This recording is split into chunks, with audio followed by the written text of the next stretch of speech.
All right, everybody. I can't believe what just happened today. It took us over an hour and a half to set up an Asian Dynasties tournament for me to cast live. We didn't know if we were gonna do Rex, we were gonna do live, and somehow we made it here. So that's good, very good indeed. And somebody just Chorizo's returning to the streams today. That's funny because I'm doing an Asian Dynasties one right now. So yeah, cool. Awesome. Very nice. You might be wondering why I have Steve Jobs on my thumbnail. It's because these people want me to do an Asian Dynasties tournament. That's the year that Steve Jobs revealed the first iPhone, supposedly. I found that out that fact because I was thinking of how old that was and looking at old ads. That ancient that is. First iPhone comes out and these people are making us play a crusty old Age of Empires 3 experience like that, saying it's balanced somehow. Yeah, I mean, I'll take it, but I thought it was kind of funny. I don't know. I don't know, dude. I don't know, dude. I just don't know anymore. I'm so confused right now, but okay, we'll do it. We'll do Asian Dynasties. It's nothing wrong with it. I mean, I play Arena with it all the time. I do Coliseum and stuff, so it's totally kosher, but I'm just surprised these Waleros came back to do Asian Dynasties just as like regular matches, not even like scenarios. I'm like, yeah, next year it's gonna be 2027. It's gonna be like 2 decades since it came out. Wow, that's pretty old, man. Pretty old, dude. Tell me about. Yeah, very old. Like sleepy grandpa old.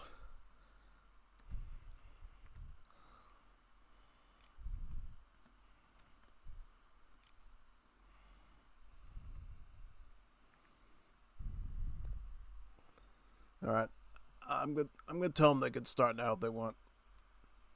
Yes.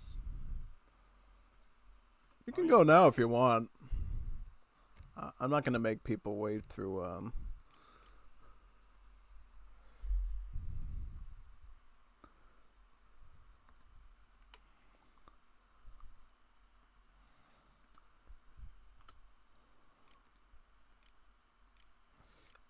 gonna tell the ESOC server it's ESOC memories.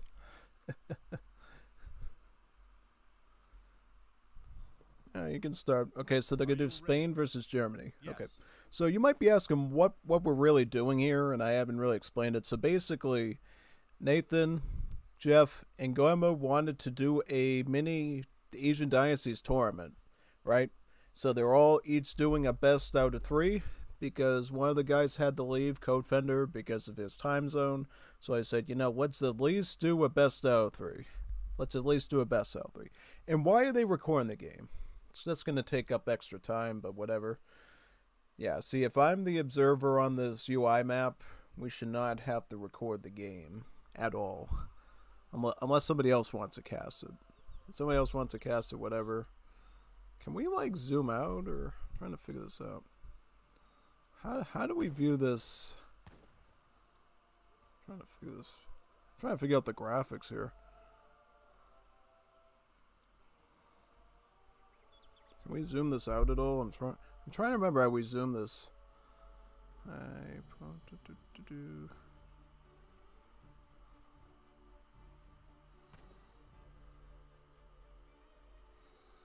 to figure this out. Can I increase the size of this at all? Because this does not look good.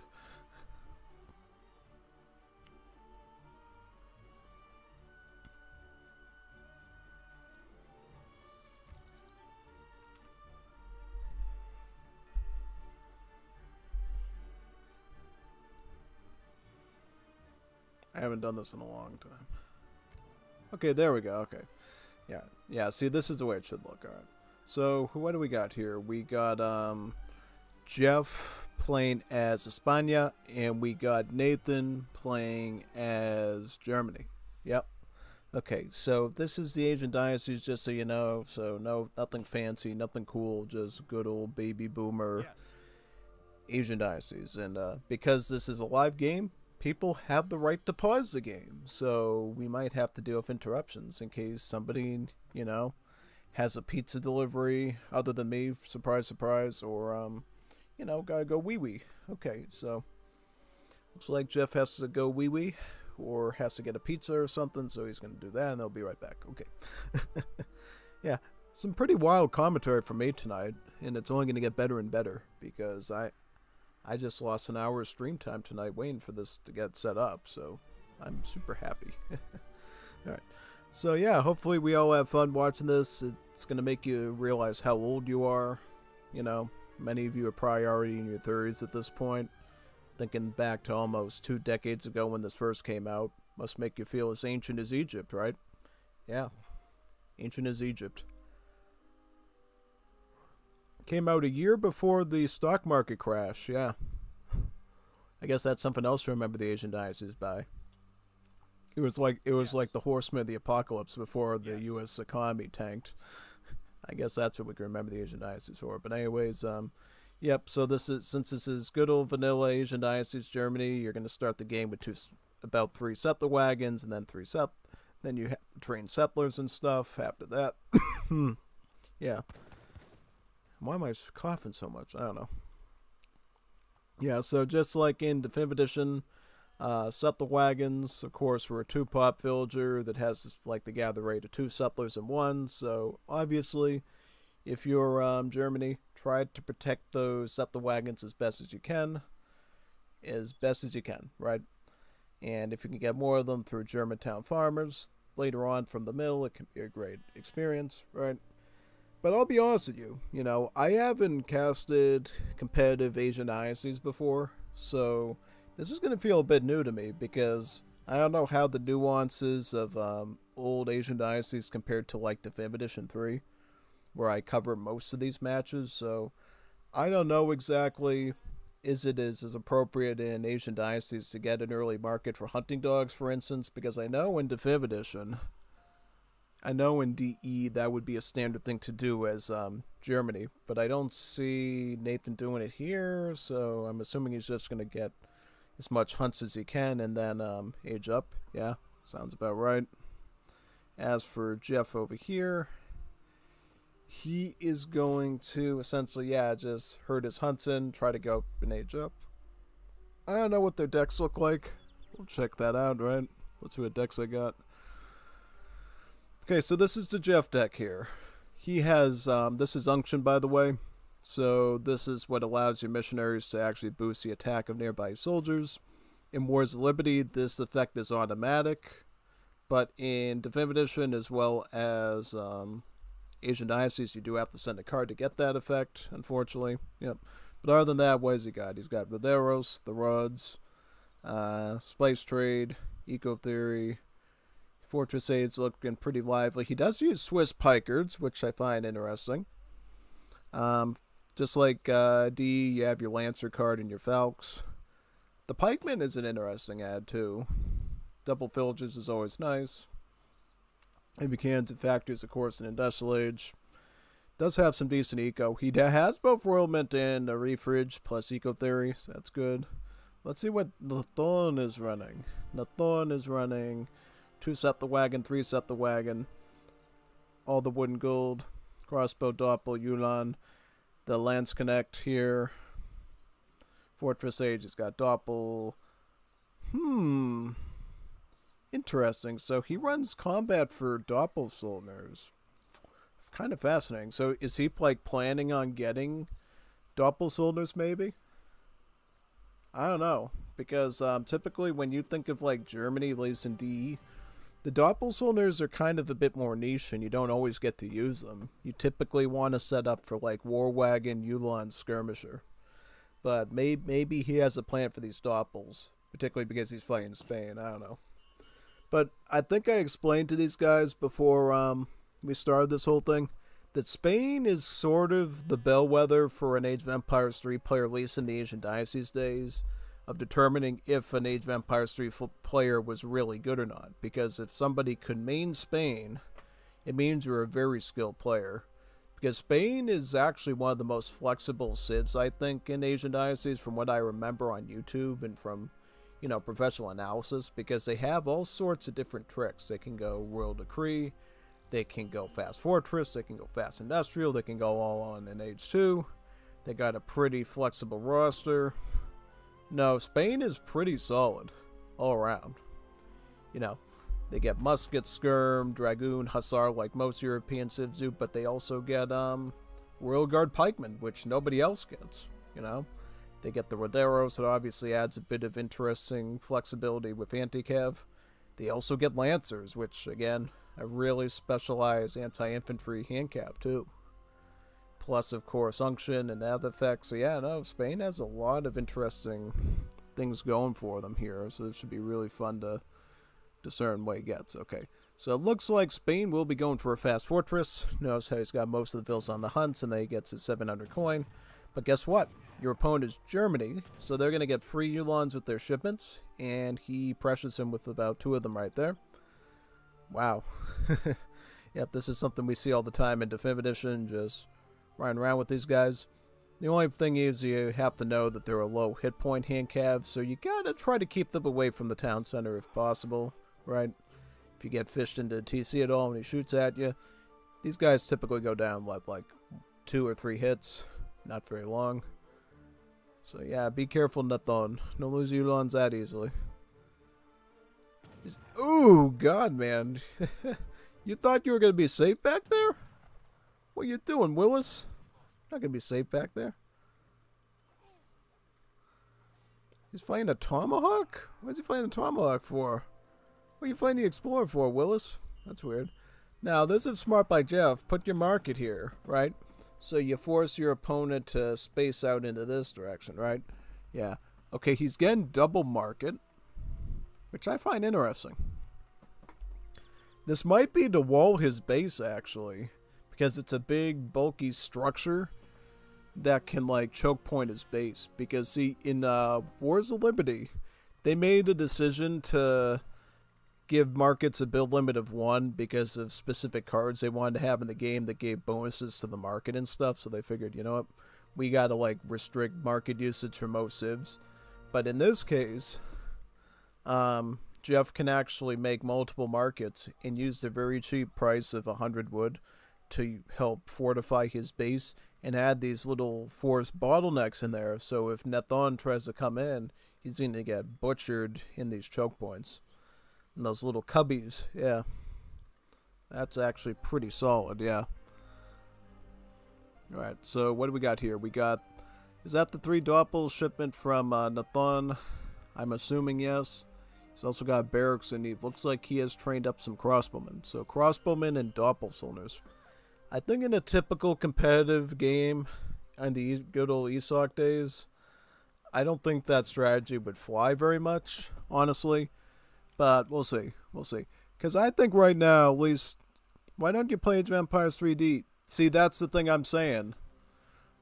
It's the guy in blue, Nathan. This was his idea. He made me do it. I didn't choose to do this. He coerced me into it. I'm feeling like calling my lawyer right now because I feel like I'm turning into an old man now, playing this. See what you did to me, Nathan. Now people think I'm old, and I'm, gonna have to go to the old age home now. This is how bad it is. People legit think I chose to play Asian Dynasties, and I did not. I know the Definitive Edition has more content. Trust me, Jimmy, I know. I know, Jimmy, that it has more content. And it kind of makes this kind of funny. Kind of makes it comical. That's why I had to do the Steve Jobs thing, because the only way to make this digestible is if you add humor to it. That's why I did. I added humor to it now. But I see the humor mask isn't even staying on, is it? So, yeah. Yep, I figured that out. I did a bit of experimenting, and yeah. That's gonna help me out when I play with, Baked Potato and stuff, if he has us do a comp stomp together, because I was wondering why my townsite was so close, and I'm like, yeah, this doesn't look too normal. Maybe I should do something about it. Yeah. Alright, well, the Falconets are there now, right? Yep. I think for a marina, it actually auto and arena and Coliseum, it actually auto corrects that zoom for you. So when you play like regular, you have to set the setting yourself. Fortunately. All right, so yep, look at this. He's got a big, massive pikeman here. He's making skirms. He's doing the two falconet shipment. This is standard Spain fast fortress, folks. And Nathan just made it to Fortress Age himself. So he is massing up skirms right now from his barracks. He's got some free Ulans there too. He's got those doppels, so he also amass. Now, with Germany, you do not have a two falconet shipment. So what can he do? He can get war wagons. He can get, well, let me see what cards he got, actually. He has war wagons, right? Okay, so war wagon or black rider would probably be the play here, honestly. So let's see if he gets that. Ooh, for Yolan Yavul on the falconet. He does kill one. Wow. Oh, that's pretty good, because consider with Germany cards, those Ulans were a free addition. So he literally got some free stuff, and he managed to take out one cannon with that. It's a sacrifice of them. That is some good strategy. That's some good strategy, actually. So you gotta commend that. Watch out for the war waggies, though. Try not to get them killed too early. The good thing about war wagons, though, is that they have hand armor instead of pierce. So if the pikes do poke you a bit, you can resist somewhat. So that's good. Right now, it looks like Nathan is massing up a decent mass in his base. He's getting skirms, Ulans, and, well, he's not making Ulans yet. He doesn't have a stable yet, right? No, just a barracks. He's just been training skirms out of his barracks the whole game. And everything else has just been shipments, right? War wagon shipment, doppel shipment, card. Yeah, and that's how you kind of do Germany, right? Send a ton of cards, get some free hand cav, and go to work. But the question is who's winning in the long term? I think in terms of score, it looks like they're dead even. Actually, it looks like Nathan is actually a bit ahead in score. And it looks like territorial-wise, it's about 50-50 split, right? Both of these guys have their farthest trading posts now. But notice... Oh, wait a minute. So Jeff didn't build the one... Okay, he's getting the one in the back now. So it looks like it's a banana split. The dudes sort of each have like half the map under their nominal control at this point. So it's really anyone's game. Keeping the war dog in the front's always a good idea, because now you know Nathan's movements. Now that he's coming at you with Yulan, so maybe do some raiding work. So that should make things a bit easier, right? Absolutely. So he did build a stable, didn't he? So where'd he get those Ulans from? Trying to figure that out. So did he train Ulans, or did he just send that many shipments? Okay, so just sent that many shipments then, I guess. Not bad. Not bad at all. Now, honestly, because he only has like one falconet now, you don't even need like a much anti-artillery for that, right? You just need to stack your skirms pretty good, and maybe use the Ulans and the war wagons to pressure that cannon down. That's what I'm thinking. Yeah, totally. Exactamundo. Exactamundo.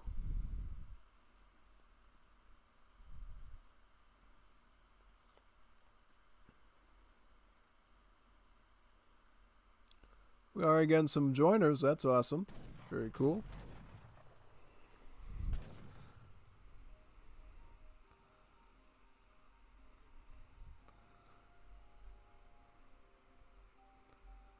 Oh, man. Alright, so now we got... Okay, so notice how he's using the skirms up there to try to pressure his Ulans there. Very good. Ooh, fort. Yeah, see, this is one of the best things you can do in TAD. If you want to secure the middle of the map and go for an offensive, put a fort down. It's really hard to take it down once you get it. And of course, you can train troops from it and stuff to reinforce an attack. It's quite helpful.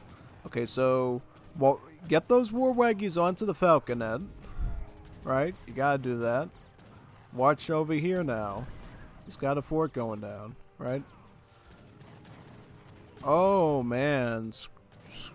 You're screwing this up, dude. You gotta get those Ulans in there now. First line of defense, the war wagons are down, so you gotta get the Uhlans in. Okay, so good. The cannon is down. Do you have anything to kill this fort with? I was gonna say factory, and I was like, no, that's a fort. And I was like, yeah, I better be careful, because when you say speech and you say factory and then you miss the speech, and it sounds a little sus, so I had to be careful of that. Okay, so again, some damage in that fort. Great.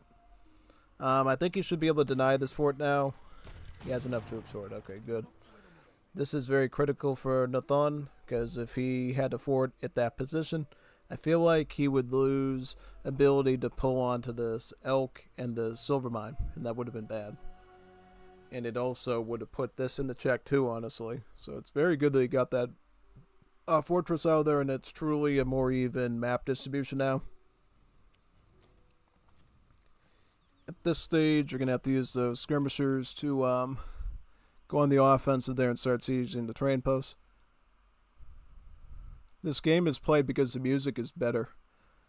Oh, yeah, no, absolutely. I like the Asian Dynesties music. Absolutely. It's absolutely true, man. I like Tad music. I love Tad music. Okay, taking out train posts, that's pretty big. And he's getting it done thanks to the siege attack on these Doppels. About 60 siege. Just note that they are a 2-pop unit, of course, and they are pretty expensive, so you can't just spam them out of the blue, right? Kind of have to use them surgically, and usually defensively, right? Like when somebody's coming to pick at your artillery with like a couple of calves, throw the Doppels in there, they'll deal with especially big masses, no problem. Okay, so Jeff gets his Lancer shipment, and he's training more in from the stable as well. Lancer is that wild card unit that Spain loves to abuse all the time. It's a handicap like a Hussar, but it has multipliers against infantry. So look at these stats. It's 20 times 3 against infantry, so it's doing 60 damage to skirms, right? Because as you know, skirms have pierce armor. They don't have hack armor. So and then he picks up Calabieros too. Calabieros, right? Is that what it's called? I'm trying to remember what it's called. Calabieros. Yeah, Calabieros. Yeah. So that adds another multiplier against infantry, to the point that the Lancer now does 80 damage per hit against skirms. And skirms in Fortress Age have about HP of like 144. So the Lancer can take out one skirm in about 2 hits. Not a very long time, you know? And if you're using like trample attack and stuff, it can be even more dicey if you can hit multiple units. Now, in this situation, he is forcing back Nathan's army, and he's forcing Nathan to show his Doppels, right? Now, the Lancer's multipliers also apply to the Doppels, since they're also infantry, so in a sense, going with the melee cav option to protect against cavalry is a little risky against Spain, right?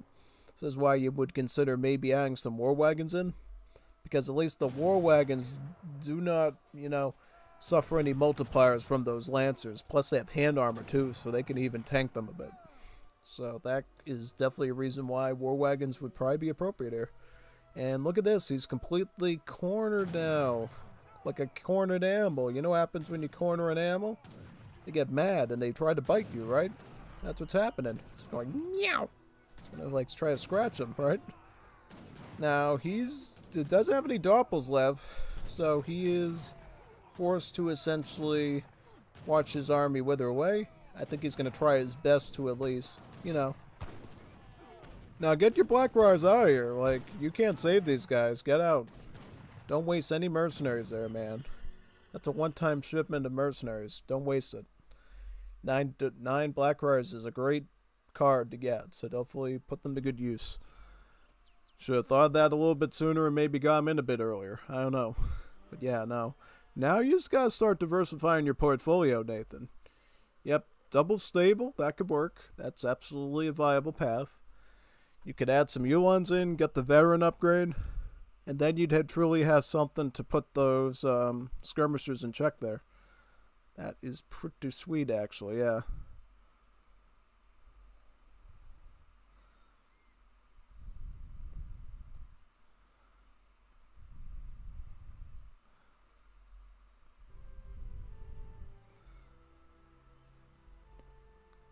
Alright, so right now, Jeff is, I think, and how's Zico doing, by the way? Okay, he got a secondary TC there, that's pretty good, right? Nathan is on a single TC. See, that's going to be one area where Jeff is going to pull ahead, is having that secondary town center, right? Because he's going to get the vills out quicker. He's got more map control because of the town center, because, of course, if Nathan comes here to cause some pressure, these vills are secured by that TC, just like the vills up here are secured by that TC. Plus, he sets up an outpost a bit further, which sort of extends the range of this like town center's control effectively, because you got more coverage out to here, so that's pretty good, right? Jeff has his lancers and his skirms ready to go into an attack pounce, right? And that should be pretty sweet, actually, pretty good, honestly, pretty great.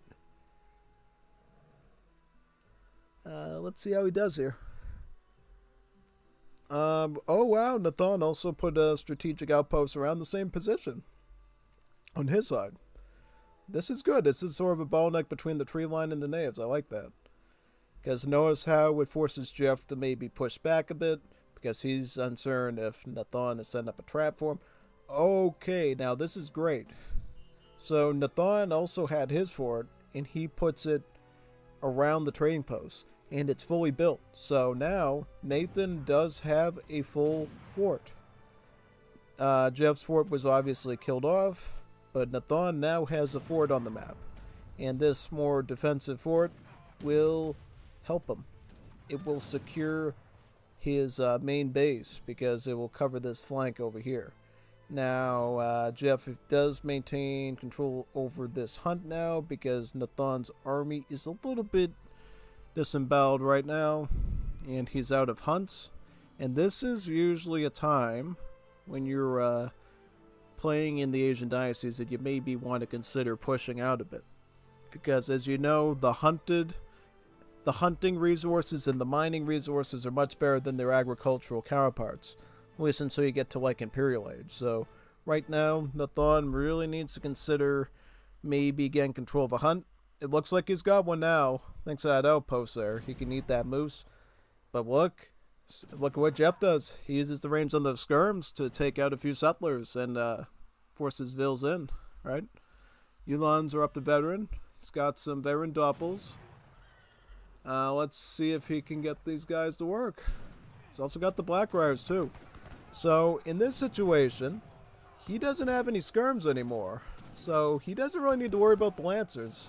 He kind of just has to fight through them really quickly and move on to the skirms. This is a big turnaround for Nathan here, because now that he's got the hand cav, now the skirms are put into check. Jeff is actually forced to get his Minutemen, and he's going to be forced to use this bottleneck in his base to try to eat up these Yulons. Thankfully for him, Yulons are low hit points, so it doesn't take as long for that outpost and TC to actually grind them down. But he still has to worry about those doppels too, because those doppels, as you know, do splash attacks, so they'll eat through his army quicker, and of course they have high siege. Because he had 2 town centers, he was able to call out 2 batches of Minutemen, which gives him even more defense, right? Spain has the Swiss pikemen shipment. Maybe get Swiss pikemen in there. You could kill the Yulons, you could pressure the Black Riders, and could potentially have a bit of a skirmish with the doppels, right? Because Jeff still has an advantage with 2 town centers, right? He's got a full TC down here. He can still keep developing while this is going on up here. He is not out of the fight yet. Plus, he's got the settlers up there, working on a hunt up there. Maybe if you're Germany, consider scouting around a bit with your Ulans up in this corner of the map and see if you can kill any straggling vills up there, because that's one thing that could help you out, right? Also, I like how Jeff did pick up the Cree site. This is something that people don't always do on Hudson Bay that they should do. Pick up the Cree site, because the Cree site gives you the Cree Courier de Bois, the Cree CBDs. As you know, CBDs have better gather rate than standard settlers. They have better combat stats, and thus Jeff is winning in that aspect too. He's had the backup town center, and then he had the Cree natives on the map. So right now, Jeff is going to lose some infrastructure, but guess what? Now he has time to prepare. He knows what his opponent is doing. He can build a counter army. He is going to do dragoons and skirmishers. Dragoons for the Ulans and skirms for everything else.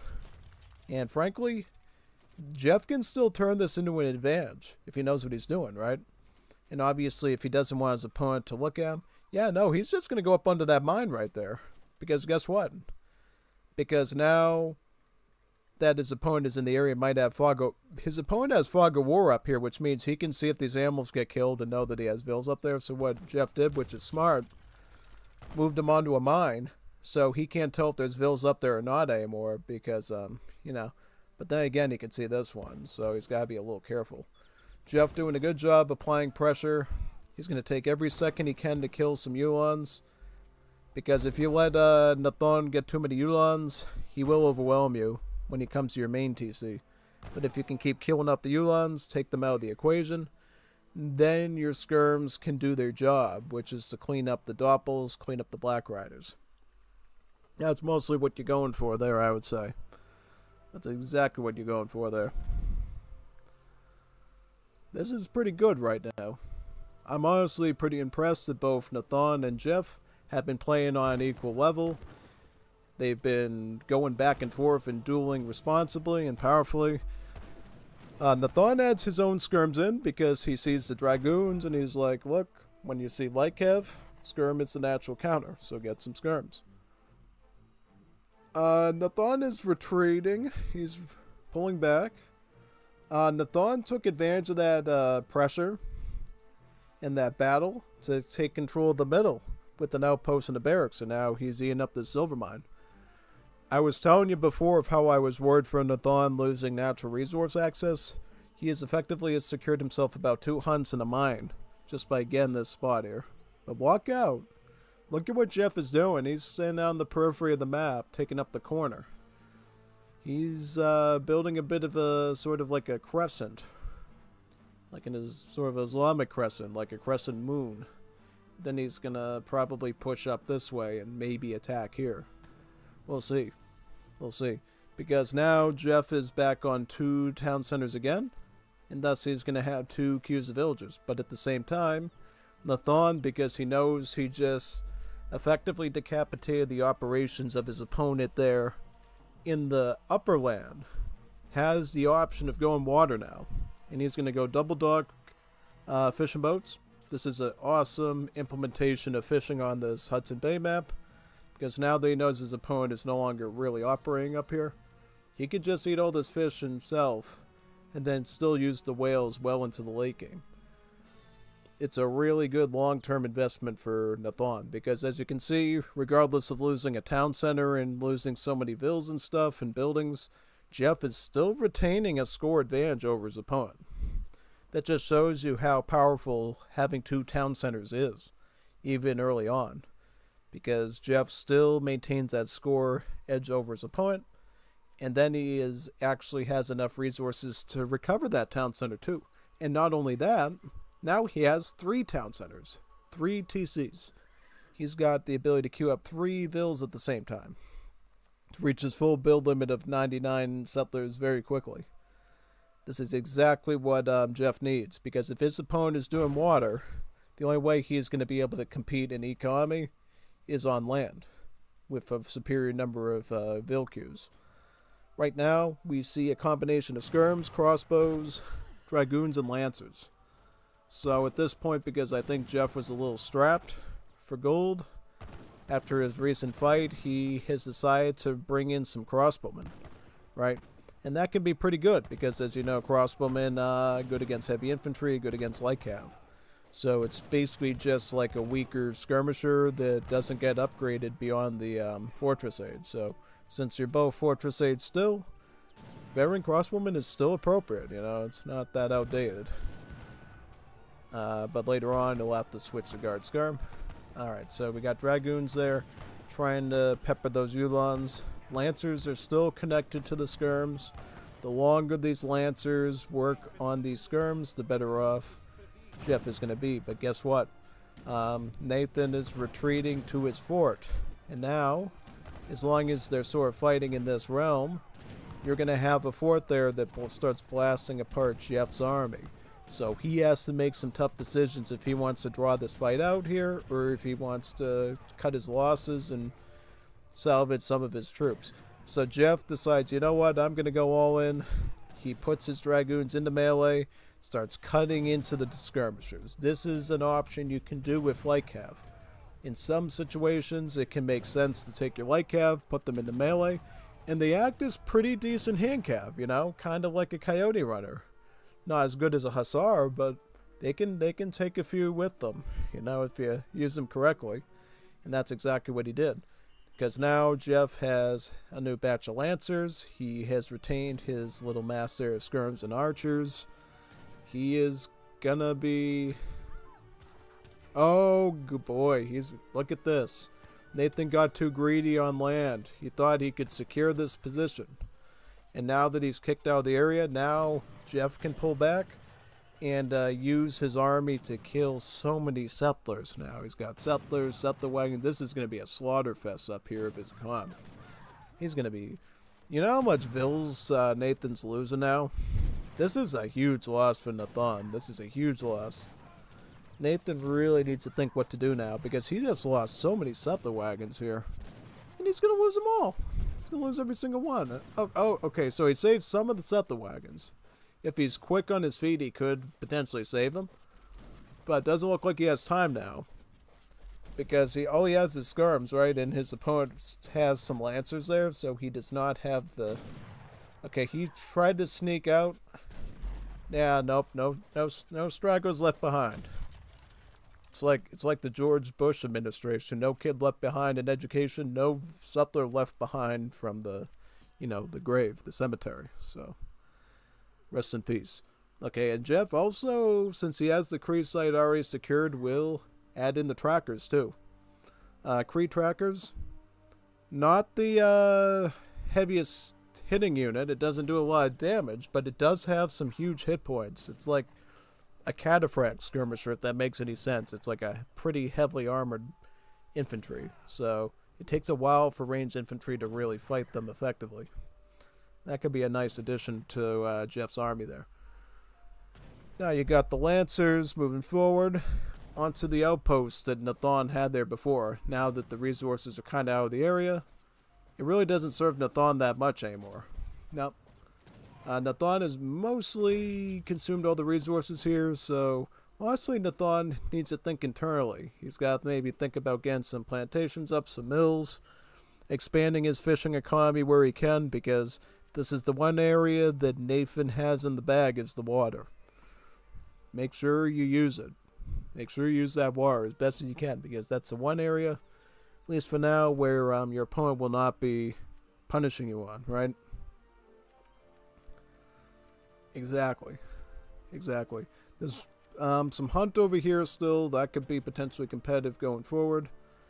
Any other coin sources? Any mines? Nope. So no more coin on the map except for this one that's almost done. Okay. So it looks like in terms of natural resources, it's mostly in the bag for Jeff. Whereas for Nathan, he's got the water. So we're going to see water economy versus land economy. Who's doing good? Okay, Jeff gets in the Swiss pikeman shipment. Those are going to be some pretty high-powered anti-cavs, right? They're going to do some big multipliers against cav. They're going to be a deadly threat. Also some high siege from them, too. Plus a stack of lancers, a big, massive skirmish units. You got crossbowmen, Cree trackers, regular skirms. It's got a smorgasbord of skirms there. Plus some veteran pikards, too. So a bit of melee anti-cav to stack in with the Swiss. Alright, so Nathan has a pretty decent stack of skirms. He's going to try to pull the fight towards the fort, because the longer he can draw out the fight near the fort, the more he's going to be able to use that fort attack to get some damage in. Okay, so the Yulons come out from all sides. They come out from two stables here and the fort over here. And it forces Jeff's army in a pretty uncomfortable position, because now, essentially at this point, he is smothered with hand cav that he can't properly micro out of, and now he is going to lose potentially his whole army here, right? Because now he can pull the Swiss pikemen in finally and try to fight back against the Ulons and wipe them out. But now it's in a much more even position for Nathan and Jeff. Plus, Nathan has the home field advantage, right? He's got his stables here, he's got his fort here, so he can drop some troops right at this position to save the day. Now, at this point, all you can do, Jeff, try to get as much damage done as possible, right? Butcher the skirms, maybe take out a war wagon or two. Make it as painful for Jeff, make it as painful as possible for Nathan to recover his army. And that's exactly what he does. He does a pretty good job at taking out everything in that area. And now Nathan's going to be forced to recover his force. He resigned. He resigned. He must have been starved. He still had fish. And I think he should have still fought it, man. That's what I think. I think he should have still fought the fight. Because look, he just was barely beating his army, right? He could use the fort on him. And his opponent was coming in with pikemen. I think that what he was considering was he knows his opponent is on like 3 TCs. Oh, and there was falconets involved too. Okay, he did age up to the industrial age with the engineer to get 2 free falcons. I did notice that. That could have been dangerous, but honestly, still, I think he still had a little bit of a window to fight back. It just was looking kind of difficult. Because I think Jeff would have gotten his heavy cans out, his factories, and it would have just, been a serious issue there. Literally. Yeah, most definitely.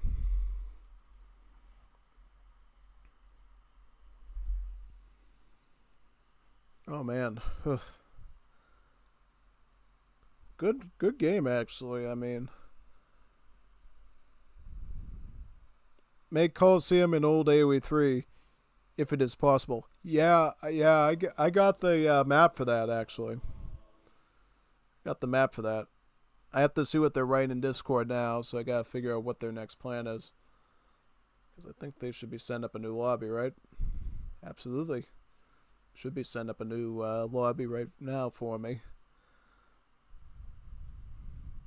So far, so good, though. I mean, I was a little bit skeptical of the quality of these matches, but honestly, they did an okay job. It felt like something out of old school ESOC that I would have watched when I was, like, say, in high school or maybe, freshman in college. Not bad. Not bad at all. Very good. Because, I think ESOC was well established at that point, right, when I was, When did they do the first ESOC tournaments? Was that when 2010, 2011, 2012? 2012 is when I started my high school years, I think in 8th grade. I'm trying to think. I didn't get involved in AoE3 until I think I was in high school, or just before it. It's quite a bit of time.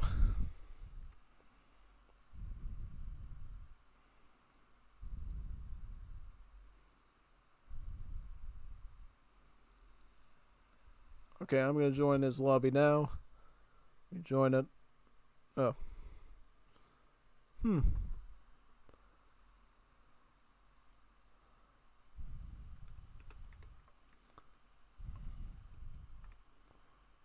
I'll wait outside until you do it.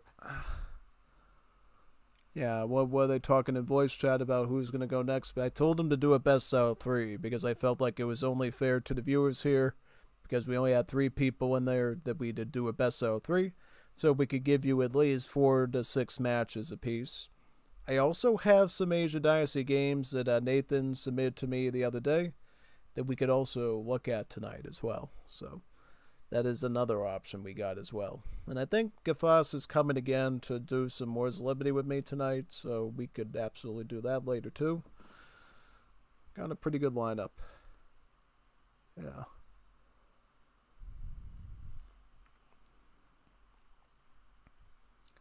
Yeah, people are probably still wondering why I have Steve Jobs on Age of Empires 3 stream. And yeah, no, it's literally because they're making me do Asian Dynasties. I felt like a boomer just doing it. But honestly, I've been, they've been doing their work. They've been impressing me, I haven't felt disappointed at all in the games I've seen. No. Alright, so here we go. Kamchatka. This is a good map. I like this map. It's a map that's good both on Legacy and D. So I like this one. So now they're gonna do Nathan is British, Jeff is Russians. Interesting, interesting. This has reminded me of Julian K versus Moon on PK tournament. Obviously, different map, different circumstances on Great Plains, but I think with Kamchatka could be fascinating, for sure. Oh, wait a second. All right, let me. Okay, I'll grab my crates and then I'll resign. Just fine. Yep, sounds good. All right, let me just do that, and then we should be all set.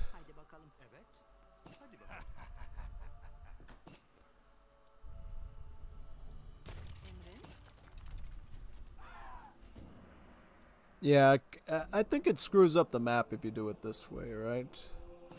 Yeah, good idea, good idea. Yeah. I like the idea because if we do it as a free-for-all setup like that, it could kind of screw up the map layout and give someone an advantage or disadvantage, which I don't want to do. I want it to be purely professional. I want the map to be exactly the way it should. So that I think is a fair play. Okay. So, yep, they got to set it up correctly. You got to use the ESOC UI map, and you got to make sure you put it in the free-for-all so I can observe it properly. If you do that, everything should be fine. Yeah, exactly. Okay.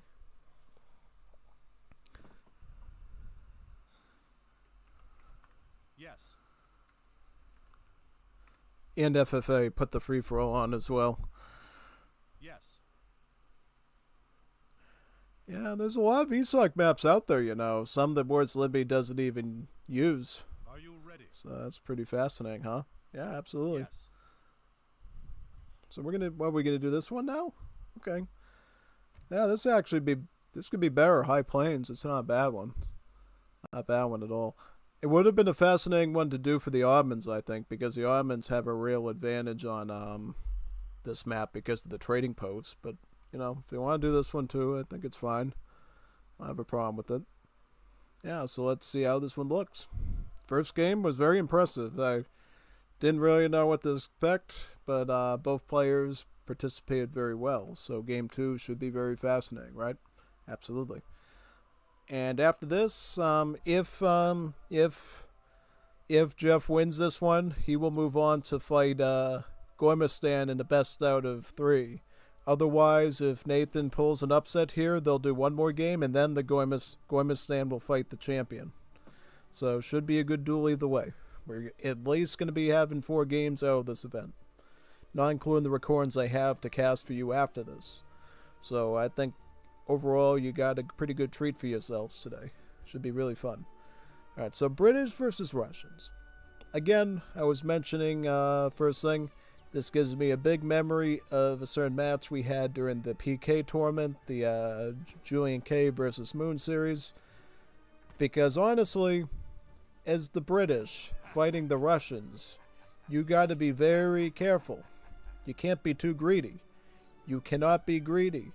You cannot double dip into a Virginia Company Manor Boom and do that, because if you do, Russians can sort of just sit snug right underneath your TC and lock up your vills in the base and eventually siege you out if you're not careful.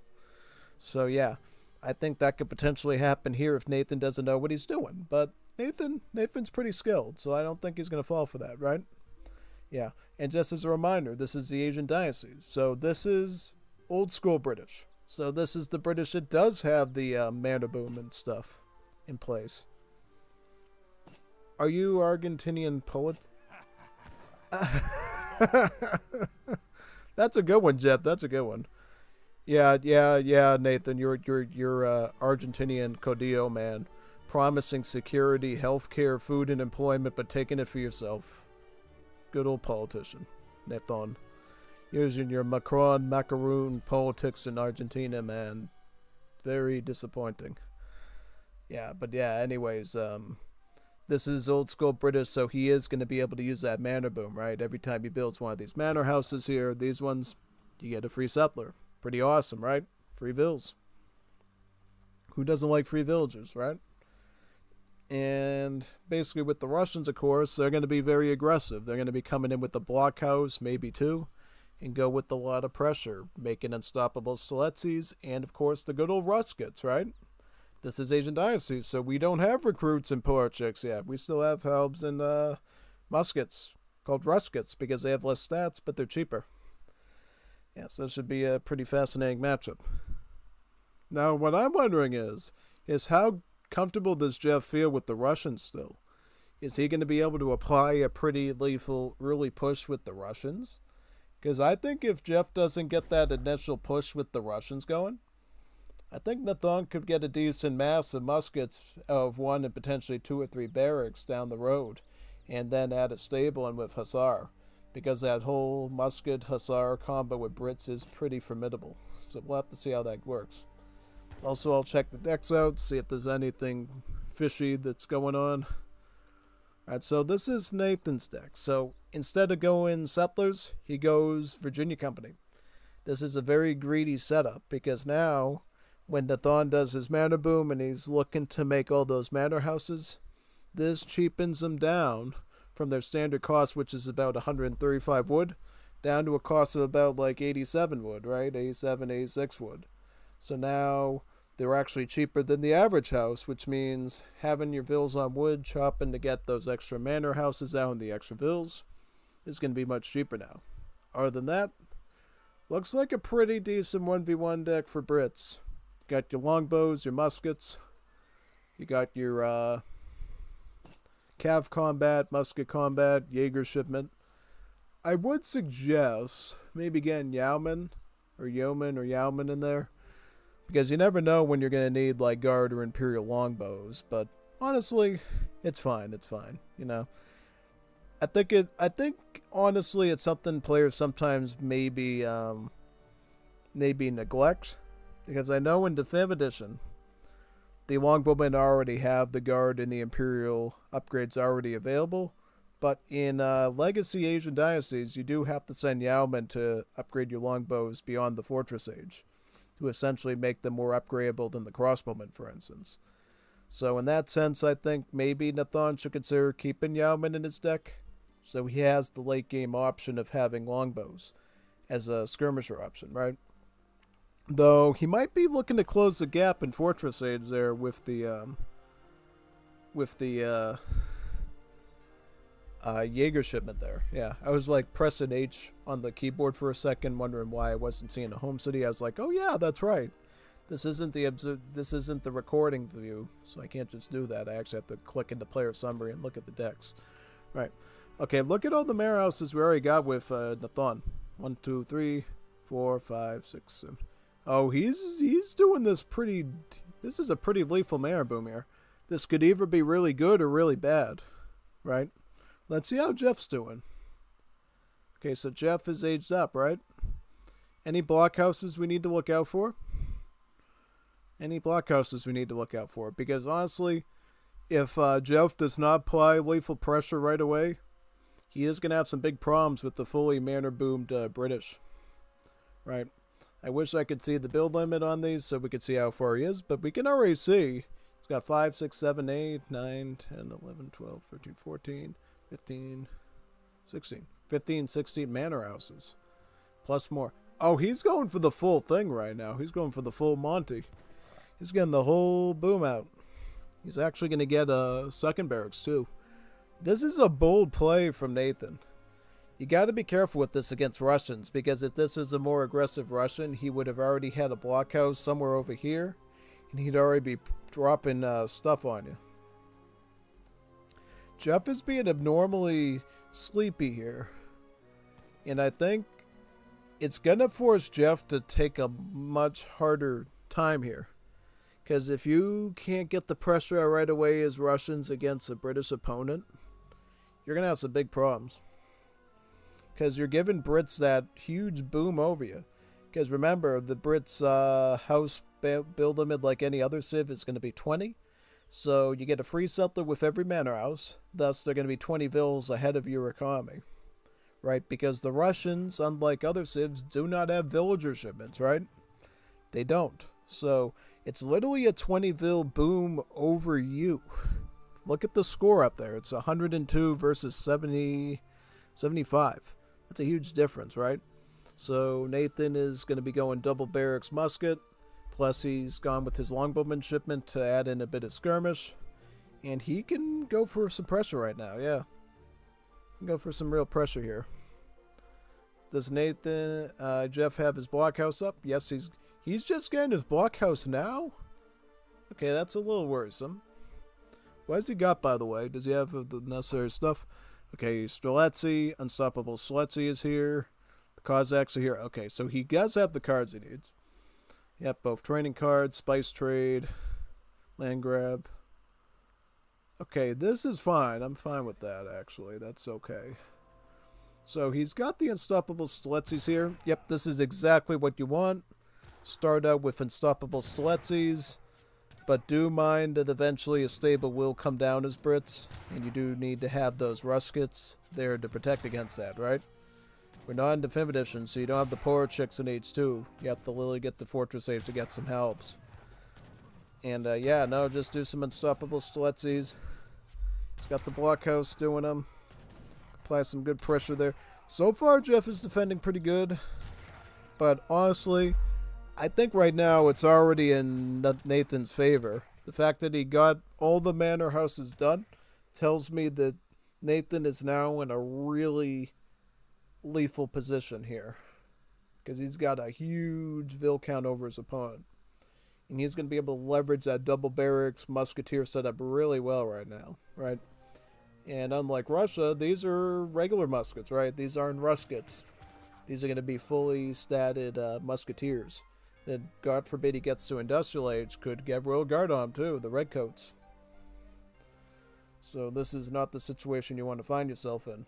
Absolutely not. I'd be very surprised if Jeff, caused an upset here at this stage. But he's going to try, though. He is amassing those Unstoppable Streletzys. And look at what happens here. Jeff actually goes for a fast fortress, which I did not notice. And he's got the Oprishniks. See, this is going to be a problem now. This is something you don't worry about in Wars of Liberty, right? Because you don't have these guys in Fortress Age. Oh, man. Oh, Lord Almighty. Oh, God. Jeff. Oh. Oh, no. What a reversal that was. All those manor houses, and now you lose the advantage. How did you do that, Nathan? Nathan, what'd you do, frog boy? How'd you let that happen? What a way to fumble the game, man. God. Thank God you got the army mass there. I was going to say, like, if you didn't have that mass out and you let that go down, you would be dead, son.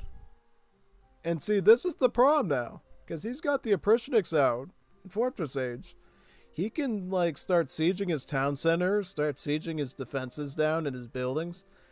Those Oprishniks have to force Nathan to put an eye in the back of his head now, just to look at the back of his base.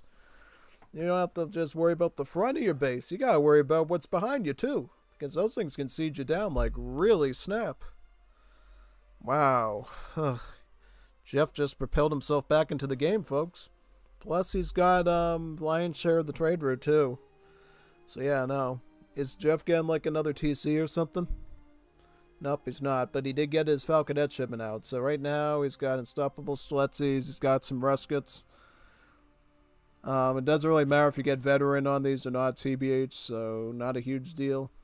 If you had an Arsenal, I would say totally get Counter Infantry Rifling. Because that'd be, like, your best upgrade path. But, doesn't have one right now, so just mass up if you're Jeff right now. Totally. All right, yeah, no, this is gonna be a tough situation here for Nathan, because God forbid whatever he does now, you Prishniks are gonna cap on that. You got some big problems to deal with. Yeah, I mean Nathan still has the score advantage, but I can't tell if that's economic or if that's the military presence. Yeah. See, he's going to come in again. Good catch there by Jeff, because if he's towards this manor, it would have alerted Nathan sooner. But Nathan is still on top of things, and he still observes it. He is paying attention to the back of his base. I just wish he paid attention, like a little earlier, right? Yeah. Now Nathan is going to add in Hussars too, which I think is a great idea. Yep. Still has a pretty good Vil mass. He's not dead. I think the fact that he went for that full mana boom probably kept him alive, probably saved his life here. But now, because he loses that huge Vil advantage, the Fortress Age stats perks of Jeff are going to be more apparent now. Because now he's got Veteran on his Unstoppable Stiletses. He's got the Falconets to worry about. Yeah. If there was some way that, Nathan could get the Fortress Age to get his own Falconets and get Vet on the muskets, I would say that would probably be good for you. But I don't know right now. I don't know what sort of food he was stockpiling before that horrible raid happened. That was a huge, devastating raid against him. Honestly, wasn't expecting it. I was not expecting that at all. Really.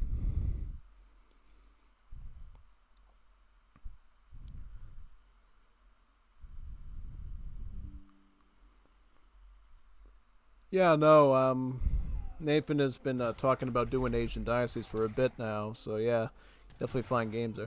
Okay, so right now, Jeff going for a major fort here. This is a big deal because this denies the hunts in the front of the base. This is actually pretty big. What is this treasure? 140 food? Too bad Brits doesn't have his Explorer there. He could have grabbed that. I think if Nathan can get this, try to get to Fortress Age or something. Because now you need some big heavy hitting units. Because now he's got 2 Falconets and a fort on you. This is going to be a gnarly situation, man. Big time. Definitely don't want to be in this position. Absolutely not. This is a very, very risky situation to find yourself in, folks. Absolutely. Unequivocally.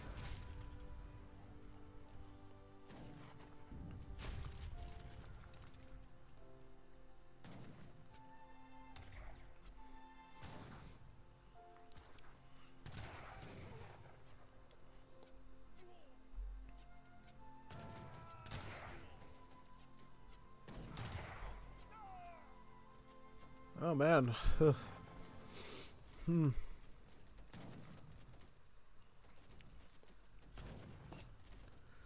Boy, Nathan has some tough decisions. Okay, so he does get the Fortress Age. Good.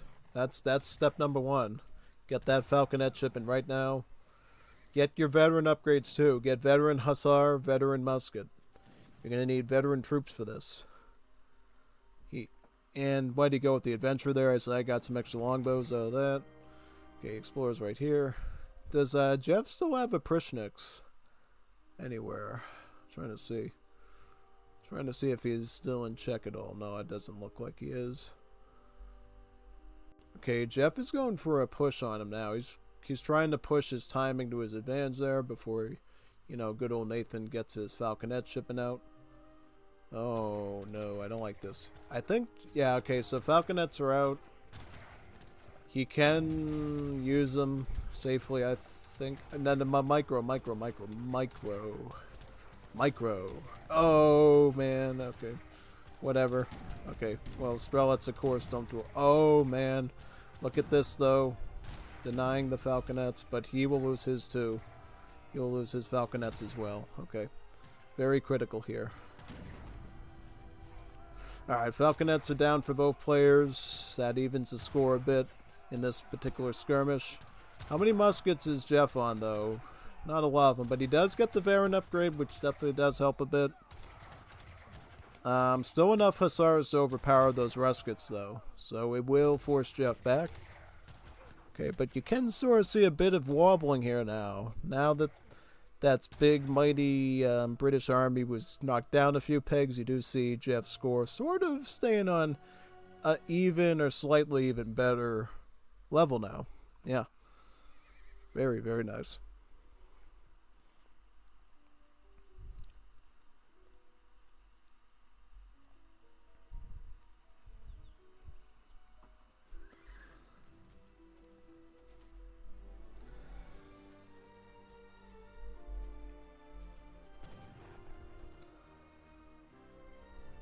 Ooh, Okay, some more Prishniks, yeah. So that's going to be a pressing. I think that's going to be a common theme of this match is the Prishniks constantly being in the thorn of the side of Nathan. You know, because every time Nathan gets a major offensive going, I think those Prishniks are going to come down and do some horrible stuff to him. At least that's what Nostradamus told me. Yeah. Honestly, because Strelets is so weak. I mean, I call myself Unstoppable Streletsy, but I'm really not that unstoppable in terms of hit points. Running unupgraded Hussars is still probably appropriate. Yeah, totally. Okay, so Nathan's economy is still pretty robust because look at the score advantage. He still has that score advantage still, so his economy's not dead yet. Jeff adds in Cav Archers too to deal with the Hussar problem. Settlers are killed. Ooh, man. So he did lose a settler there. Nathan applying some good pressure, but you do need to be a little careful. Gotta make sure you get those Hussars on top of those unstoppable Stiletsis there. And try to get your muskets in range too so you can start blasting those Cav Archers, right? Cav Archers, unlike Dragoons, do not have Pierce Armor. So you can actually cut through them pretty quickly with your bullets. You know, that's one good thing about muskets in this case is it's got the bullet mass there to actually fight through them. Okay, so the Hussars connect onto the unstoppable Stiletsis just perfectly.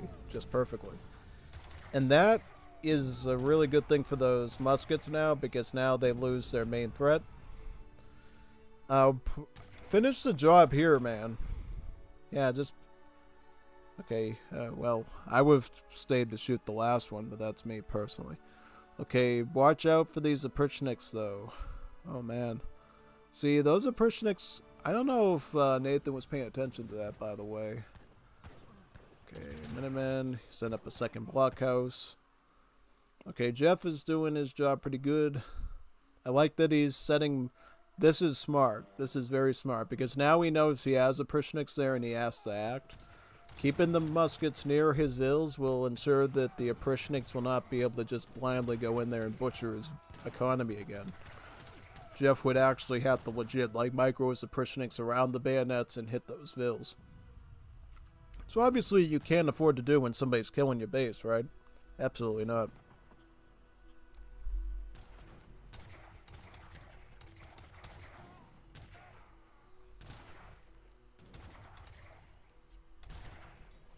So what you do now is Jeff.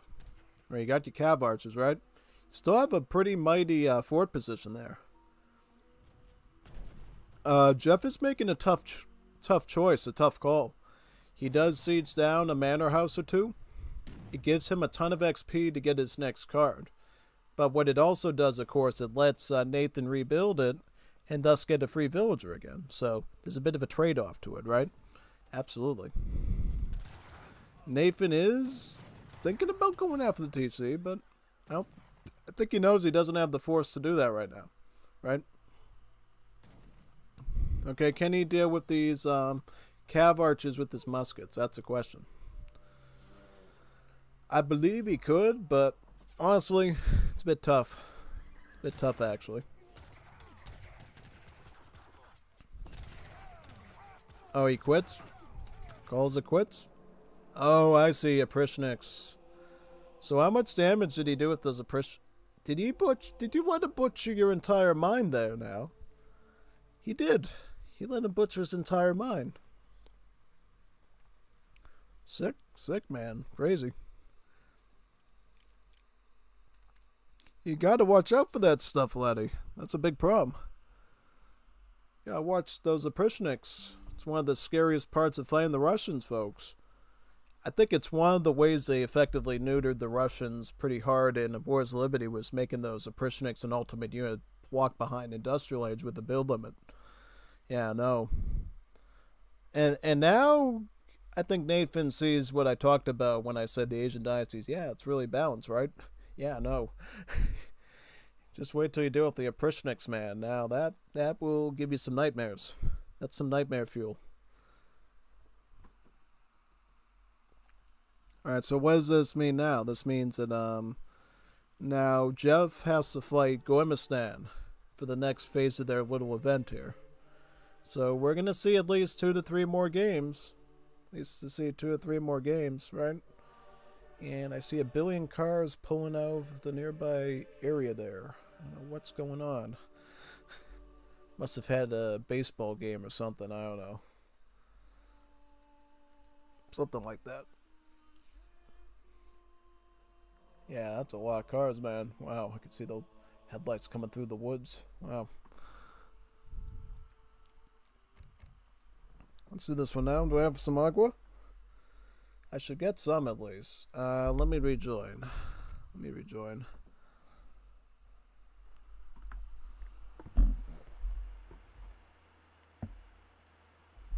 So I'm gonna probably fix my lemonade situation real quick, and I'll be right back.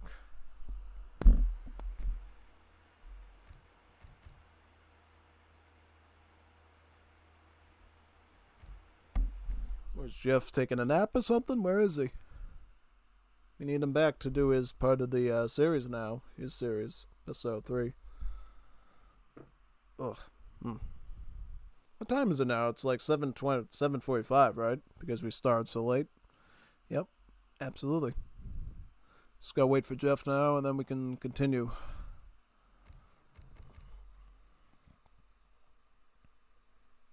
Oh, good. Okay. Do I need to... I'll take care of whatever business I need to now before we start. Arkansas is a good pick. We do it a lot in Moore's Liberty.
Yes.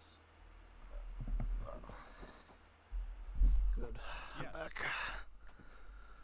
I can start now. Awesome. Very nice. Okay, mic's working, right? Perfect. Very good.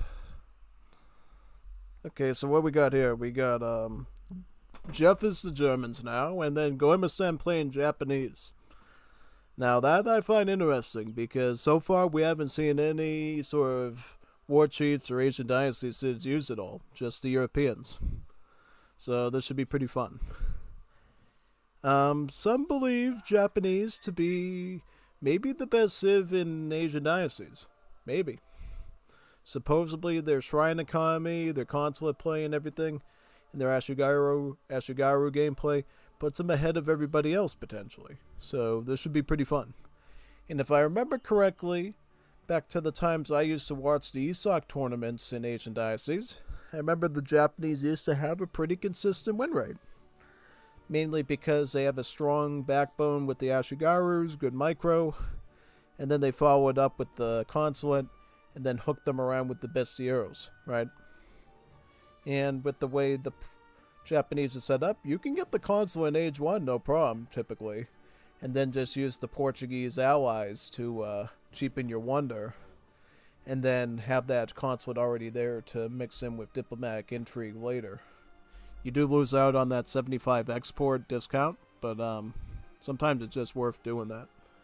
Right? Remember with the Japanese, you cannot eat meat. You can only eat fruit and fish. That's it. No herdables, no huntables. So thankfully on Arkansas, there are some berry bushes here, and this allows Goimistan to do something pretty awesome. This allows Goimistan to scout the map with his cherry orchard rickshaws. Yeah. If you're a very experienced player that knows the important value of scouting the map, the cherry orchard wagons here, or rickshaws, are actually really good for scouting because you can often get 2 or 3 of them depending on what map you're on. And that could be pretty swell, actually, you know? Indeed. So, look at all the line of sight that Goimistan could potentially begin now, yeah. And oh, look at that. Goimistan gets the big XP treasure there, 135 XP. Wow, that's really good. Yeah. Looks like Goimistan's got his consulate up to Portuguese now, and he's going to keep gathering food until he gets to about 680 food. That's the cost of the first wonder if you have the Portuguese allies, because if you don't remember, Portuguese consulate allies will cheapen your building costs. That's what that consulate alliance does for you. So for wonders, cheapens the food costs, and for all your regular buildings, it'll cheapen the wood costs on them. So honestly, a pretty swell deal for Japan, since as you know with the Japanese, their whole thing is really just building shrines around the map, right? And collecting resources off of the huntables. Yep. So yeah, this is Goimistan's deck. He's got his Heavenly Kami, Phils, Crates, Yumis, Ashigarus, his Soyai allies, Daimyo Mototada, Shogun Tokugawa down here. He even has his Daimyo Kiyomasa in Fortress Age. Okay, so he's got all the daimyos. Wow. Close combat. Way of the Bow. Naginata. It's got the flaming. This is a pretty solid deck for Japan. And also you got your cherry orchards in case you need more food before you can really go into rice paddy eco. Because honestly, the cherry orchards are going to be a much better gather rate than the farming is. So if you can live on those cherries for a bit longer, that's much more preferred, I would say. Which most of the time you can. Goimistan going for a Tushuga Shrine. Still scouting around with that rickshaw a bit before he plops that down, right? Yep, very good. Should be pretty nice, yeah. As for Jeff, what is Jeff's deck like for Germany? So his deck looks like this. It's got, okay, so he's got all 3 Set the Wagon cards in Age 1 and 2 respectively. It's got all the military stuff there, all the military shipments, Fortress Age. No War Wagon shipment. Just double Yulon, double Skirm, and the Jaegers. A bit different than Nathan. Nathan, as you know, had Black Riders and War Wagons in there. Jeff's setup is a bit more anti-infantry focus. He also has Germantown farmers too, so he will be able to get more of the settler wagons in. And I told you how good they are. They're essentially a double villager, right? They're a 2-pop vill that has a gather rate of 2 vills in one, so they're essentially like a double villager. Yeah.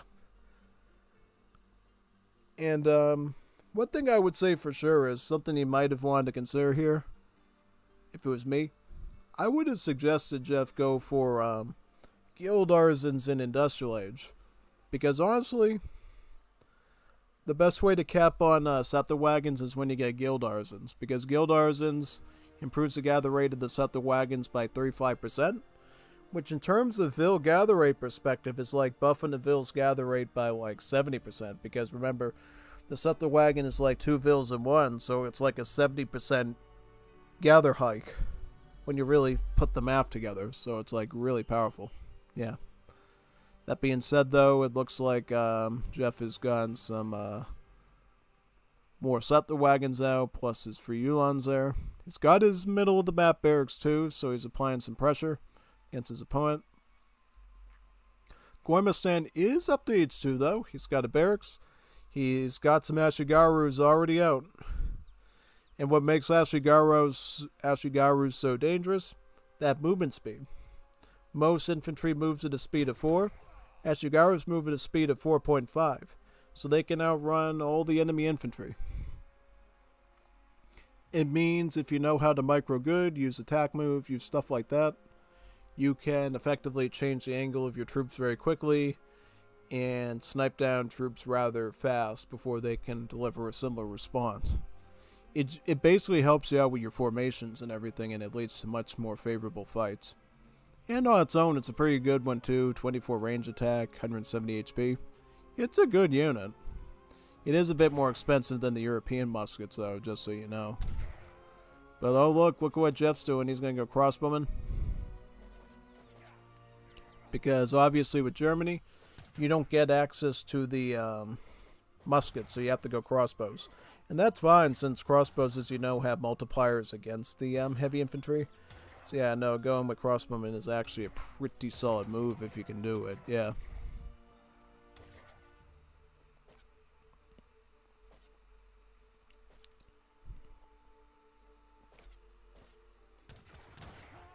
Yeah, look at how this explorer is making it just hard for Jeff in general, because he has to make sure that his crossbows are actually in the Ashigarus and not the explorer. Quite obnoxious. Also, Jeff doing some careful weaving there with his Ulans too. Oh wow, look at that. Jeff made a scouting pikeman. It's dead now, though. A dead pikeman. Crossbows taking out the last Ashigaru there. I'm assuming they're going to take out the explorer there as well.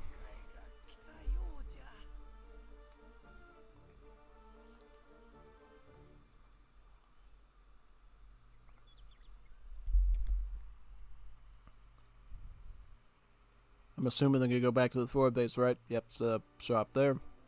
As for Gormistan, though, he's got his Daimyo out. Now he can boost the stats on these Ashigarus, and he can train troops on the front lines. So he can train up more Ashigarus, he can train some Yumis, Samurai, Naganatas, or your Yabuzumes in Fortress Age. He can also receive shipments as well. So if Gormistan wants to ship, you know, his Yumis, Ashigarus, or the Zoai natives on the front lines, he can do that. But he also needs to be careful not to drop crates behind, because in good old Asian Dynasties, you don't have a separate home city gather point for economic and military shipments. So if you screw that up, you could potentially drop 700 coin under Jeff's barracks there that he can now use to punish you hard. I bet for these players here, that's not a big concern because they're on top of that stuff. But if you're like delirious, don't know what you're doing, it can happen. I don't think it's ever happened to me, but it has happened to people that I know that it's happened. It's pretty scary.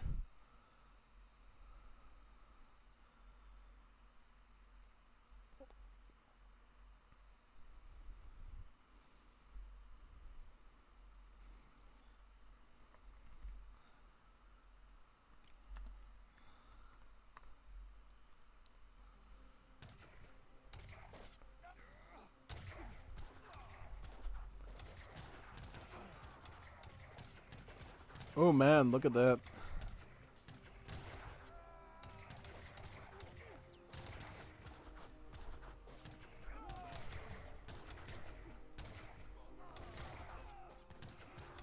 Ooh, I like this from Jeff, though. He puts the fight back to his TC, which means two things. He can use the town center fire to shoot his opponent, and he can call Minutemen out as another backup. And now he can use the Minutemen and the crossbows combined to try to fight off the Ashigarus, right? At the same time, though, Gormistan uses his Portuguese consulate to send out a batch of Bestieros to back up his army, right? For whatever reason, the devs in Asian Dynasties decide that Bestieros don't need a multipliers against, the heavy infantry. But statistics-wise, notice how the Bestieros actually have better stats, right? They have slightly more hit points, and they have slightly more attack too, right? The slight more hit points is on part of the Daimyo, whereas the attack is part of the Bestiero's different stats in the proto unit compared to these guys. Yeah, pretty much. Overall, the Bestieros are better at killing Jeff's crossbowmen more than anything else, I would say, stats-wise. Yeah. Right now, though, all Gormistan can really do is just stack Ashigarus. He could get some Naganas out too again with his Daimyo. Once he hits another batch of export again, obviously add in some more Bestieros and keep that sort of stack going. It's quite good.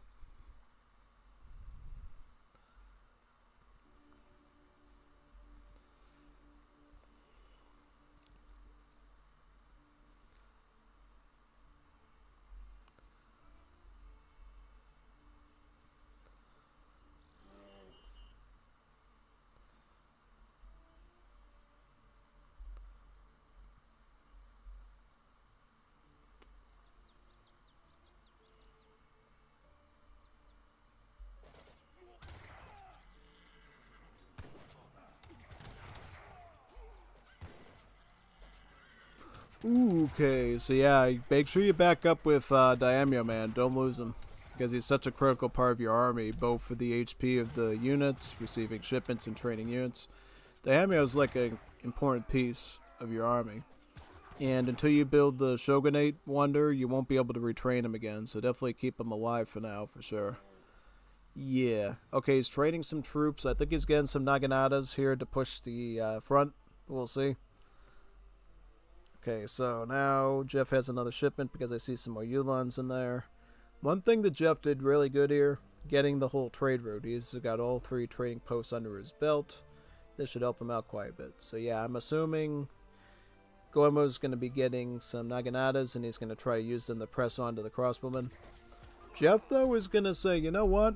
I'm going to kill that Daimyo before you can do that. He almost kills him. Almost does it. Like, if he went up a bit sooner, he would have had him just in time before those Nagis came out, and it would have been a completely different situation. Because now, what you have to do is, Jeff, you gotta build that stack of crossbowmen you need to beat the Ashis and the Nagis. Oh, no, he did it! He dropped the wood at his enemy's base. He dropped the wood near his enemy's base. Oh my god, son. This is so bad. So bad, dude. He's got to move Vils up here now just to recover that. Oh, Jesus, dude. Oh, man. What sucks is because Jeff isn't ready to fight yet. He's not going to be able to cap on this, though. So it technically was a crisis averted, but it's still having to take 3 villagers off of their work to grab this wood across the map is such a huge punishment for Gormistan, really. Because think of all the villager seconds he's losing that now Jeff can gain on him with. It's still a blunder. It's not a huge blunder because God forbid if that happened during the fight over here, that would have been fatal because Jeff could have had another barracks in, gotten a ton of archers. Yeah, because see now he is getting another barracks right now. He's getting like a triple barracks. He has some pikemen too. So he's going to use those pikemen to plow into those Nagis. He's also got a Yulon, too, that he can use for that exact same purpose as well. He's got another Yulon as well. Okay, so the Yulons beat their way through the Nagis, and now the crossbowmen can again start pushing back on those Japanese infantry. Yep, indeed. Push back on the Bestieros and the Ashigarus. Jeff has done a good job keeping his ball of crossbowmen alive, and this is what's keeping Jeff alive. This ball of archers. It's just like Age of Empires 2 with an archer rush. If you lose that ball of archers, you're kind of screwed. That's kind of the situation Jeff is in. He's got to make sure he keeps his bowl of archers alive and keep a bigger stack than his opponent because Ashigarus are no joke. The only thing giving Jeff any sort of edge is the range and the multipliers against those guys. That's it. That's all he's getting, really, from it. Okay, and now Goemu is switching into Yumi's because he knows his opponent's going full skirmish with the crossbows. So he's like, yeah, no, I'm going to add in some Yumis now. Plus he gets a new batch of Bestieros out too. But because they're not backed up at all, Jeff snares him with the Yulon and now starts blasting him down. He's capping on the division of Goemu's army, and he's going to snag some free kills that way. It's really a good way of keeping Goemu from gaining on him, right? But then Goemu, of course, gets another stack of Nagis from the Daimyo. Plus, he's got a stable fire, too. So, God forbid he loses his Daimyo. He's got a more permanent source of training cavalry now. So, that is something he can actually do. Yeah, very, very good.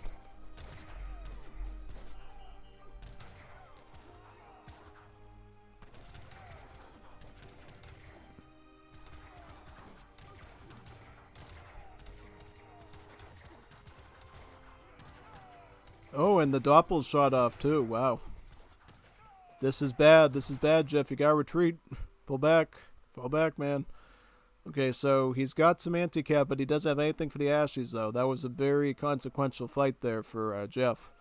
He's gonna have to get some crossbow. He does see this army coming in, and he's gonna have to do some preparatory work, I think, probably. Would be great if Jeff could get Fortress Age, though. That would be a game changer, because then he could go skirms, and obviously call in those big skirm and Yulon shipments, and possibly even do some war wagons. He'd have to train them, though, because he obviously, unfortunately, didn't include the war wagon cards, so he'd have to train those in. Yeah, putting the hand infantry against the Ashes there, not the best usage. He doesn't have a choice, though, because he's just wildly unprepared here for a combat. Wildly unprepared, so now he has to sort of fall back a bit. Try to retreat a bit. See what he can do.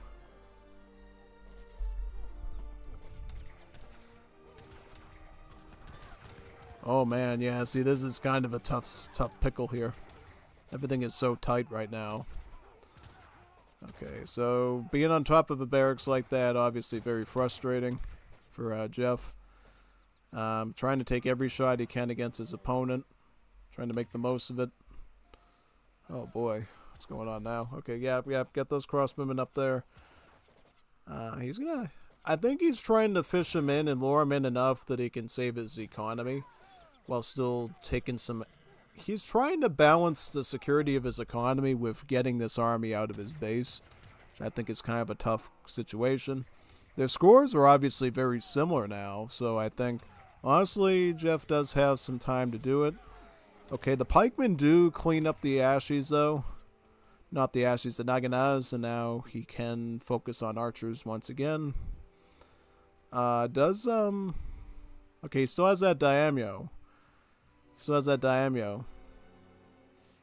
And he's... Okay, he did it again, folks. He did it again. He dropped the coin and all the way over here. So guess what? Now you have to take more vills and walk him over here to grab that coin. Honestly, again, that's a slight advantage there for Jeff because now his opponent has to lose some vill seconds to manually move those vills over there to pick up that coin, and obviously delays the coin pickup and gives Jeff a bit more time to prepare in his base. But honestly, right now, it's looking a little bit bleak. You know, he's doing doppels, which, honestly, these guys are pretty pricey in coin. I would probably say try to get a Fortress Agent, go skirm, war wagon. Doppels are kind of niche in this situation, especially since Japanese Ashigarus, a quick move in musket. There's a good chance they can back up and screw and shoot those guys to death. So you really need to be thinking about range solutions if you can. Skirm, war wagon. We'll see. I mean, he might be able to do this. I don't know. It's getting really close. Really close. Okay, so he moves the hand infantry forward, hits a Nagi, hits the archers. Get the archers, man. Get the archers. That's a big priority. Get those archers right away. You definitely want to get those archers done. Okay, the Doppels back up a bit and chase that stuff there. Okay, Nagi's dead. Now, the ball of infantry is where the real problem lies, I think. Yep. It's a very, very close resistance, though. Yeah, absolutely.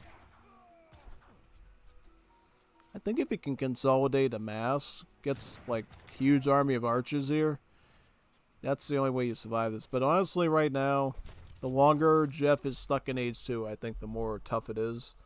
He needs to get into Fortress Age, and he has to make that gambit. Get into Fortress Age, get the skirm shipments out. Because skirms is the only way you get out of this. It's the only hard-hitting infantry you got that's going to fight back against Ashigarus properly. Yeah.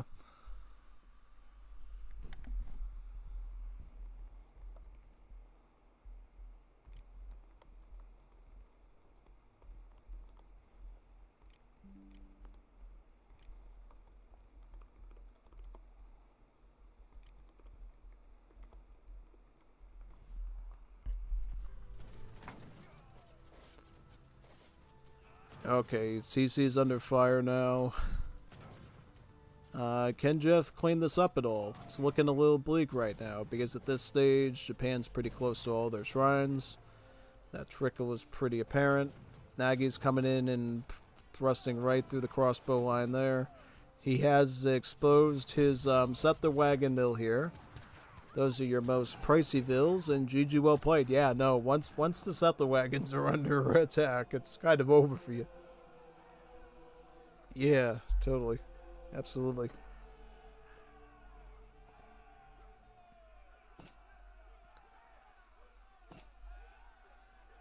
Yeah, you looked okay there. I thought you were going to press him good, but then you kind of gave him too much time there. Yeah, I think if you planned, you did your fights a little bit better in the early, you would have been okay, and you had to get a Fortress Agent. Oh, absolutely. I think that's another thing, too, because unfortunately, Germany is missing some early stuff. They don't have muskets. They obviously don't have a fully equipped hand cav like the Hussar. They rely on the weaker, harder melee Uhlans. So, yeah, absolutely. And it's not Defensive Edition. In Defensive Edition, Germany gets all sorts of cool gimmicks and cards and stuff. You don't have that here. So it's just plain run-of-the-mill trying to work with crossbow and pikeman Uhlans combo, and that I think is a big issue.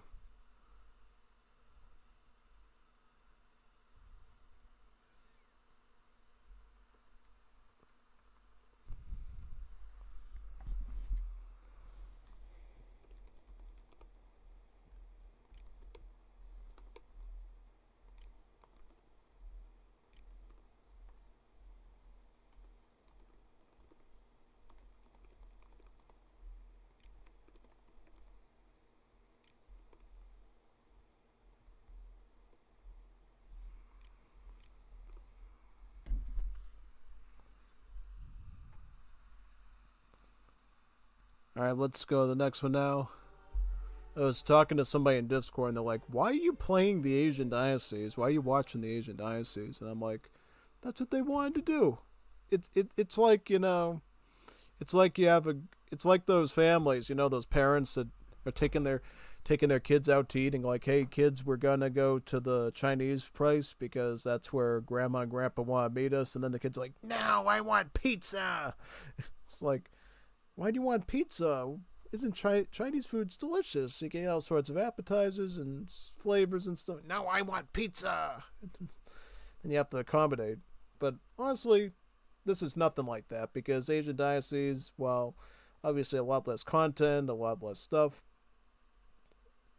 pretty solid overall. Yeah, pretty solid experience, I would say for sure. So yeah, I mean, I would rather be watching Wars of Liberty right now, but hey, if it takes these people to see what little content there is in the Asian Dynasties for them to appreciate Willbear, I'll take it. I'll take it for sure. That's all I can say. Portuguese and Japanese. You're gonna repeat Civs, Guillermo? Really? Why are you repeating Civs, Willis? You shouldn't be repeating Civ, son. This is a good Portuguese map, by the way. So, wait a minute, Jeff. You had a great Civ. French versus Chinese. Okay. That's fine. That's fine. Because you know why? Because China is a real aggressive beast in this. If he tries to be greedy with Portuguese and do the town center thing, I think he could run into problems. Yeah, literally. Literally.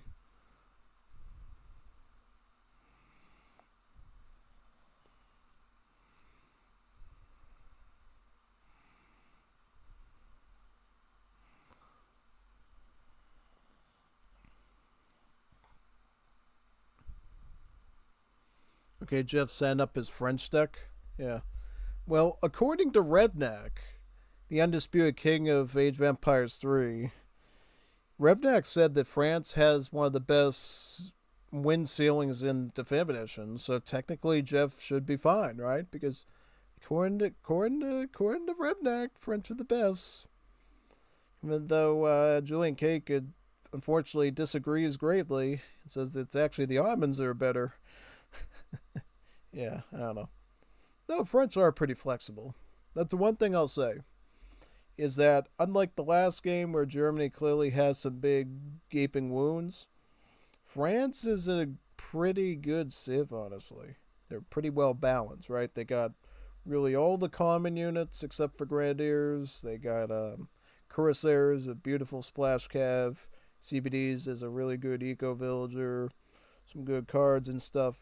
Now, Jeff should have a pretty easy time here with French.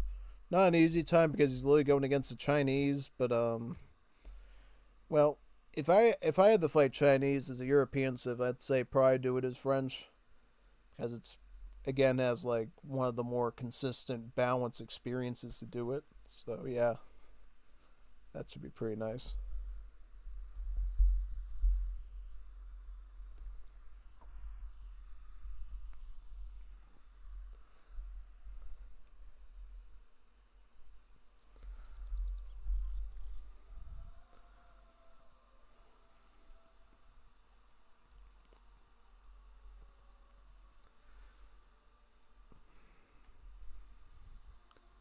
Alright, so yep, remember on Florida, you start the game with the market, which makes it a lot easier to get hunting dogs early. So I would assume for both of these players, they get their first hunting techs done early. If you're Chinese, it's going to be hunting eagles.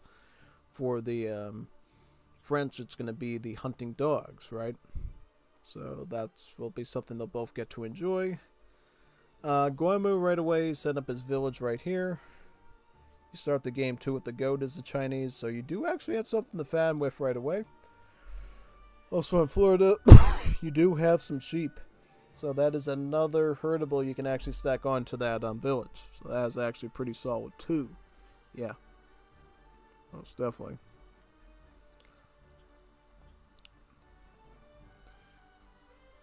Oh yeah, that's right. That's right. Oh my god, I forgot. So this is a European proto unit European market. So he actually has to build another market just to I think get technology. Is that right? Does he actually have to build another market to actually get the technologies? That is so cringy, man. That's one of the reasons why, I don't know, man. That's all I'm gonna say. Pretty insane, actually. That's all I'm gonna say about that. Alright, so for right now, I think the biggest thing is let's see what decks they're running. Also, Jeff, just like in the 5th edition, French are pretty keen on getting at least one trading post early. So that's going to be a pretty big boost for Jeff, honestly. So yep, this is the Jeff deck. He's got his skirms, his cuirassiers, dragoons. So basically with French, it's always going to be semi-fast fortress. That's really the way the French love to play is semi-fast fortress. Maybe get out a couple of hussars early or maybe some muskets and then go for that fortress age and then cap with all those cards. Yeah. Now, Jeff decided to bring the nasty card with him, Thoroughbreds. Yeah, this gnarly card, Thoroughbreds. It makes cuirassiers cheaper and allows you to train them practically instantly. Because if you combine riding school, Thoroughbreds, and the church tech for the cuirassiers, you'll be able to train cuirassiers instantly. Instant hand cav. I pray to the Lord that we'll get to see it today, so Nathan will finally understand why the Asian Dynesties is so balanced. He'll say, "Oh my God, this game is so balanced, man! Instantly training splash cab, that is so balanced." I will worship Asian Dynasties for the rest of my life. Yeah, yeah. But anyways, yeah, no. Let's see what Goemu's running too, by the way. So Goemu's gonna run pretty standard rush deck for Chinese. He starts out with Trade Empire, which again is pretty fine. And then you got Chukunu, Quang, Step Rider, right? All your early units. Fortress Age, you got Chengdao, Meteor Hammer, Iron Flail. Also the Iron Troop, which are pretty good. And Industrial Age, he's got this. This is like your most important card, old Han reforms. It literally buffs the stats of both the Chukunu and the Quang by about 50%. So it's like an extra Imperial upgrade. That's how good that card is. It's an extra Imperial upgrade. So you should absolutely pick it up if you can. Absolutely pick it up if you can. It's like quite consistent. Yeah. Totally. 100%.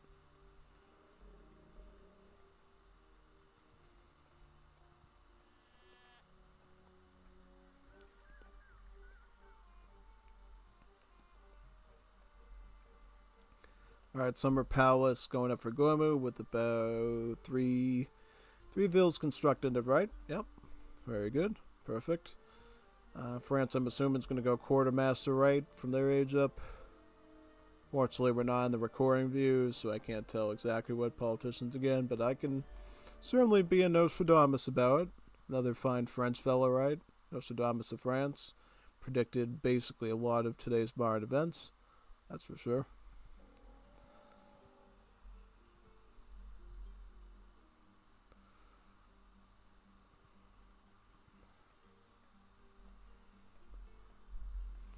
Summer Palace is coming up right now.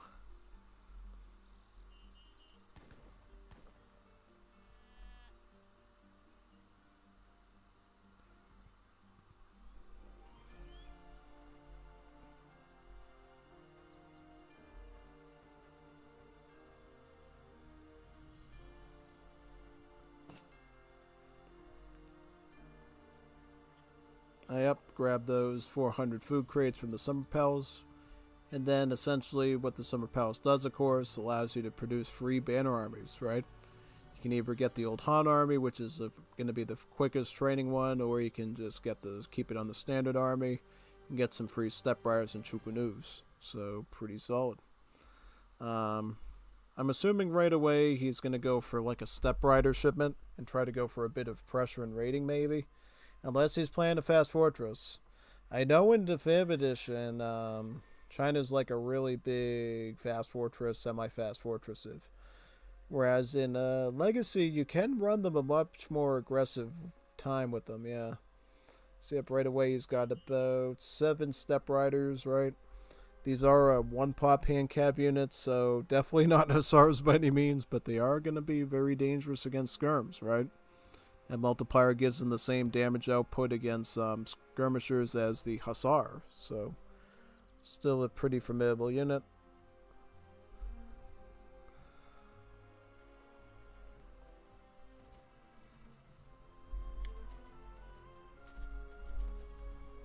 Start sieging down the trading post. Not bad. Yeah. They do have some decent siege, too. 25 siege on them, so they are a pretty big siege monster as well.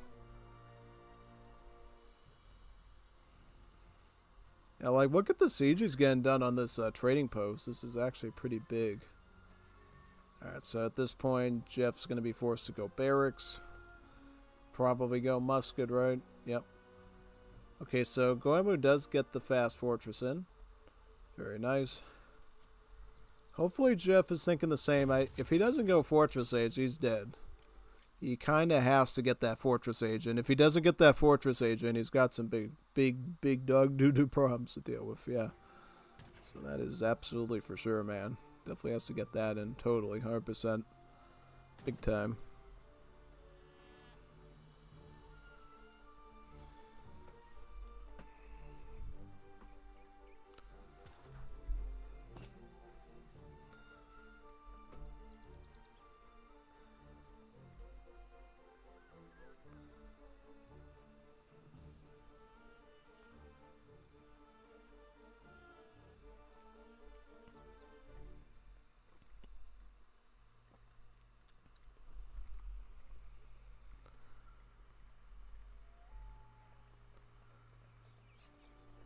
Alright, Confucian Academy going up here. We'll get some free Arquebusiers with that age up.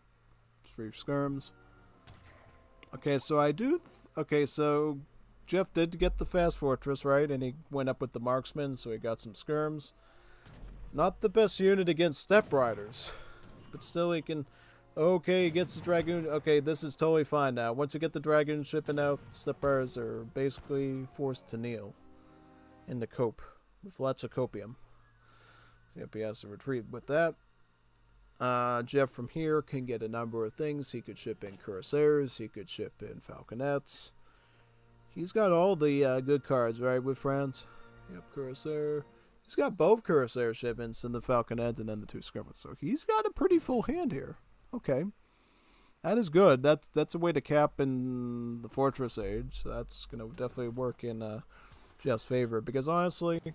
a French fortress age is going to be pretty formidable against a Chinese fortress age. Because while the fortress age for Chinese is a very strong one, doesn't beat the French because the French just have better units, right? They get some good skirm shipments, good dragoon one, falconets, the, the cuirassiers with the splash attack.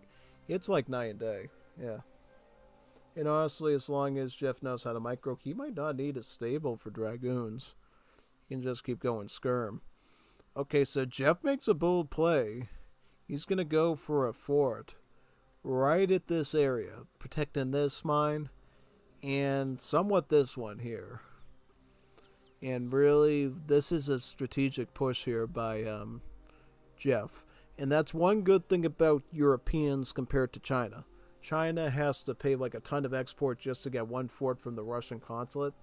Whereas Jeff, of course, can ship in, forts as needed and take advantage of them, yeah, pretty much.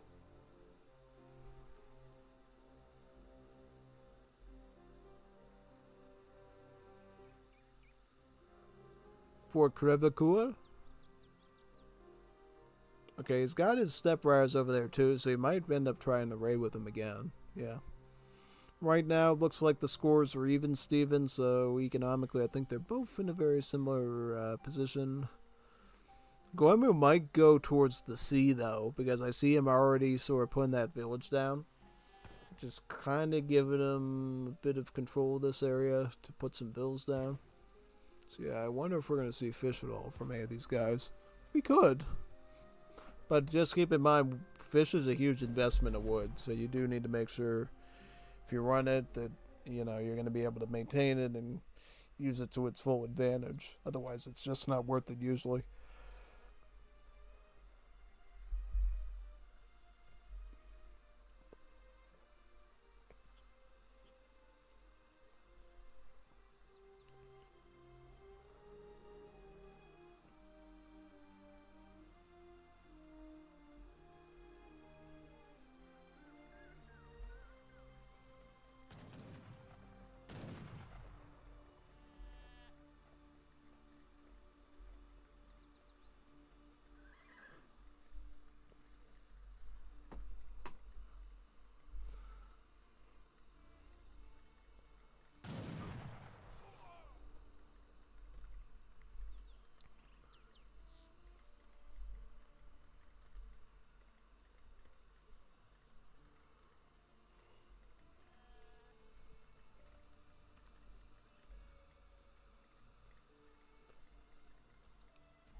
Yep, just run there with the skirms and blast some bills. Very good.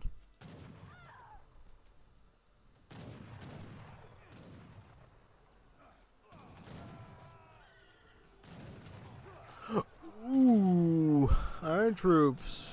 Oh, you're gonna have to run those back. Run those cuirassiers back. Oh man, he uses. Wow, good timing there by Guillermo. Guard troops are gonna be a very annoying force. Oh man, and oh, because he has all the sentries and stuff. Oh man, that was really bad. Oh, that hurt. Well, definitely retreat those falconets back before it's too late, man. Well, at least he doesn't have any cavalry. That's good. Because if he had cavalry, man, that would have been really annoying chasing those down. Okay, so the cav's dead. But oh wait, no, he's got the big army now, the one with the meteor hammers and the iron flails. That's a big concern. Can't even hold the fort, really. But at least because he has the fort now, this is going to impede Guamu's sort of advance. He is going to have an artillery piece, though, to start hitting it with, this Flying Crow from the Confucian Academy. So he does have some heavy artillery to work with now. I think so far this is turning out to be a pretty fascinating turn of events. Yep, Jeff doing some dragoons from the fort since he doesn't have a stable, right? Okay, he takes out one meteor hammer. That's great. Because one thing that can threaten those falconets will be those meteor hammers with their long-range anti-artillery melee attack. Let's see how long the fort lasts, though. Because the fort's going to be up for quite a while. And it gives Jeff a good opportunity to cap on it. And to pick up those extra hits on his units. Yeah, look at that fort. Look at all the kills he's snagging there with the fort. It's actually quite nice. Ooh, yeah, no, he's getting some free hits there. It's quite impressive. So yeah, no, it does force his opponent back. If Jeff has some one coin, he could try to repair this fort again and keep using it. He just received a skirm shipment too, so he's got a bit of anti-infantry. Okay, so he knows about the villager, the Chinese player too, right? So he's gonna press on a villager. Dragoons, back up, back up. He almost kills both of those hand calves. I'm like, look at that chain down. I'm like, God, is that gonna be a lethal hit? Okay, so in this case, Goemu decides to go break consulate just so he can up the HP on his troops. To make probably his iron flails and meteor hammers a bit more tanky and durable. Oh God, he takes out the Flying Crow before it gets a single shot out. That is so good. Okay, well, he loses the falconets though, which is annoying. Iron flail's dead, right? Get that meteor hammer down too. Okay, that's good. Because now Jeff can sort of retreat towards the fort and take some strategic kills here. Making sure to keep getting dragoons, though. Yeah, no, you're going to need dragoons for those, calves. Absolutely use that to your advantage as well. Okay, it takes another kill there. Very good. Jeff's score is starting to leap ahead of Goemu a bit. He does have a barrack still. He has a fort. He's able to maintain. If he can keep going like dragoon skirmish, he should be able to cover his bases there for army. But oh look, he is thinking about artillery now, so we might see some falconets coming in here. Might see some falcons. That would be a pretty good play, honestly, if he can afford it. Get some falcons. And he's getting another barracks too. He's moving a barracks further up as well. So he is thinking about production. And look at this. Phil's left alone. Village in a bad position. Because of all this fighting, he ended up hurting the hunts up here, and then he wasn't able to use that village, and thus loses a few vills. Lengthening the score lead of Jeff just a little bit more now. Yeah, very, very good.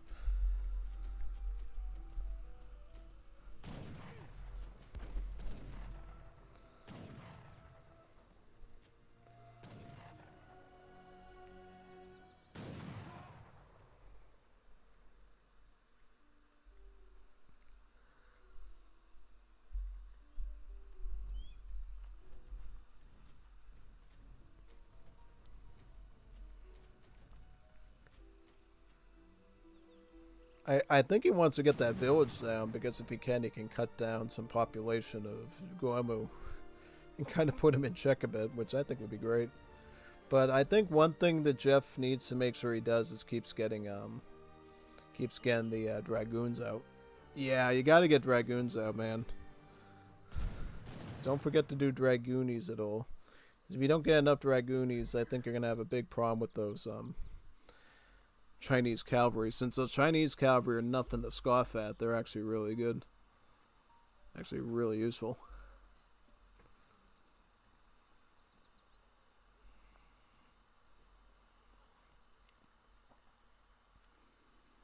Alright, so what's Gorma doing? So he's stacking. So these aren't all the elite calves, right? Some of them are step riders, it looks like. Okay. I'm assuming he's keeping this on standard army, right? So yeah. Ooh, okay. Look at this. Jeff coming to save his town center. This is a very aggressive town center from Jeff. This is a big aggressive town center. Because that's protecting one of the mines that ideally the Chinese player would like to use. I think just having a TC there that for him to potentially push on is gonna give Jeff a nice advantage, because what it does is it indirectly secures this mine and it secures this mine here. It secures multiple possible mines. And even though he still has those step riders there that he hasn't implemented yet, the CBDs could absolutely kill those, no problem, since CBDs are more combat efficient, troops there, yeah. Okay, the Flying Crow is dead. Oh man, look at these falconets get... Oh, nope, this is not good for Goemu. He's got falconets and the meteor hammers aren't close enough to close the gap with the range. And he's blasting some beautiful hits on him too. Ah, man. I wish he just didn't lose those falcons though. But still, honestly, he's in a good spot. Because now what he does is fall back to the fort. Go back to the fort. That's what you do. Go back to the fort. That's it. Just go back to the fortress again. That's all you gotta do there, man. And he's building another TC too. Which is gonna force him to deal with another building the siege now, right? Again, this just secures this mine a lot easier now because he's busy dealing with this stuff up here. He's not going to be able to come down here and press on your mining. That is just a really good setup for him, actually. Yeah.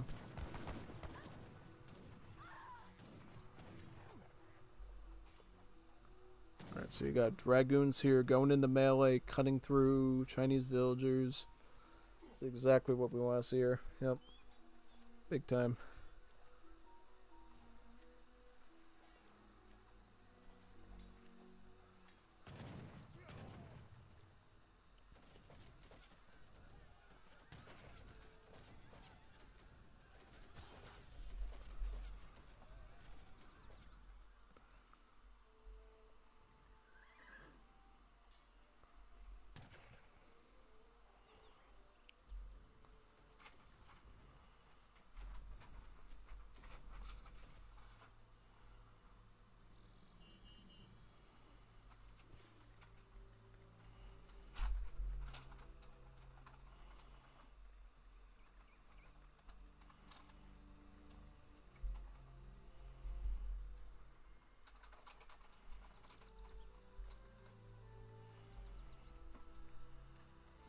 Oh no, get those vills out of there, man. Let's retreat him through here. Okay, good. Vills is secure, that's great. He is losing? I don't know. I think the one problem with Jeff is he's just not maintaining army numbers. Like maybe, I don't know, get stable, get some more dragoons. Like, get a more reinforcing army. And I think then you do pretty well, yeah. And look, Goemu does take the sea now. He does start adding in the fishing economy, and I think that's gonna lend him really well as well. Yeah, so that should actually be quite good for him. Oh no, 100%. That'll be really good actually.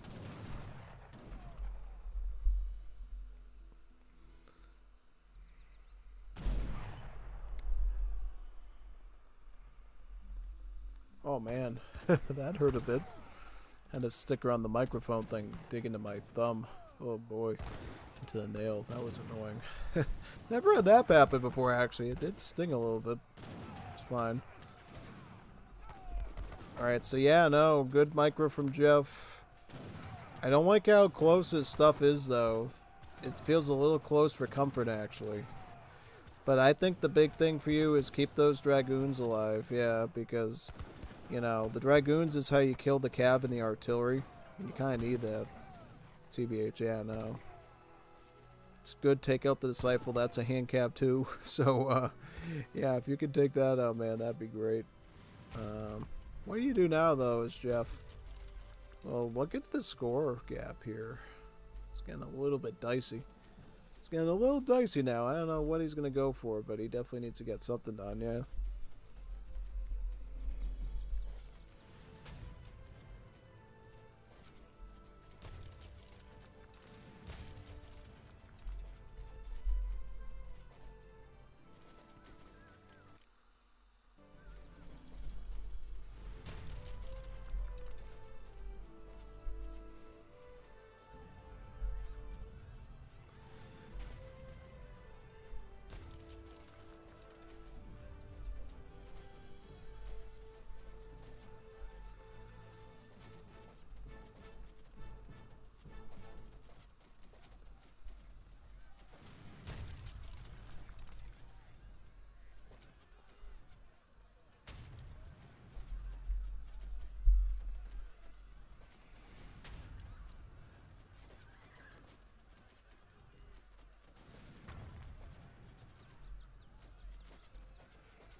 Guomo gets industrial age. Oh boy.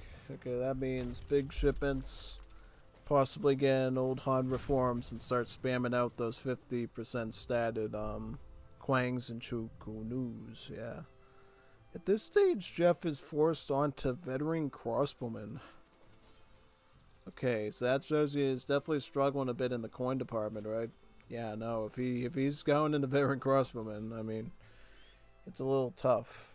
I mean, he is in Fortress Age still, so it's not a huge issue, but definitely it's going to eat him up a little bit later. Yeah, it's absolutely for sure.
A Culverin for the Flying Crow, I see.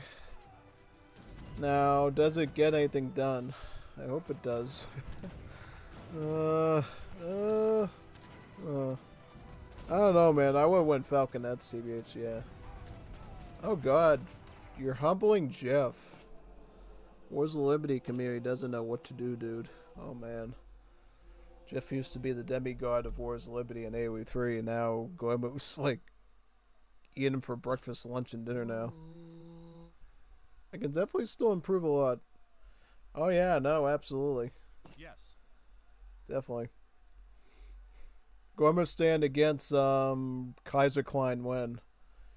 Yeah, yeah. Goemo should do a two. You should Kaiser Klein and Julian K should do a 2v1 against Goemo stand.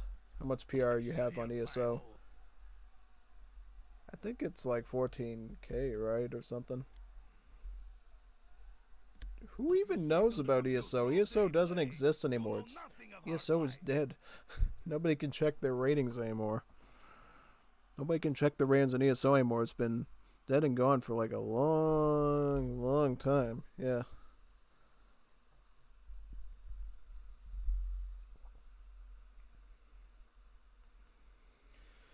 Yeah.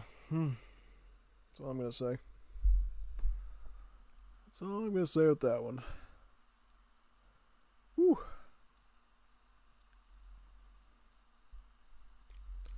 Guamistan is probably sleepy. Yeah. But guess what? Because we're in the Asian Dynasties, I don't have to worry about restarting my game to look at these recordings that Nathan did for me, right? So let's look at them. Okay, Discord's being a little bit laggy and stuff. That's fine. Discord had to reload or something. Okay, whatever. Whatever, dude. Discord's like lagging like crazy, man. What's going on, man? Something wrong with Nathan's account. I'm trying to load into it and it's just like really. We're doing fine on the stream, right? No drop frames or anything? Yeah, no.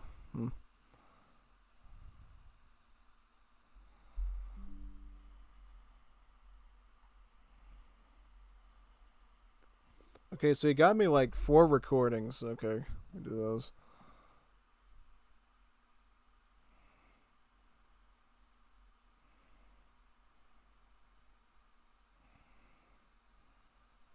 Actually, I don't want to look at that. I'm trying to see her.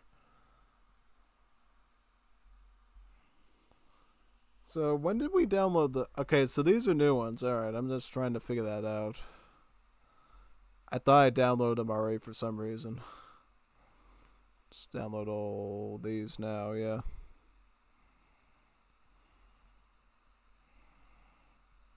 All 4 of them.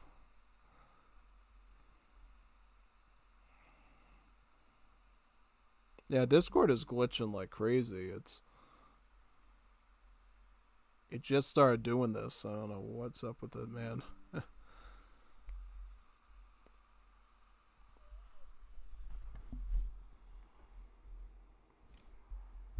It might have been the keyboard thing. All right.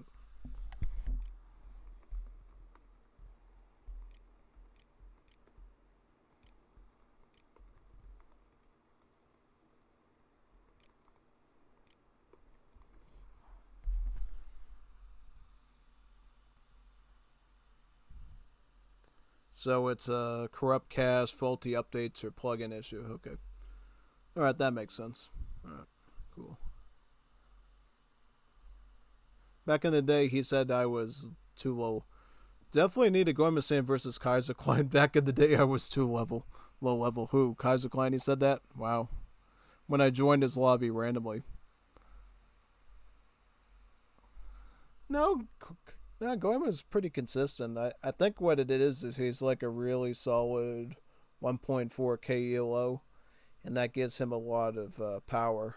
I would say for sure. Yeah, totally, 100%. Yeah, pretty much, pretty much, totally.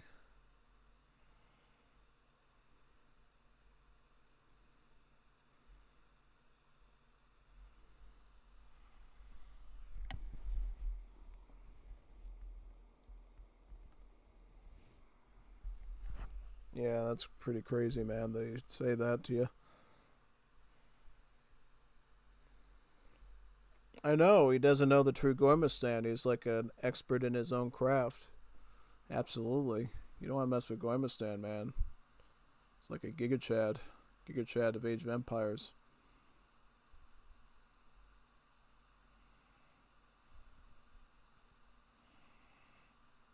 Oh yeah, those funny videos I uploaded earlier today. Maybe I could show them sometime. So this one I actually have to put in the Age of Empires 3 directory, right? Yeah, Age of Empires 3 directory. So actually I have to use a different directory for this.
That means because I've never done this before, I actually can find my stuff actually pretty easily.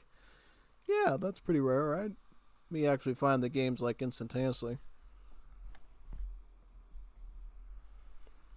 Oh yeah, no, Goemasan's gonna clap Samrev, I guarantee you, in the 1v1s in my Liga. Just wait, just wait till we see Goemasan versus Claymore. Goemasan's gonna give him a real reckoning, dude. It's gonna give him an even bigger clapping than Codefender gave him.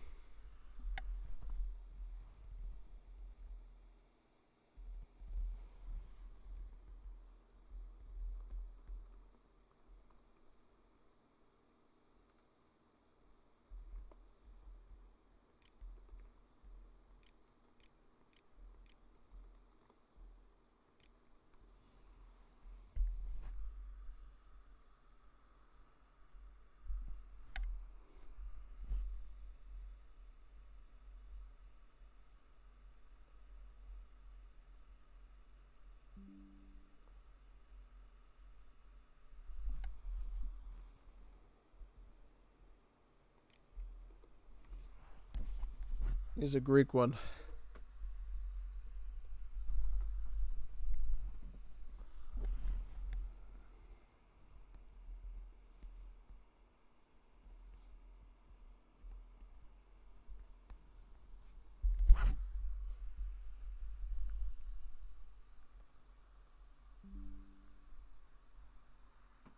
Yeah, I beat him twice in WoW.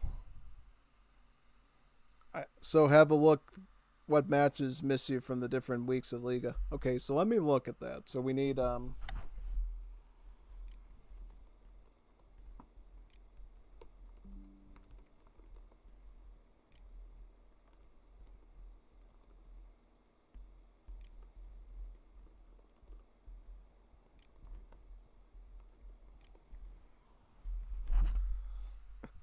Releckies ones. Yeah, no, the Releckies games are the ones we're missing the most on. Yeah, that's like big priority. Get those Relecki games in. That's as I'll definitely say we need to catch up on is Relecki's matches. And I'll look here for week 5 too. Let me see what we got.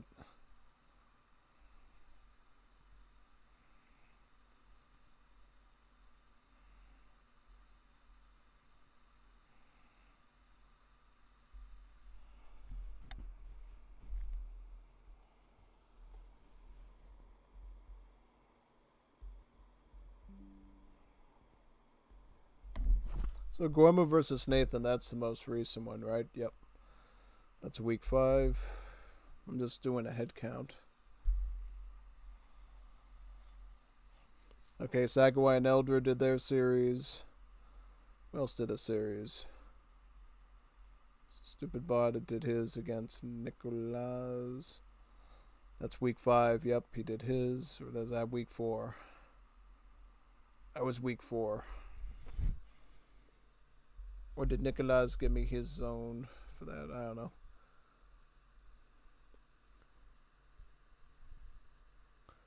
Okay, nothing new from him. I'm just doing some searching.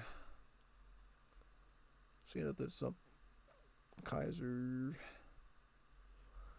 That's week 2. Yeah, no, I'm trying to see. I don't think I have anything from Kaiser for week 5 yet.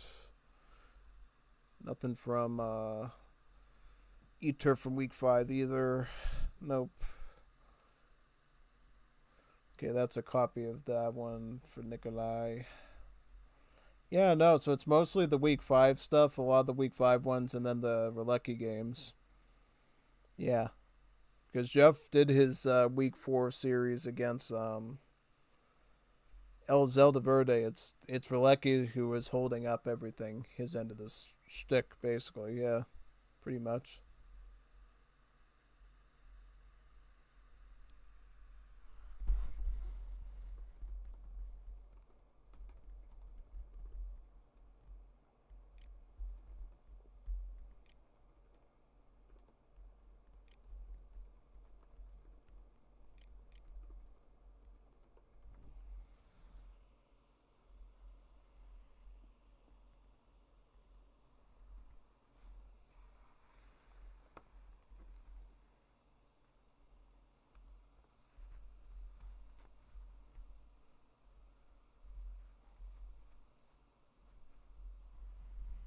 Yeah, back then when Gibba was on, he was part of the Wars of Liberty tournament. I beat him with Tupi and I think it was Paraguay or some other civ. Paraguay and Tupi or something. Or was it Zulu? It was a pretty good wombo combo I did on basically. Yeah.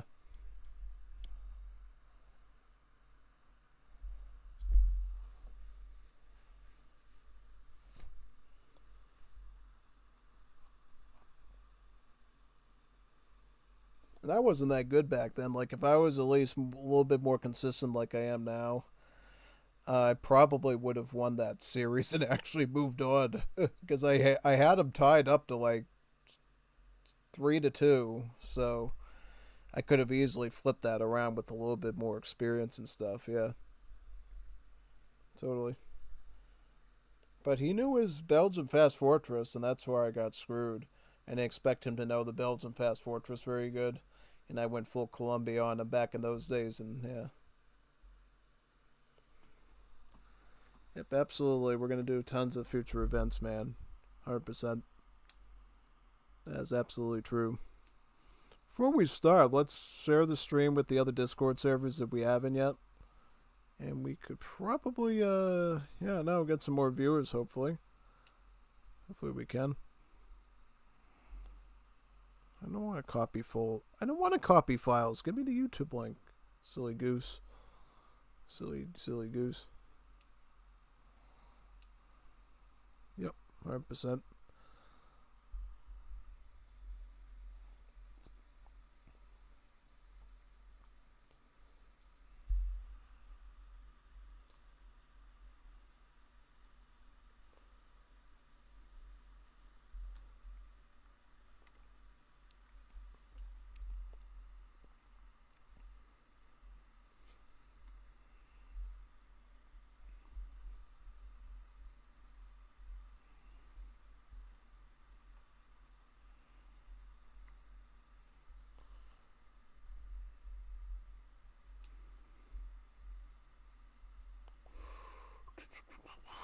Hmm. This Asian Dynasty stream has actually been more eventful than I thought it was going to be. I'm actually pretty impressed, to say the least. No, totally, totally.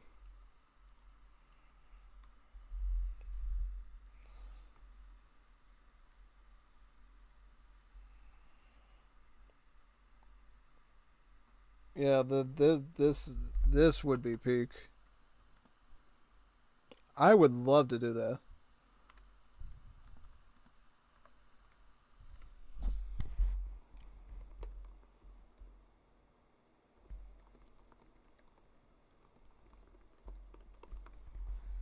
Oh, we could get T90 in the AoE2 community playing that because that's like Age of Empires 2 and the AoE3 engine. That's like AoE2 stuff. That's a good one because it's literally Age of Empires 2. You got the skirmisher class, the archers, the men at arms, the knights, hussars, horse archers. The only thing that they retained from AoE3 with the military is making cav archers like a dragoon. That's the only thing they didn't like rework the cab archers to act like anti infantry or anything. They did keep light cab as light cab, and that's the only one of the only things from you know Age of Empires 3 logic that they kept was the role of light cab. That's it. Everything else is like pretty strictly Age of Empires 2 related, including the skirmishers, the archers, the hand cannoneers, literally everything. Literally everything. Yeah. Absolutely everything, yeah. That's totally it. Hmm. Okay, so now what we're going to do is we're going to look at some games that were pre recorded by Goemu and Nathan, and you can tell me how good they are, okay? Let's look at them together.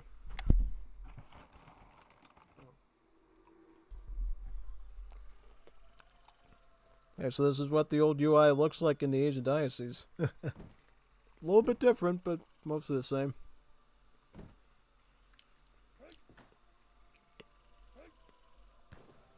Alright, so we got Guemistan as Chinese and Nathan as the Russians.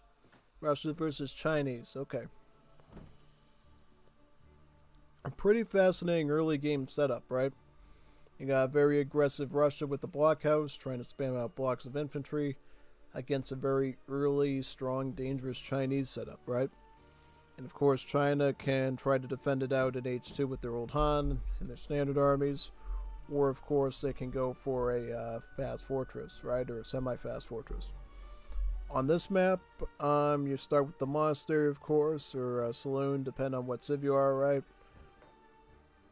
I think the big thing we gotta obviously acknowledge is that in Asian dynasties, churches trickling XP were not a thing yet. So, unfortunately, this monastery just, makes mercenaries and stuff. Doesn't do anything wacky or special with XP. So, yeah. Yep. And so I had to remember that when I was looking at the Florida game we just watched.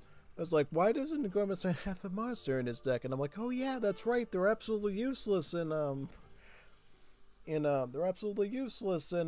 Asian dynasties. They don't trickle anything. Yeah. So, does give them an option to go outlaws too, like dacoits or thuggies. That's one fascinating solution. Could see here, yeah, big time.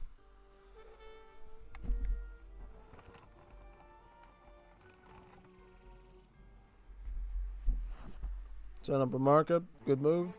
Pick up that hunting early, right?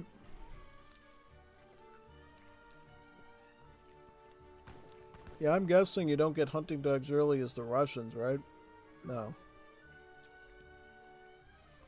I know in Definitive Edition when I watched stuff from, I think it was Widgie and Ozzy Drongo, they always used to talk about doing the stuff with the marking, again, the hunting dogs early. So it's kind of a bit of a different experience watching that, honestly.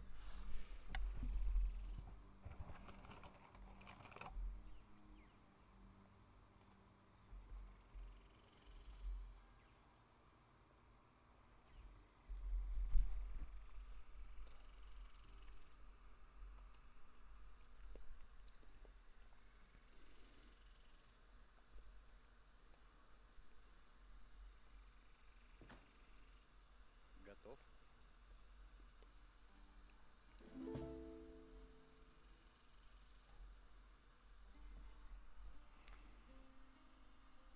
So what do the decks look like too, by the way? Let's see.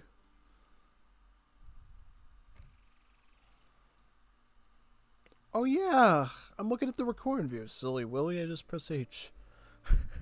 Okay, so this is Russian deck. 300 food for Nathan. So he doesn't use distributivism?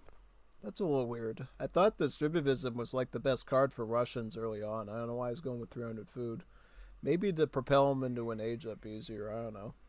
You might struggle a bit actually with the early game hunting with the Russians because the whole 270 food block training with the settlers might give him a bit of trouble. So maybe that's why he does it.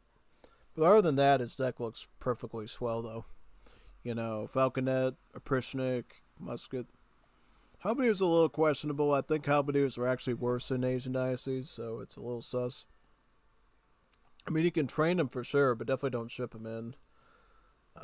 He's got the Manchu shipment. That's great. Cav archers are alright. No, this is looking just fine, yeah. Very much so.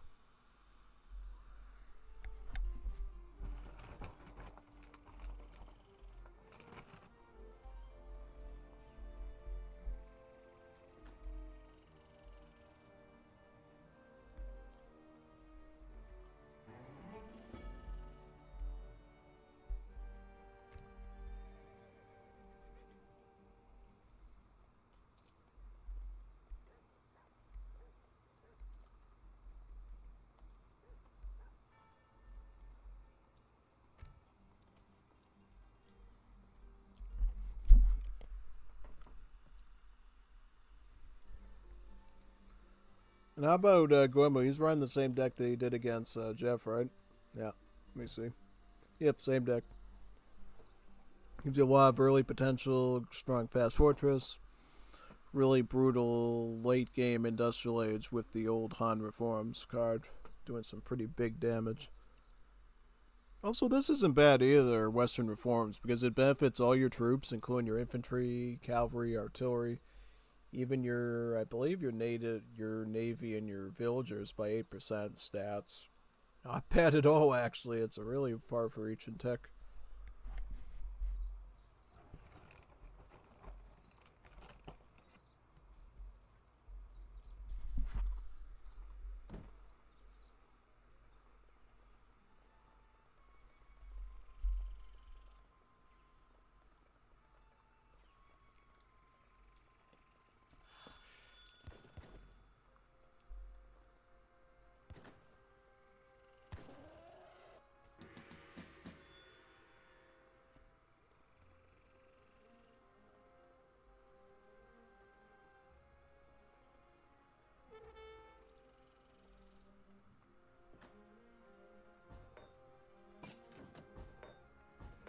Что?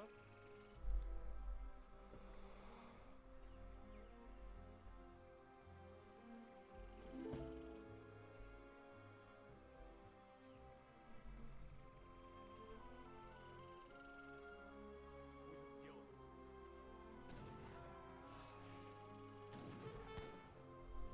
How did he actually shoot that Thuggy?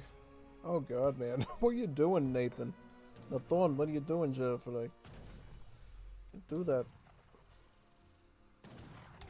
Why didn't you garrison the villains? Okay, alright, now it's looking good.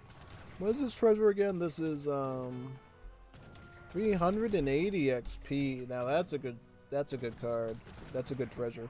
I'll give him like a second card, so maybe he can get like both batches of Cossacks out with that now, instead of just one. That could be pretty good. I mean, it might help him with pressure actually. Что?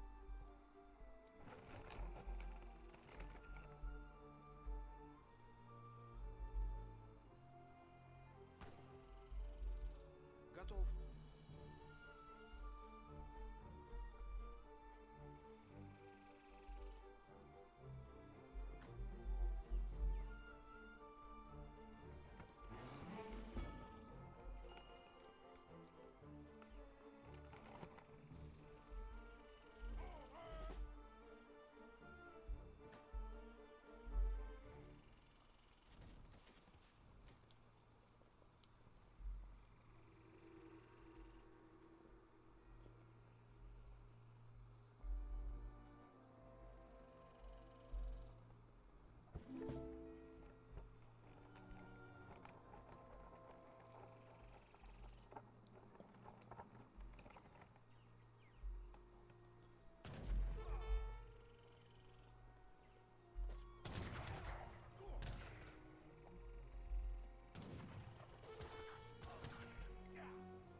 What are you doing, Nathan? Why are you letting the struts, unstoppable slutsies die to the old hunter? What did he like mess up his micro there and let the Quangs actually close the gap with them or something? It's a bit of a blunder, honestly. Kind of can't allow yourself to do that, because if you let that happen, your initial push is kind of stamped out, and then there's not much you can do after that, honestly. Oh yeah, no. Okay. That's interesting. That doesn't happen on that doesn't happen on Wars of Liberty though. It resumes the game if I'm checking something, right? Yeah, no, that's weird. I guess it's kind of good so I don't miss anything.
Definitely that rattan shield shipment there definitely makes it hard for Nathan to do much because he was trying to go unstoppable sweatsies, and now he actually has to think about maybe doing some ruskets there from the blockhouse just to get around that, right? Yeah, totally. Because right now you can tell he's on the back pedal. He's not doing any bills anymore, and yeah, no. It's like a really annoying situation for him, TB. Okay, he is doing bills, okay. I should actually set that up in the UI right now.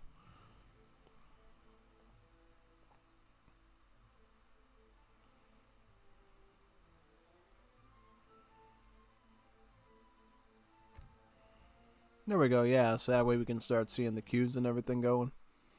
It makes the commentary stuff a lot easier then once you do that.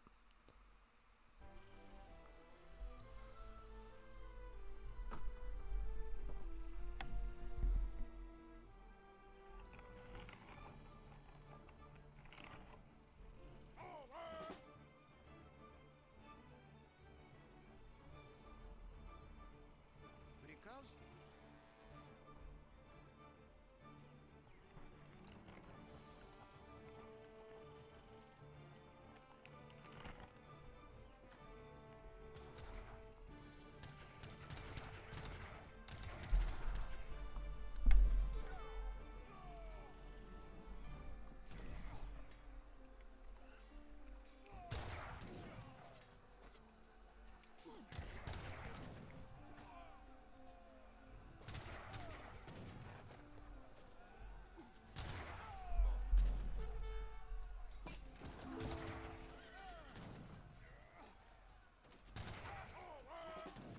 Ooh, more unstoppable Sletsies, that's good.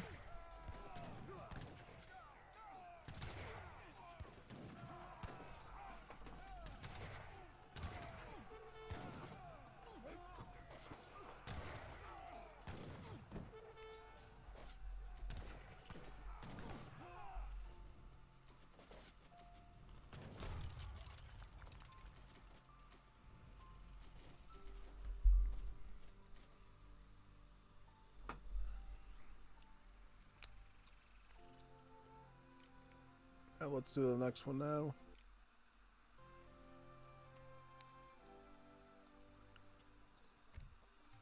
Feels good to not have to restart the game again every time to do these. Yeah, tell me about.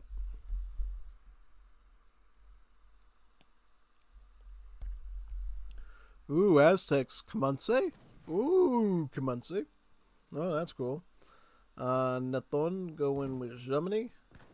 And then Goema going Aztecs. The one save that the Wars Liberty team delayed from the game. Yeah, so it's good to see Aztecs again. Aztecs being sort of the fire pit civ, right? Yep. It's always good to build a fire pit right away with the Aztecs because you got this nifty unit called a Warrior Priest to dance at it for you. So you can keep all your builds on eco and let the Warrior Priest do the work for you.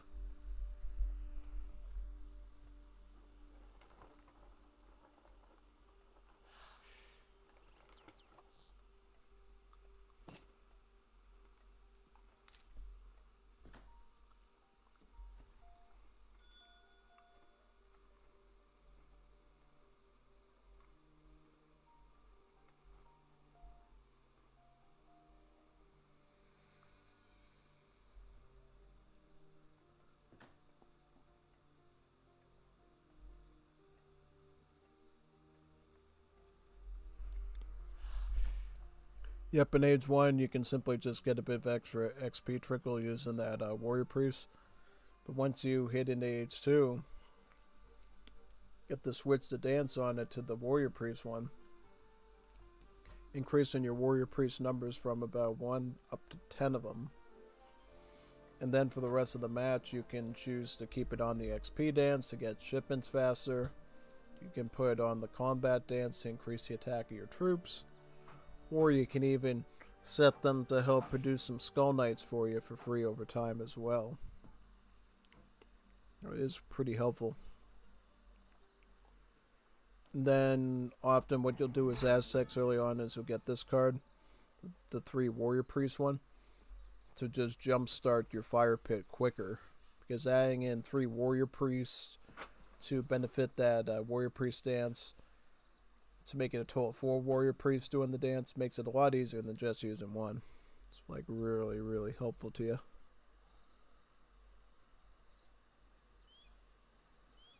And then obviously for the rest of the deck, we got both of the Skull Knight ones, Jag Knights, Urks. Nothing with Arrow Knights though, to find interesting. It's got the support cards for the Coyote Runner to get their HP up, get their attack up, the range on their Urks, the one for the Jag Knights, and then the one for the Skull Knights to get more splash, right? Yeah. So it's looking quite good there. I mean, Aztecs are pretty solid in the Asian Dynasties, if I remember correctly. I remember in Wars of Liberty, people used to run pretty solid Aztecs in the Wars of Liberty cheese hunt. You know, people would be running sets like the Danish, the Belgians, and things like that. And people would still have a pretty good win record with the Aztecs, as long as they knew how to use the fire pit correctly to benefit themselves.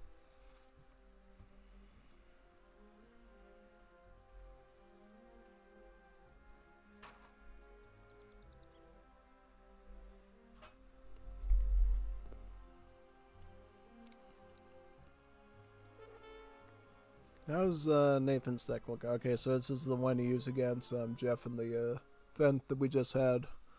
He runs horse artillery, which I find interesting. I would have thought that he maybe would have wanted the infinite 1 heavy cannon card, because it gives you a 1 heavy cannon and about 4 free Ulons that you can send again and again and again.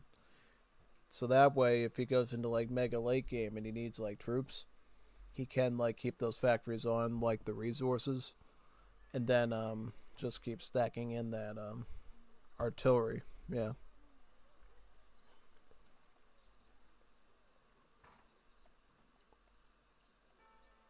But overall, his cards are pretty consistently good here. I'll just say for certain, the Doppel shipment in Fortress Age is a little sus. You might want to maybe focus more on skirms and Ulons, perhaps. Yeah, so Doppels can sometimes be alright. And it never hurts to have hand infantry combat, I guess, in case you do need them. So that's kind of okay, I guess. I think it's a bit tough for the Asian Dynasties because you don't get to get the guard in the Imperial upgrade on the pikemen, so it feels like that card is just like half useful. Because if you're, once you like move outside the Fortress Age, you're not going to be spamming those pikemen anymore unless you're like strapped for gold. You're going to be doing doppels, and it's like, do you really have the resources to do doppels? Because they have a similar cost profile as another unit, the Ulon, which you need a lot more of. So can you afford to be drinking up that much coin? And the answer, I think, is probably no. You don't have the resources to be piling up that coin like that. That's a big challenge, yeah. Absolutely a big challenge.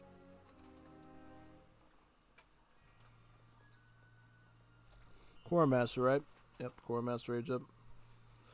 Whereas Goemu, I think he went up with the did he go up with the messenger? Maybe. I didn't even see. He's getting a war hut up though. Good. That's the way you do your basic infantry as the Aztecs, and then in Fortress Age you get the Noble Hut, where you make the more elite units that have better effects.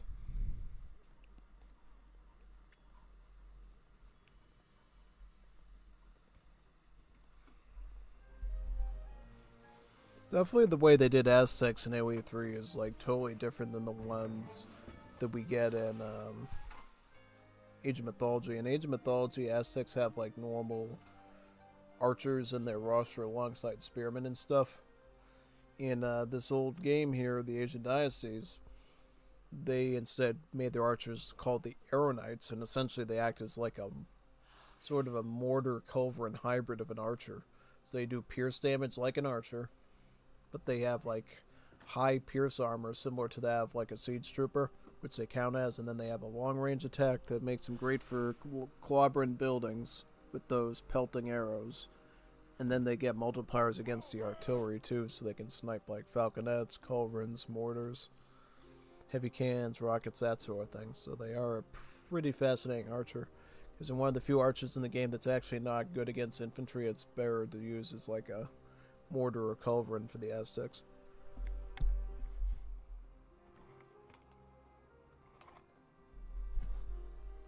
So he's bringing in the coin, the wood, 700 wood. He is training up a ton of coyote runners, though. Those will apply some pretty good raiding pressure against Nathan. While he continues to get warrior priests at his fire pit as well. Just make sure you place them on so you get the full value of them. Also, the warrior priests have more weight on the fire pit, which means they actually have a stronger effect on it than regular vills anyways. So, yeah, it's definitely pretty critical for like mid to late game play with Aztecs to be able to maintain some presence on that fire pit to train units faster, get their stats up in attack, get skull knights, get an XP trickle, those sort of functions. And even getting the explorer back as well.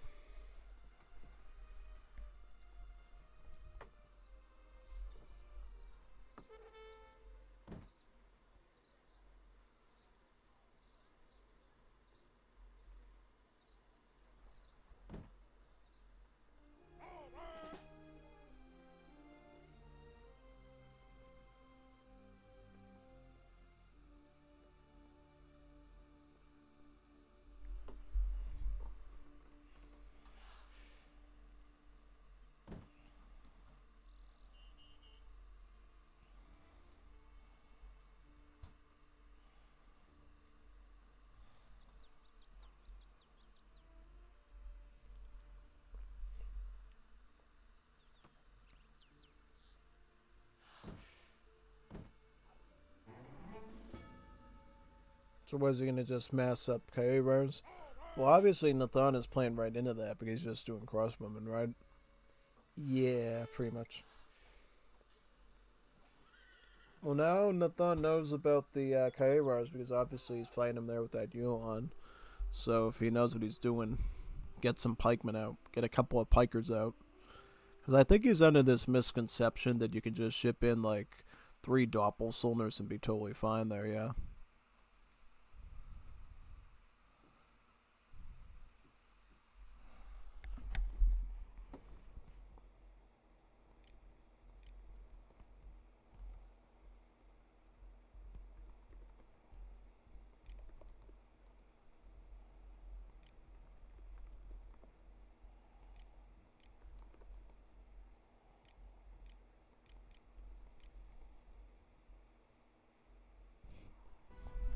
Yep, I was reading Gafos's message. He says he is going to join in a bit, and we're going to get to do some more Wars of Liberty stuff together in VC.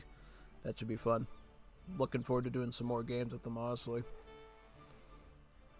Could even, I don't know.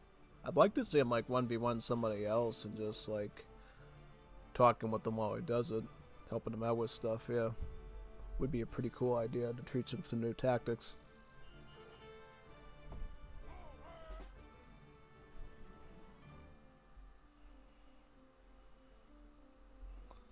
Bereit.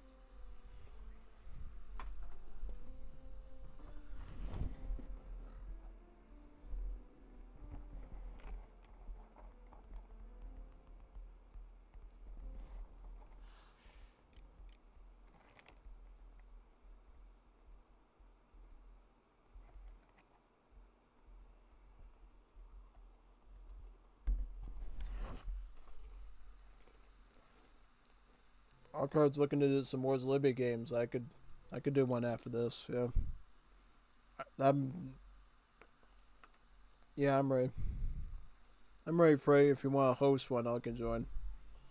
Could do the 2v6 AI battle that you want. Yeah, no, totally. I'd love to do that.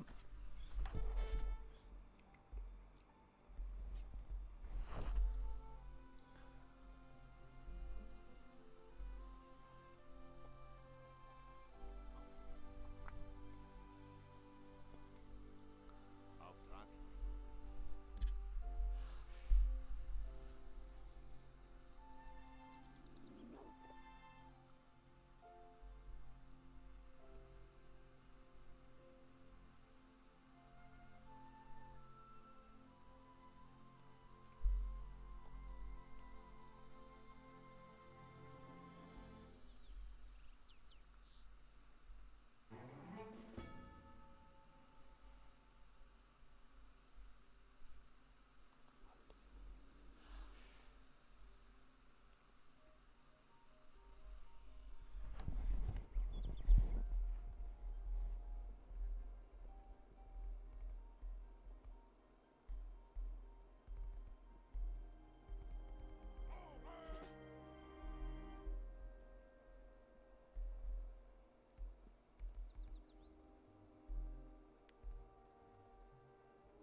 Yeah, I think he just makes too many doppels, honestly. You get a lot more done with just little packs of pikemen, yeah. Yep, well, yeah, let's do that. Let's do that setup.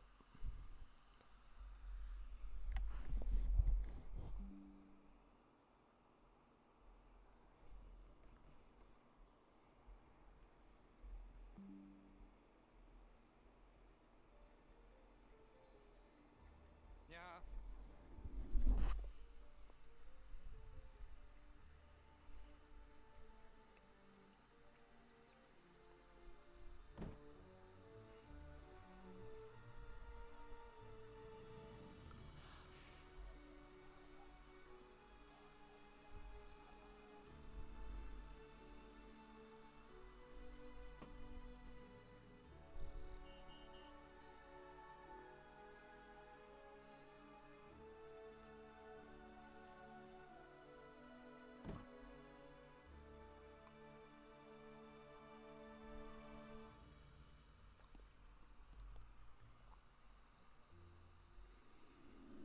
Yeah.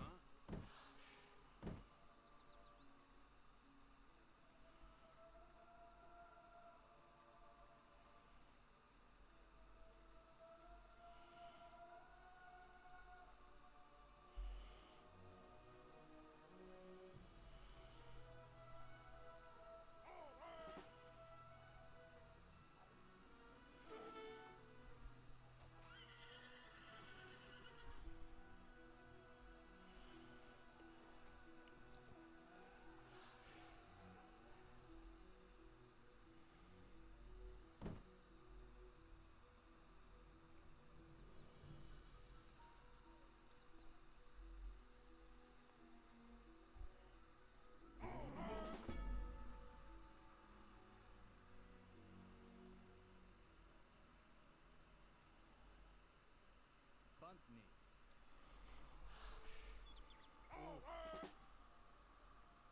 Bunt me.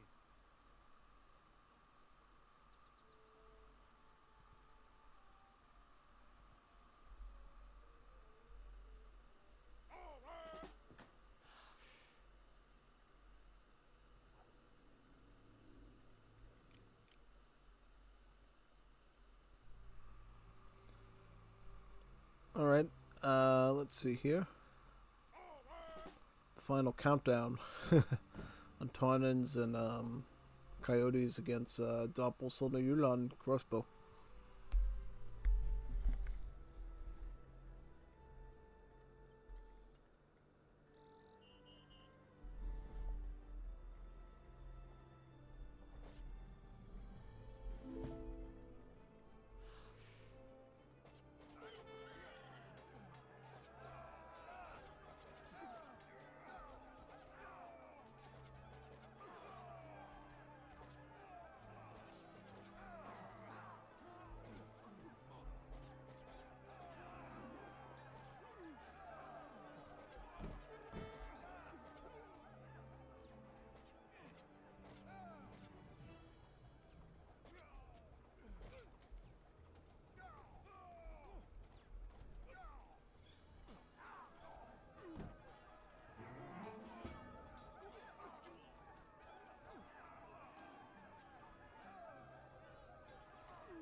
Alright, there we go. Let's set up Wars of Liberty now with other card, yeah.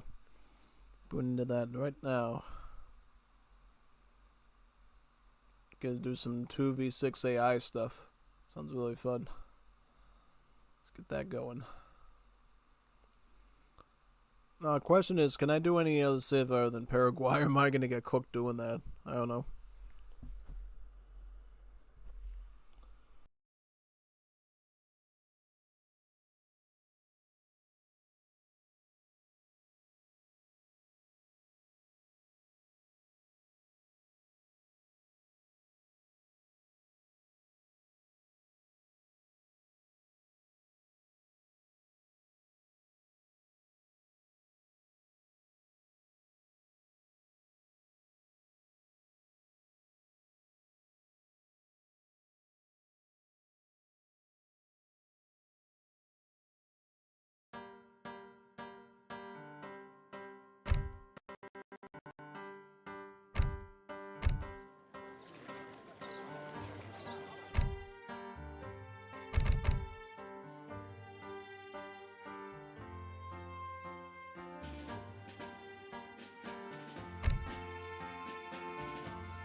Yes.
Commando, ook ik doe het. Commando? Ja, juist. Oké, klaar. Ja, oké, juist. Commando? Oké. You have collected a new world treasure, ik doe juist. but there is more to winning a war than juist. that. Oké, jager.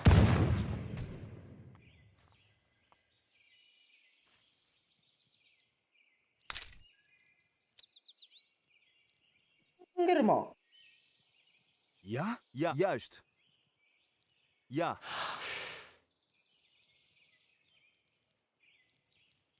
Commando?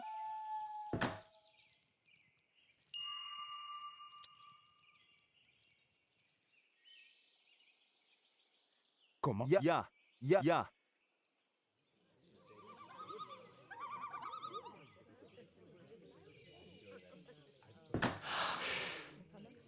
Ngingaziza akha. Ja, oké. Ja. Klaar, oké, ja, juist. Ngikulungele. Ja, ik ga. Ukuhlasela. Commando jagen. Ngikulungele. Oké, ja, juist. Oké, ja. Juist. Klaar. Ja, oké. Ja, oké. Ja, juist. Ja, oké. Ja, oké. Ja. Oké, ja, juist. Ja. Juist. Ja. Juist. Oké. Ja. Juist. Oké.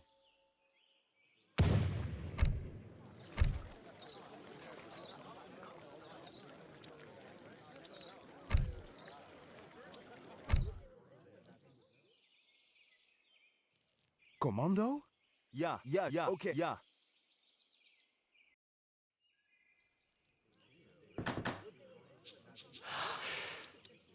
Ja, ja, ja, jager.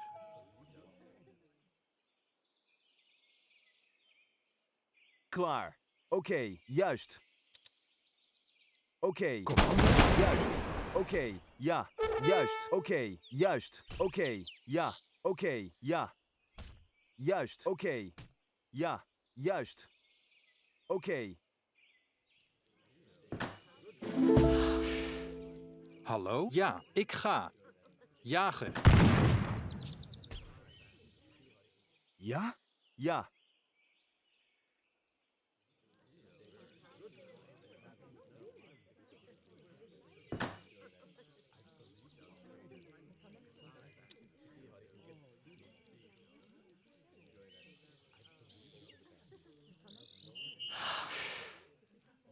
Klaar, ik doe het. Houthakker, houthakker.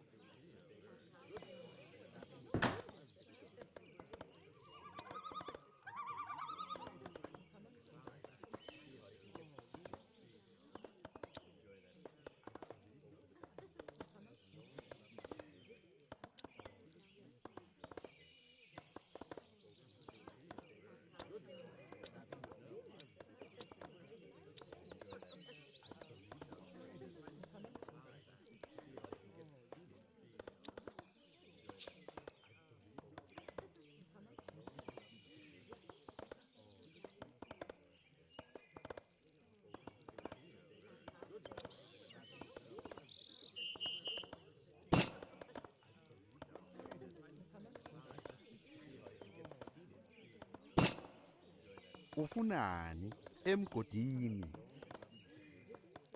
Ja. Hallo? Jager.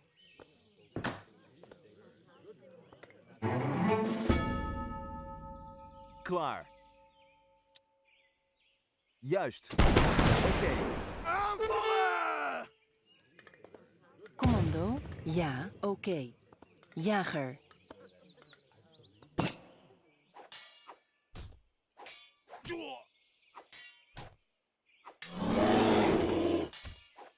Commando?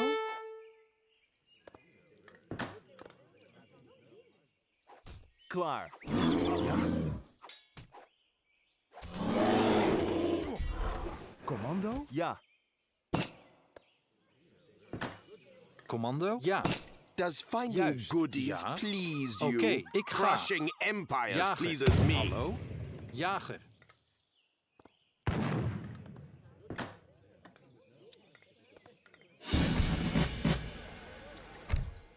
Klaar, juist. Oké.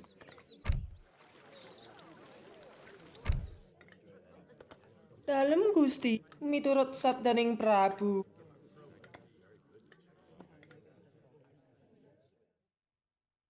Klaar. Juist. Oké. Ja. Juist. Oké.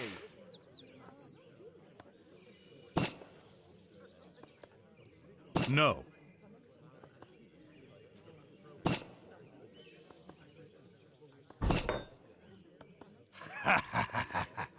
Yes. LOL. I am ROTFL.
I am Gustavus Adolphus, the Lion Ja? of Ja, the ja. North.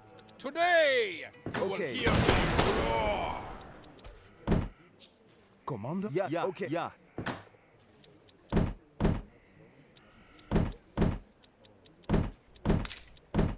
Klaar. Oké, ja, ja, oké. Klaar. Ook ja, ook ik ga. Hallo, juist. Jager. Ja, vaker. Ja, papa, pomane wel goed gezegd. Commando? Ja, juist. Ja, juist, ja. Oké, juist. Pomane, goed gezegd. Klaar. Oké, juist. Ja? Oké, ja. Juist, oké.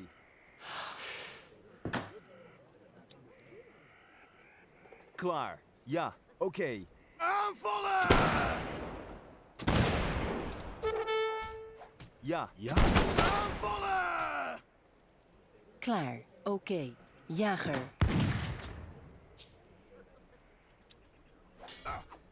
Commando? Klaar. Oké.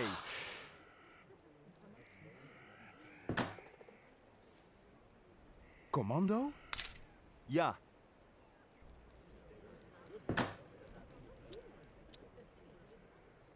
Ja? Juist. Oké. Ja. Oké. Juist.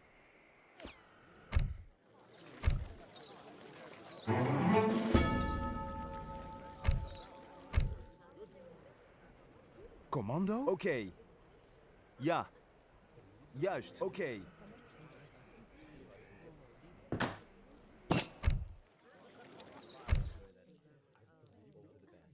Ja? Ja. Juist. Oké. Ja. Juist. Commando? Oké. Juist. Ja. Oké. Aanvallen! Juist. Oké. Juist. Aanvallen! Ja? Oké. Juist. Oké.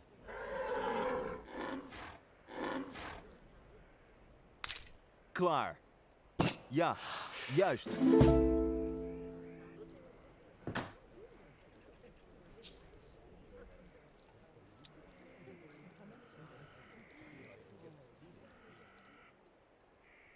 Ja? Ja. Commando? Oké, ik ga. Ja. Jager.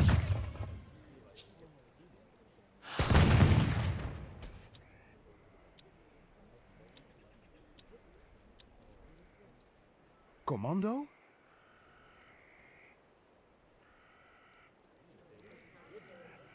Nggih. Negara wit. Ja, papa. Ja, papa, pomane wel MKD.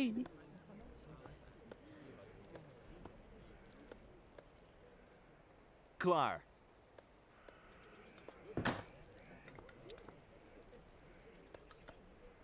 Ja?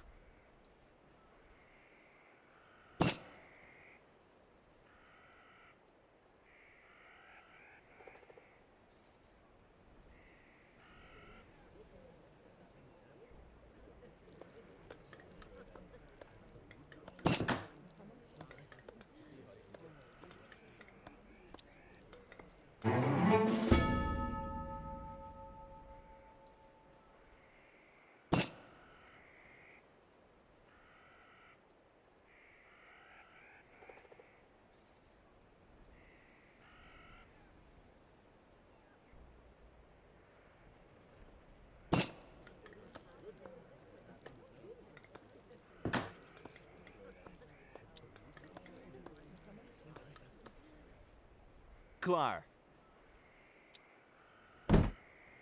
Juist. Ja? Oké. Aanvallen!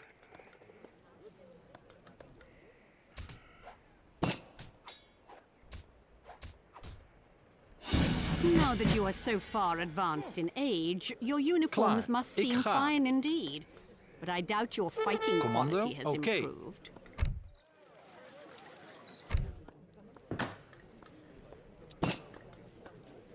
Ja.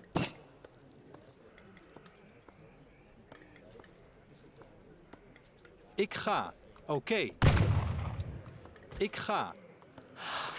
Napa Gusti? Inji. Laksanakan.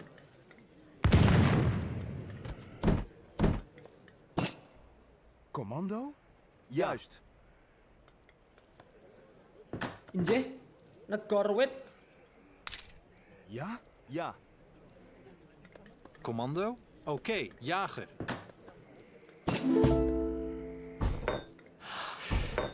Klaar. Oké.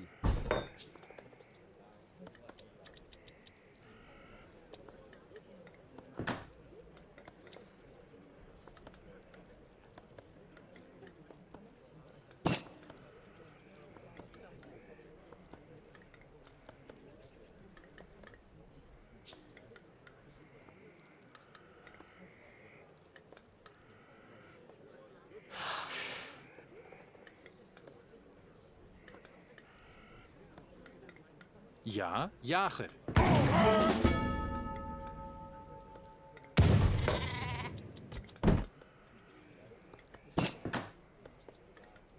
Laksan. Inji. Klaar, ik ga. Commando? Ja. Inji. Nagarwit.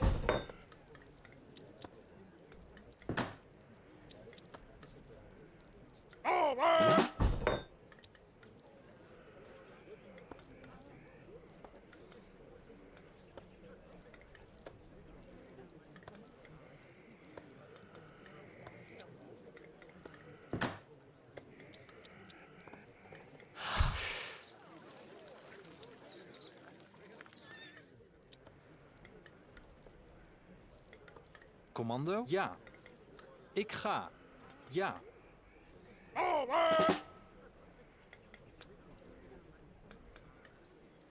Hallo? Juist, ik ga.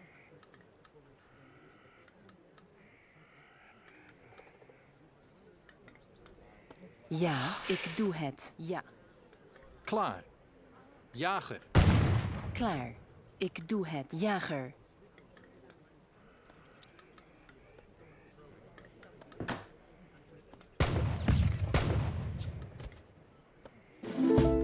Napa Gusti? Wedok kok dadi kuli? Commando? Ja, ja.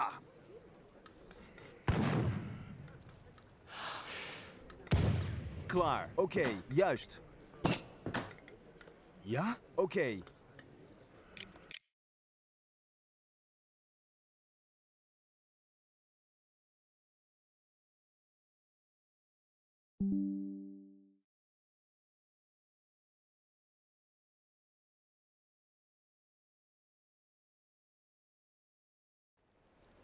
Commando? Ja. Juist. Commando? Ja. Jager. Klaar. Commando? Juist. Jager. Oké. Jager.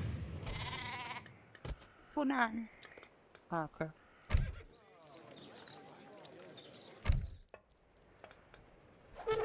Ja. Juist. Klaar. Houthakker. Klaar. Oké. Ja? Juist. Oké. Aanvallen! Ja. Aanvallen! Aanvallen! Aanvallen! Juist. Oké. Aanvallen! Commando? Ja.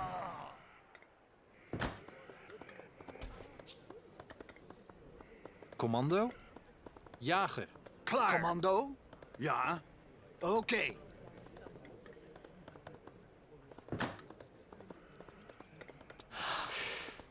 Klaar. Ik ga.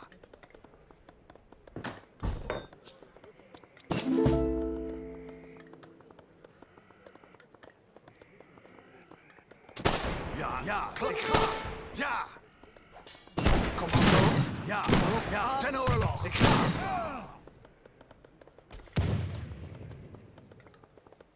Ja. Ook ik. Ja. Houthakker. Ja, ook. Ik ga. Ten oorlog. Ja, ten oorlog.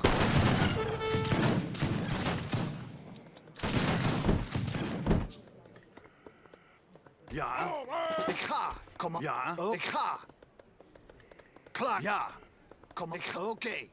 Commando juist. Timmerman.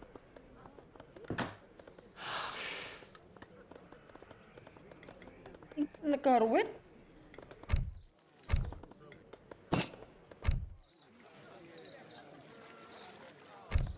Ja, oké. Ik houthakker. Klaar. Ja, oké. Kom maar. Ik ga.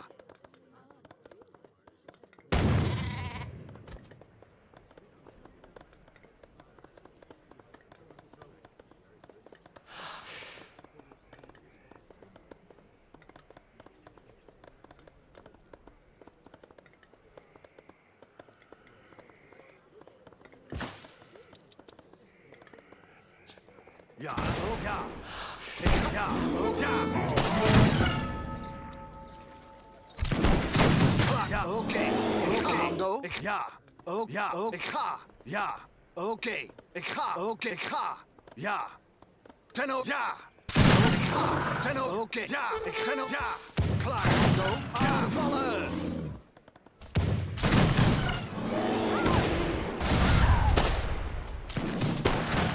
Ja. Ja. Juist. Commando. Ik ga. Ja, oké. Ten oorlog. Ja, ik ga. Ja. Ja, oké. Ten oorlog. Ja.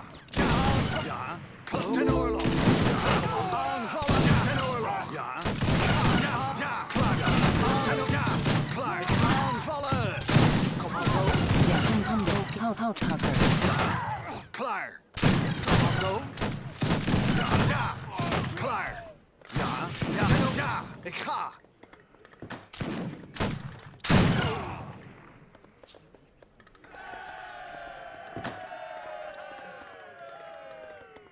Miturut sabdaning wedok kok dadi kuli. Oké.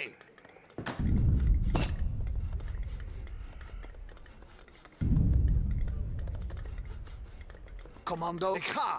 Aanvallen. Ja. Ja. Ja. Ja. Ja. Aanvallen. Ik oké. Klaar. Ja. Ik ga. Ten oorlog. Oké. Ja. Ja. Ten oorlog. Oké. Ja. Ten oorlog. Ik ga. Aanvallen. Ja. Ja. Ten oorlog. Ja. Aanvallen. Klaar. Ja, ik ga. Ten oorlog. Ja, oké. Ja, oké. Ten oorlog. Ja, ik ga. Ja. Inggih. Klaar, Commando.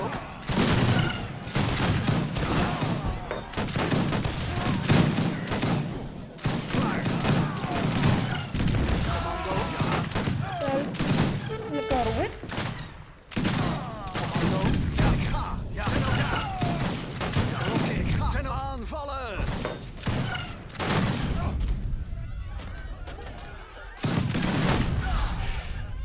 Klaar. Ja, ja.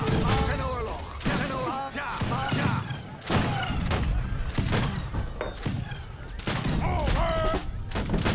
Ja, klaar. Oh, ik ga. Ja, aan. Ja.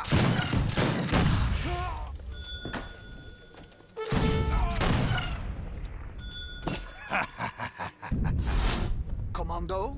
Oh, ik ga. Tenno aanvallen.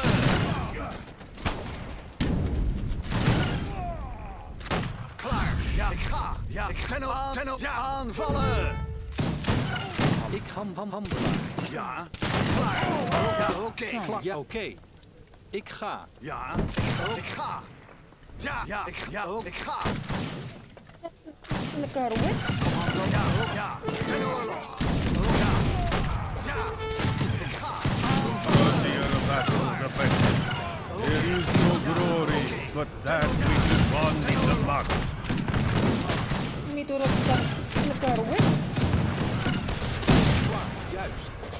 Ja, klaar. Ja, ten oorlog. Ja, ja. Commando. Ja, oké. Inggih.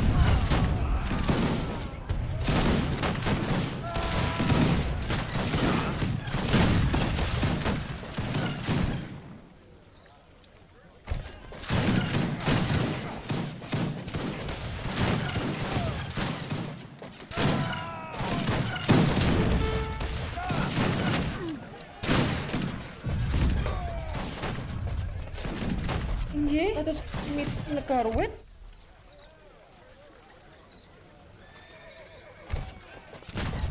Napa Gusti? Apa Gusti? Negara wet, negara wet. Inggih, inggih. Laksanakaken. Ja, ik ga. Klaar, juist, oké.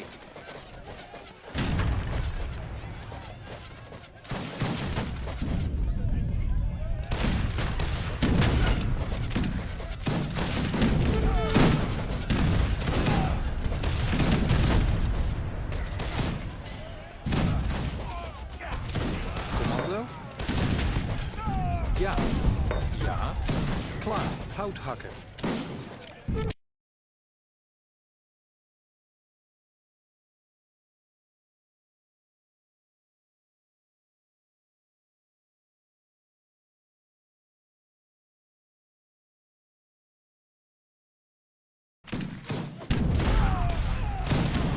Commando? Juist, oké. Dalem miturut sabdaning Prabu.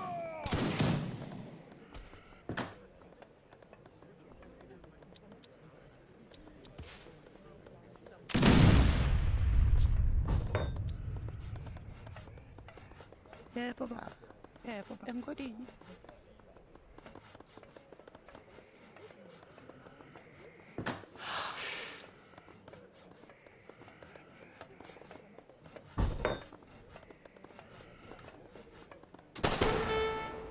Miturut sabdaning Prabu. Inggih.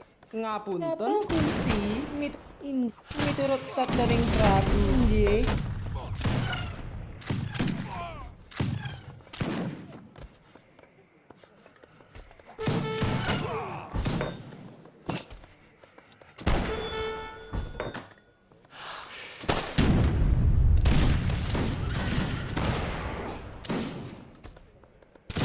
Dalem, inggih.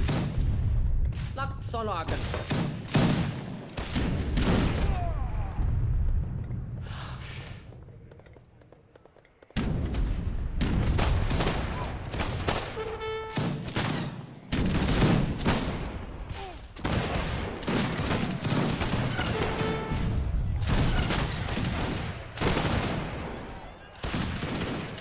Ngapun, negara wet.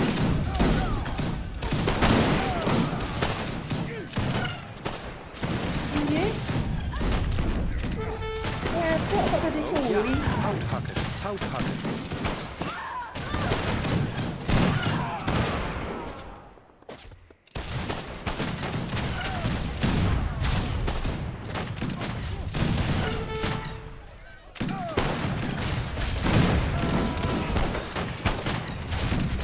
Napa Gusti? Inggih. Apa inggih? Wedok kok tadi kuli.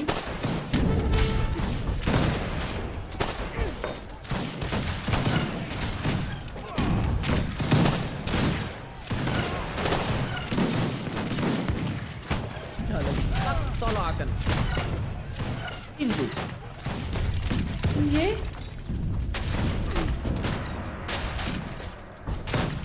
Napa laksanakaken.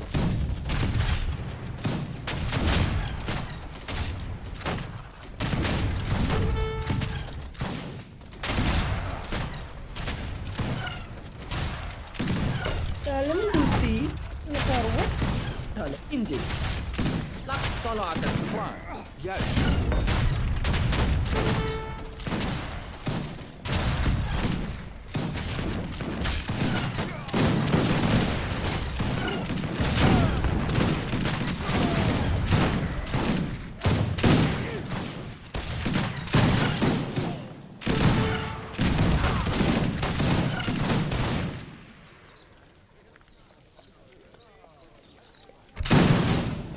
Ja,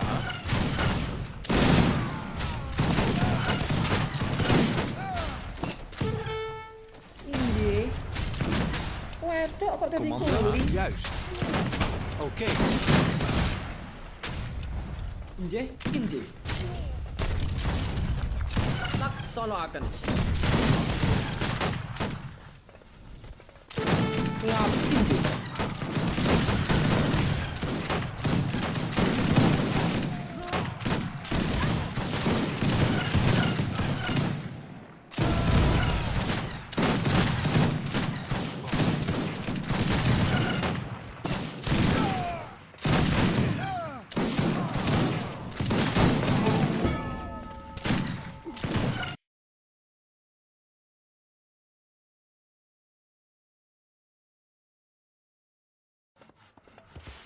Napa Gusti? Kados pundi? Napa Gusti? Negor wit? Injih, negor wit.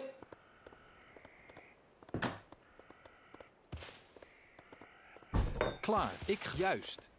Ja. Oké. Oké.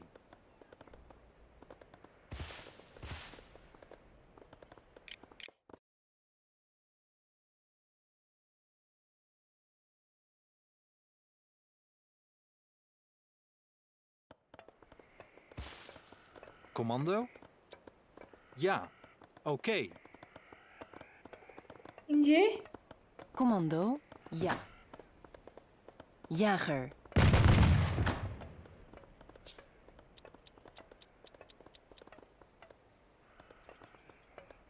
Hallo?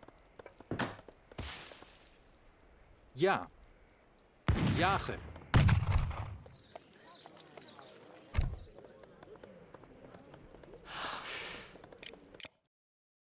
We gathered our troops here specifically in hope that you would gather yours together to face us. Thank you for obliging us.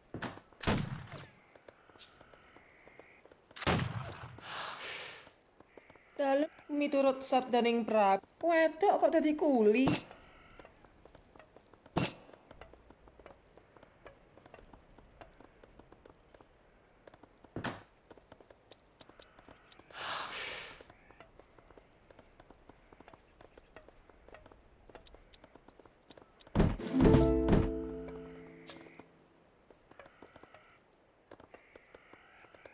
Kados injih. Wedok kok dadi kuli?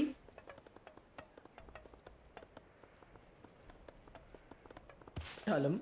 Laksa injih.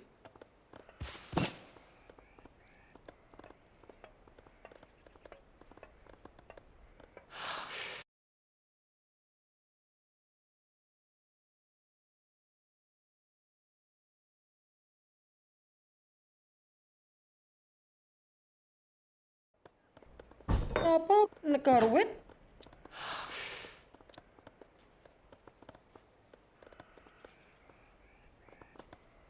Injih? Negor wit?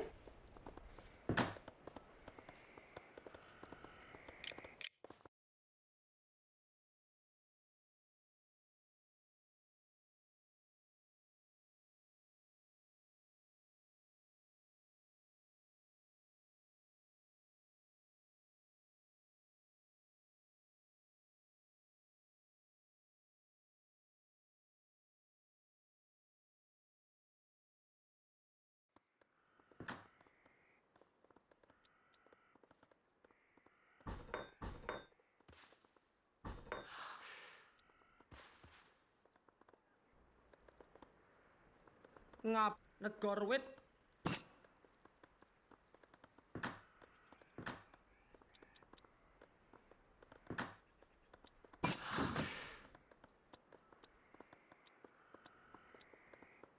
Injih. Laksanakan.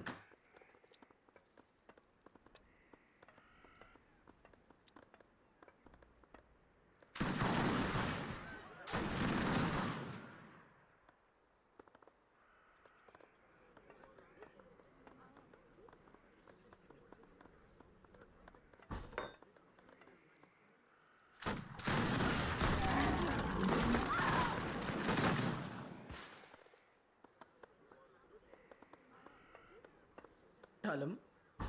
Nambang watu. Ngapu. Nambang watu.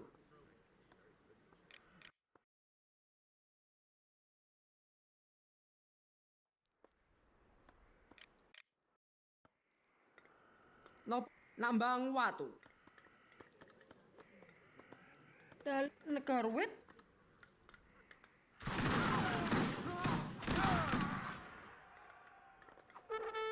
Ja. Ook. Houthakker. Dalem. Inje. Negara wit. Ja, houthakker. Inje. Apa Gusti?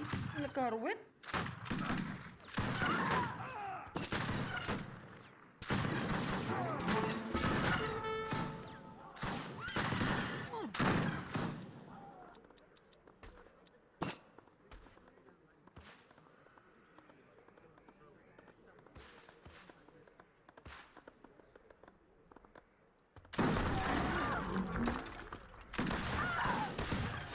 Such speedy advancement in age means you are neglecting military production. You shall learn the hard way how wrong your priorities are.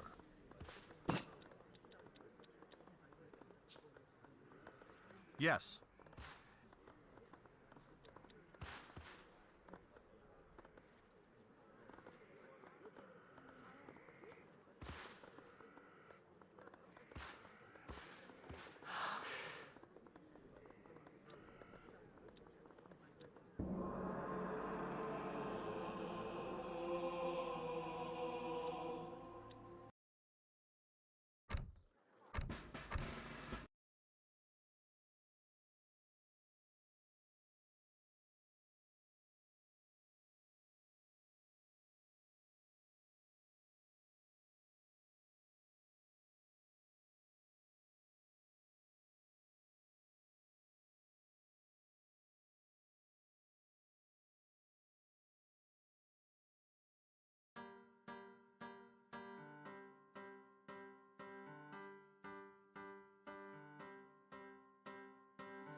Yes.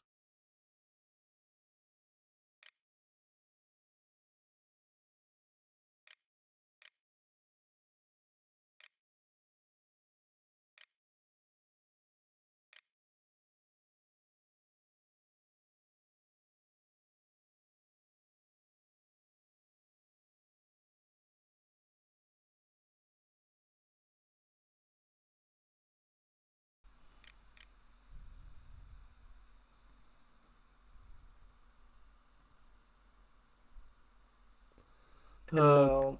Hi. Here you are.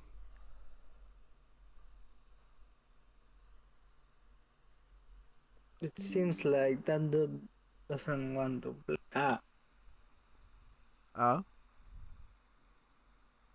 Now I can join. Yep. Yep, I told him to leave a slot open for you. He said, it's probably better to let somebody else in, so it's a 3v5 instead of a 6v2. I think he's going to buff them up by 50% handicap, though, to make them more difficult. Might still go Paraguay to start this out, so it's... I can't imagine bots on 50% handicap, though. That's going to be a nightmare fuel. Yeah. Today I am very tired, so maybe I won't tell them. Yeah, you had to do all that work for that lovely school group of yours, right? Yeah, they didn't do anything. Basically, they made me make the hardest questions. They will do the easier one. I had to deal with that when I was in my software engineering class. It was so bad, like half the group not only didn't help with anything, they just decided to flunk the class and not show up, and then they withdrew halfway through the semester and like, see ya. Like, yeah, thank you. Thank you for nothing. Yeah, they also like do not even make me talk to me or anything like that. They are pretty FB, but even FB like talks and maybe say something. Yeah, he tries to be helpful. He's like, if you tell him something's wrong, he tries to like resolve it, even if it's not the right thing. He's like, go draw some fish. That'll fix it.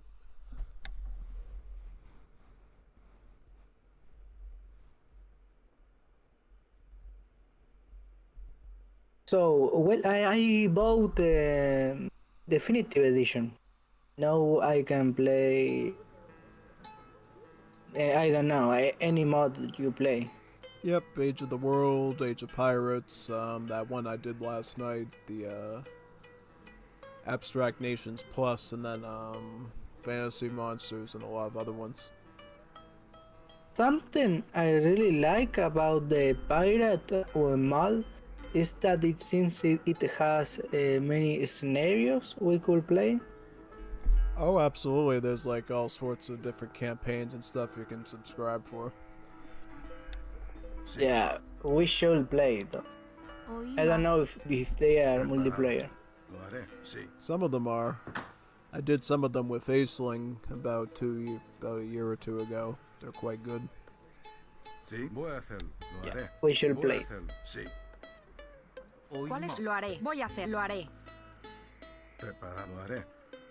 ¿Sí? Voy a hacerlo. Cazadora. Preparada. ¿Cuál es? Cazadora.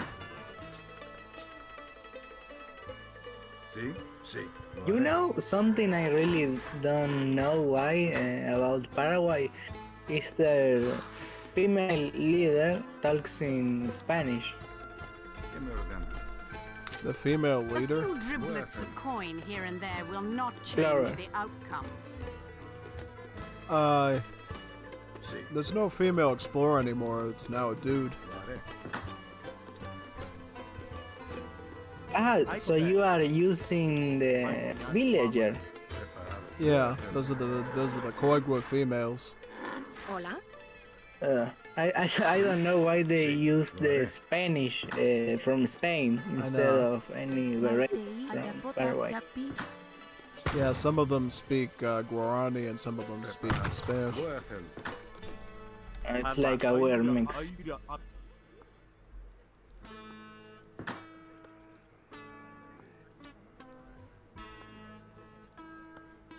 See? See. So, what can you say about today? It was a weird day. I started the stream an hour later than I wanted to because of technical difficulties. Preparada. People couldn't figure out how to install the ESOC maps without having bugs. Oima. FB people.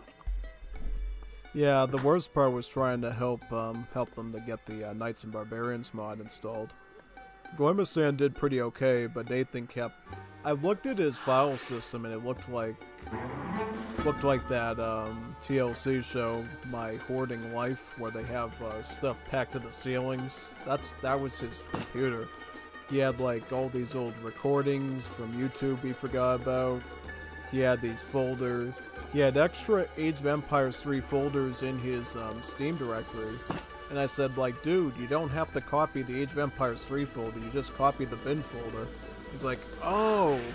And like, where did you learn that from? Nobody tells people to do that. Like, oh, I just sort of figured that out on my own. And I'm like, no, that's... How wonder you have no space on that computer of yours. And I helped him resolve it, and he ended up shaving off like 30 gigabytes of used space on his PC and fixed everything. You know, actually, AoE3 Definitive Edition weighs a lot. This was Legacy AoE3 though, not DE. If he did that to DE3, he would have probably had like no room at all for anything but that. No room for coronavirus. Exactly, and that's like really devastating if that happens. Yeah, you got to put space for that. Hola. Lo haré, cazadora. FB pictures. Sí. Imagine his gallery, though. Preparada, cazadora. His what? Is his gallery. Like I can imagine what's in that gallery. He probably has.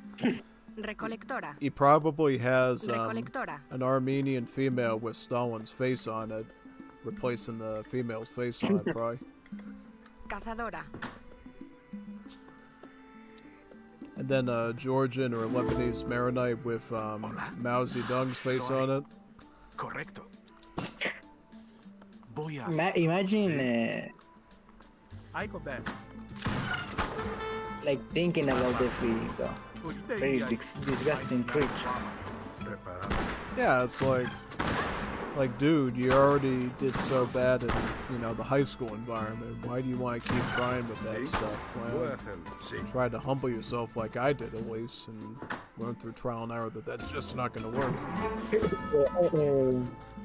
Green-grayish behavior when chopping bones. Leñadora. Yeah, at least that keeps you out of trouble and not causing trouble.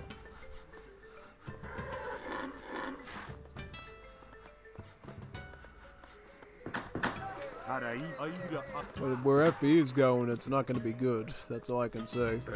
Get to the wrong person, you're going to have some big problems.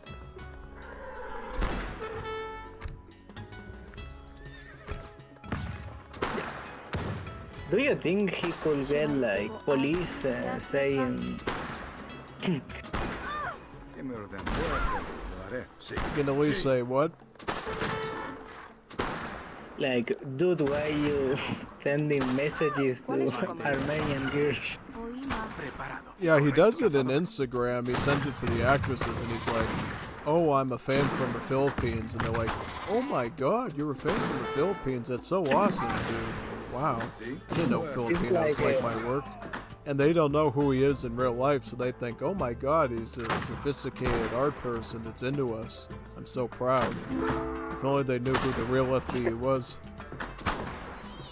They will probably ban him from anything. They're like, oh my god, I thought he was a handsome man who was into art and film and stuff. Boy, was I mistaken. Sí. In reality, they only have someone who likes artists in the first at the end of the day. Yeah. And then he bothered learning the Armenian language, and he can write and speak it and stuff. So he completely blends in. So they're not going to find out until it's too late what they're really talking to. I don't actually. Bonjour, je le ferai. Correct. Yeah. Can you actually draw? Like, know how to draw stuff? I don't know if I've ever seen her Because- draw stuff before. That's a good question, actually. I saw the other idols and they draw actually pretty good now ¿Cuál es su sometimes. comando? For example, Mume used to do that. Mume was a great artist. She still does it now, making tons of bucks on it. That's all she does is draw now.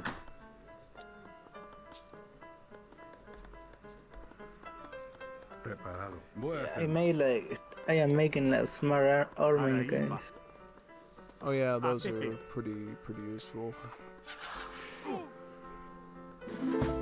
I think the new systems they made for the units, the new tags, I think they made them a bit better, the Tupis. Oh yeah, no. That's a cool thing about the Tupia is you don't have to really think about what to make because you just get to make a little bit of each and it's usually consistent. Three units. Oh yeah, no. It's like a really good system. Because I think it would be really tough doing a Civ like Tupi that has all those weak units if you had to like actually care about what you were making, but because they allow you to make them in swarms from the longhouses. It's like I got a little bit of cav, a little bit of pikemen, a little bit of archers, and it just happens to all work out in the end. And then you can throw a little bit of extra on from the war hut if you need specific troops. Yeah. Well, actually, you want me to defend you or defend this guy or? I mean, technically, I don't know. Alucard can defend himself just fine. He's like a upper echelon below. He's not an FB player. No, he knows his stuff. He's really skilled. He's like probably like 15, like 1500, 1600 ELO, and probably ESO or something. Actually, they are coming for you. They always come Or me, for me. I don't. They always come for me. Imagine if you were black, even more. I'd say I can't breathe. Can't breathe. Get off me, I can't breathe. You saw those ugly ass videos too. Preparada. Leñadora. George Jord. They are pretty disgusting. Oh yeah.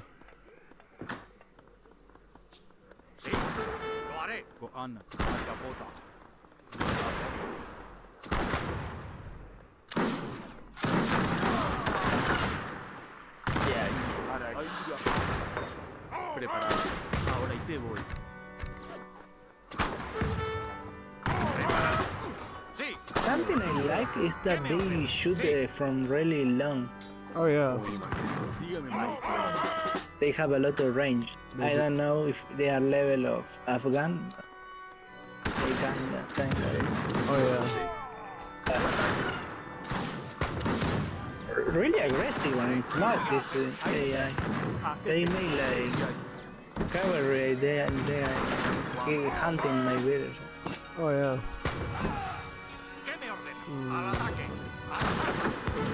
No doubt you are trembling. I have recruited the nobles to come. Something I really like is that the Tupi are super aggressive anyways.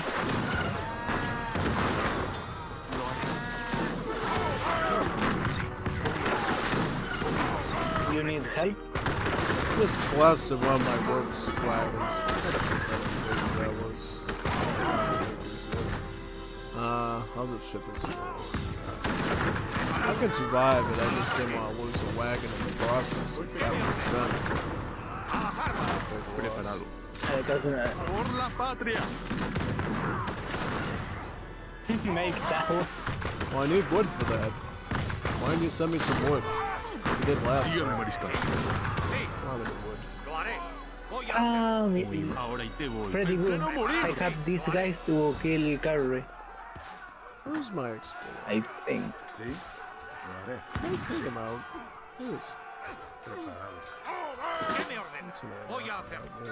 Oh, they knocked him out. Yeah, that's what I think.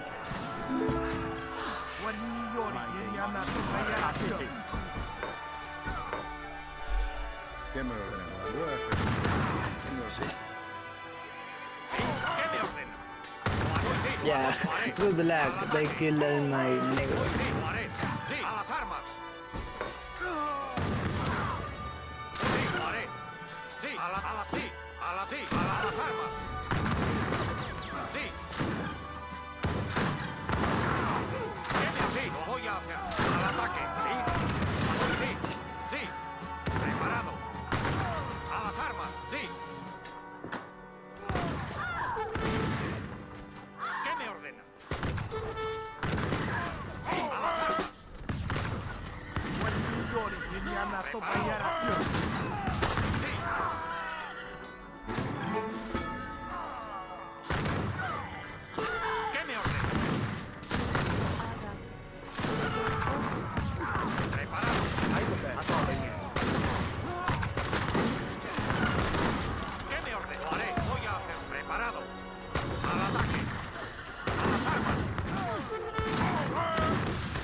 Preparado.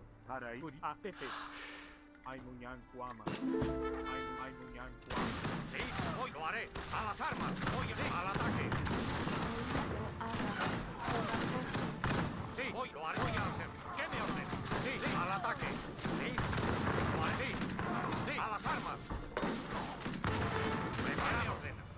Sí, al ataque. Sí, lo voy a hacer. A las armas. Sí, lo voy a hacer. Sí, al ataque. Preparado, sí. Preparado. Sí, sí, voy a... Sí, a las armas. ¿Qué me ordena? A las armas, sí, a las armas. Sí, lo haré. Sí. Lo haré.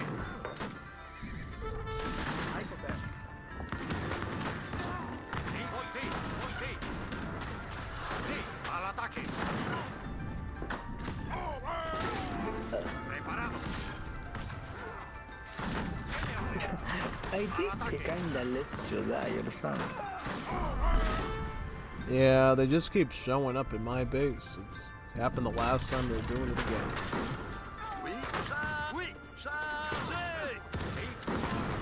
They are very racist. Al ataque. Preparado. Voy a hacer. A las armas. Sí, sí, al ataque. ¿Qué me ordena? Lo haré. Voy a hacer. Sí. Sí, lo haré. Hola, la leñadora. ¿Qué me ordena? Voy, lo haré. Sí, voy a hacer. ¿Qué me lo haré? Preparado. Sí, lo haré. Sí. A las armas. Al ataque. Lo haré. Oh, I found Al ataque. Sí, sí, al ataque. ¿Qué me voy? Sí, voy a hacer. A las armas. Sí, sí, sí. Preparado. A las armas. Preparado. Sí. ¿Qué me ordena? Sí. Sí.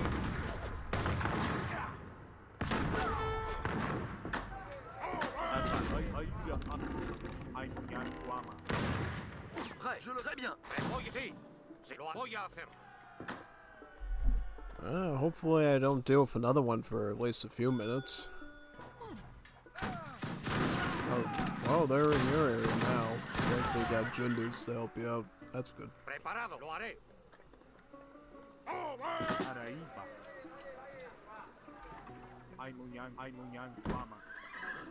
I need some housing space. Why do I only have 60 population? Because they keep attacking me and then I can't build anything. Or I think they blew up some of my houses. That's what it is. Preparado, lo haré. Voy a hacerlo. This battle shall be toil Voy a and hacerlo. Lo haré. Al ataque. Or skirmishers. Sí. I'm not worried about skirmishers. That's not a ¿Qué problem. me ordena? Lo haré. Sí. I'm more worried about like pikemen and artillery. Votre ordre, je le ferai. Oui. Sí. Sí. Sí, sí. Constructor. Preparado. ¿Qué me lo haré? Voy a hacerlo. Lo haré. Voy a hacerlo. Al ataque.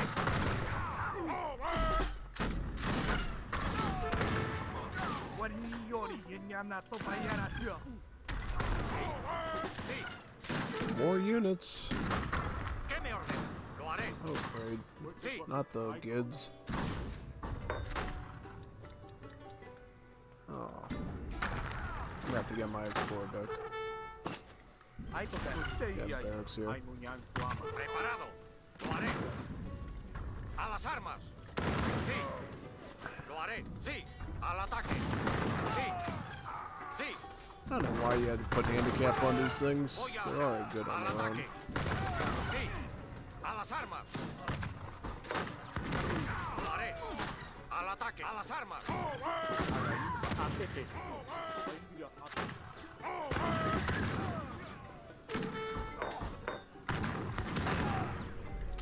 ¿Qué me ordena?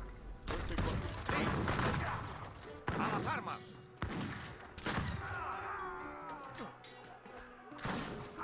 Preparado. Sí. Al ataque.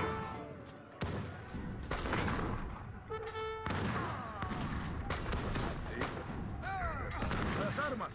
¿Qué me ordena? A las armas. Sí. A las armas. Sí. Sí. Voy a hacer. Oui, oui. ¡Chargez! ¿Qué me ordena? Al ataque. Très, très bien. À l'attaque.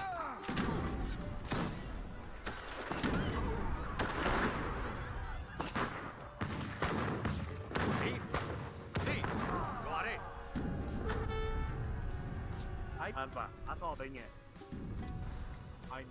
¿Qué me ordena? Sí. Lo haré. Al ataque. ¿Qué me ordena? Sí. Why? Oh no. Why does he always do this? He forgets to change it to classic settings every time. Sí. If you change it to, if you put it on standard settings, they're just gonna trade Monopoly. Can't do that. I'm gonna have to get some spearmen and go after that train post up there. Hopefully I can get to one. Okay, so they got 5 of them. I just have to kill one, I think. Okay, he says that one. I don't know. Is that one safe? I think it might be easier. Where do they have one over here? Oh no, I'm trying to figure it out. No, they got the sockets up there. That's right. Okay. All right.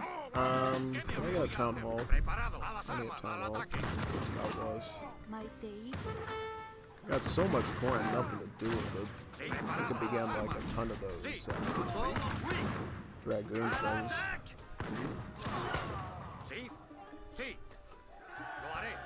Okay, I'm gonna have to take some spears or something. Prêt. Sí. I don't want to lead this. Lo haré. Town hall. There. That. Right. Can I put it anywhere? There we go. Preparado. He's already attacking my spearmen. Sí. Al ataque. ¿Qué me ordena? Preparado. See, I can't get over there. He's got hussars waiting there for me, and I can hear a fort nearby.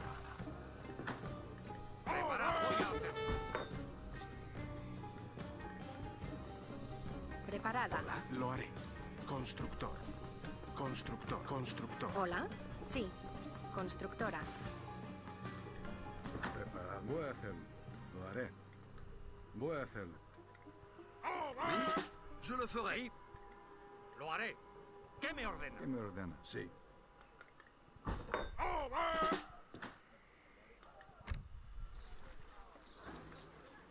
Yeah, I can't get over there. He's gonna have to send his Jundis up or do something. Is he... Where for East? I don't know. They have some okay siege.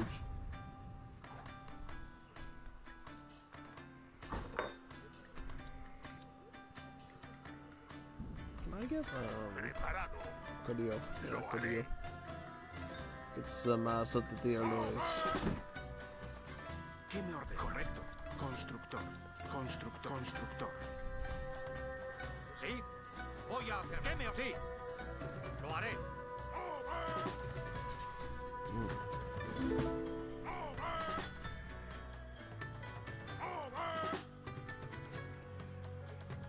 Sí. ¿Qué me ordena? Preparada. Correcto. Constructora. Constructora. Constructora. Sí.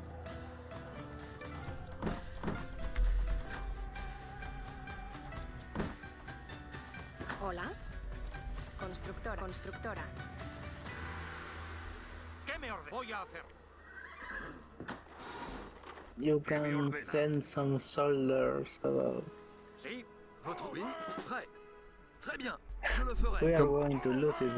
Yeah, I don't know where to go because they're blocking it with their units and their forts. Je le ferai. It's completely walled off. I don't think we have time. Oui. Map's too big. Something good is that I at least got the new Age of Empires 3 Definitive. Prepara. Sí.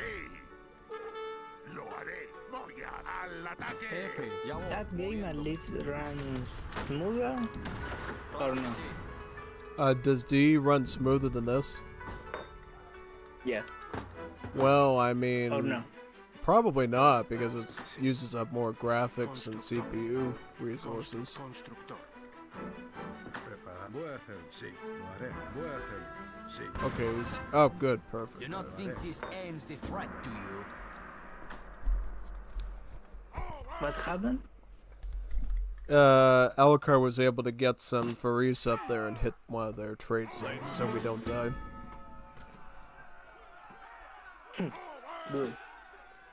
Sí. Voy a hacerlo.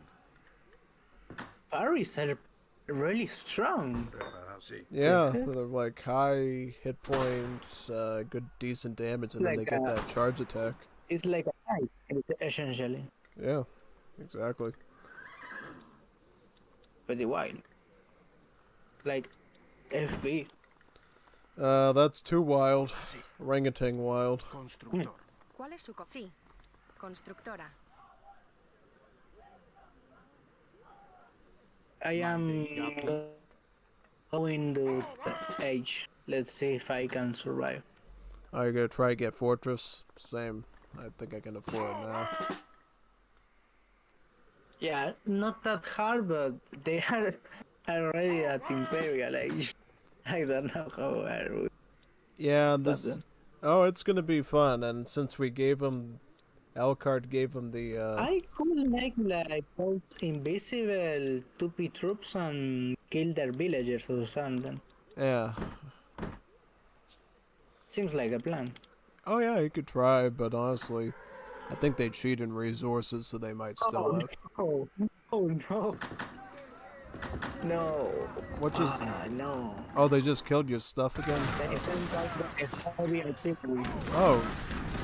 Oh, you got French frogs in your face. Oh, he's got a fort right. Conveniently, on the 2P campaign on AoE 2, you can see the French too in Brazil. I'm on. That's the last mission I haven't done yet. Is the one where the French show up. Yeah, well, I shouldn't have spoiled it yet. Well, I already know about it. You have to fight the French. I already know about that. It's pretty. You know what is something I really disliked about the DLC campaigns? Yeah. Is that you never get to play as the conquerors. Oh yeah, no. Well, you know why that is. That's globalist culture. Only native. Yep, that's globalist Yeah, I culture. never understood why. See? Yep. You know what will be very great if they added to the Tupi? Like a way to become See? Lo haré. See? part of Brazil or something and get a lot of things about Brazil. Oh yeah, that'd be actually quite beneficial. You can get like mercenaries, but I mean like a civ transformation. Oh yeah.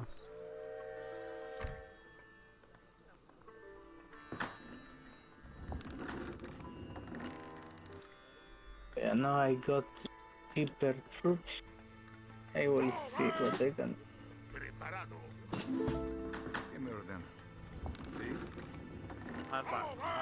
You never make walls Make what? or any chains. Walls Oh yeah, to those. protect your bed.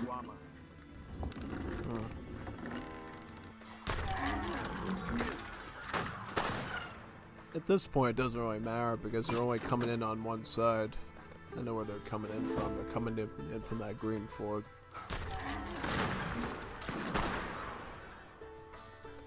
The Spain is still in Fortress Age. I might be able to slide up on them if I can get to an Industrial Age.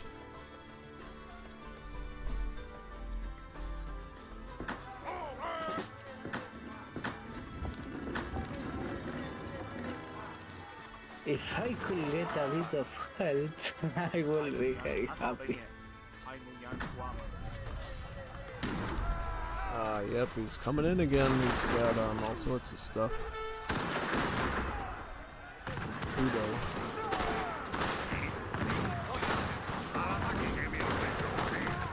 Well, those Tukis are very strong.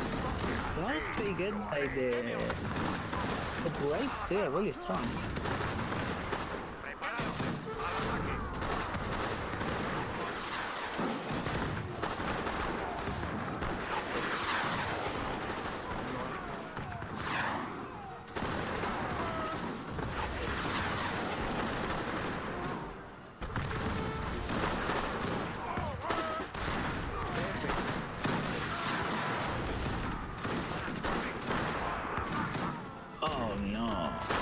Doing it again.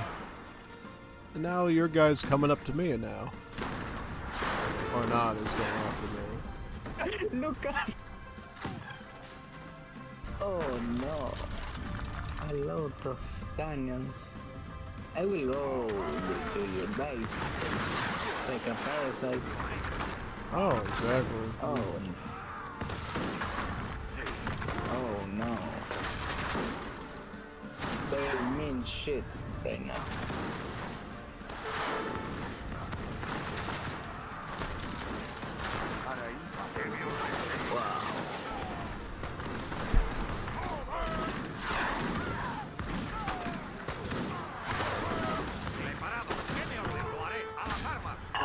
Well, I mean, his idea is not bad, but I think it exceeds a bit.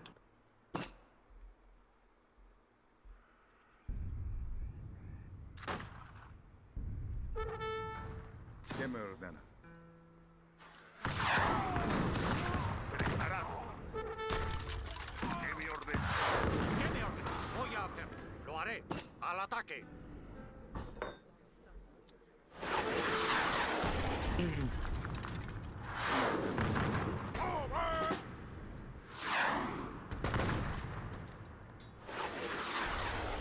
¿Sí?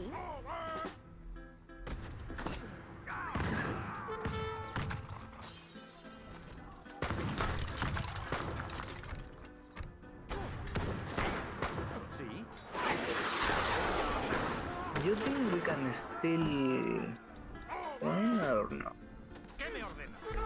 All depends on that trade monopoly. If we can If he can get some force on and go after one of those sites, maybe. I will try to protect your ironworks. Lo haré. Sí.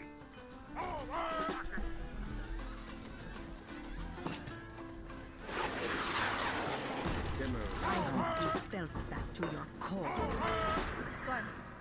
Fusílenlo. Díganse. Orden. Ataque. Adelante. Fusílenlo. Ataque. Actually, what other mods have you tried on Definitive Edition? Ataquen.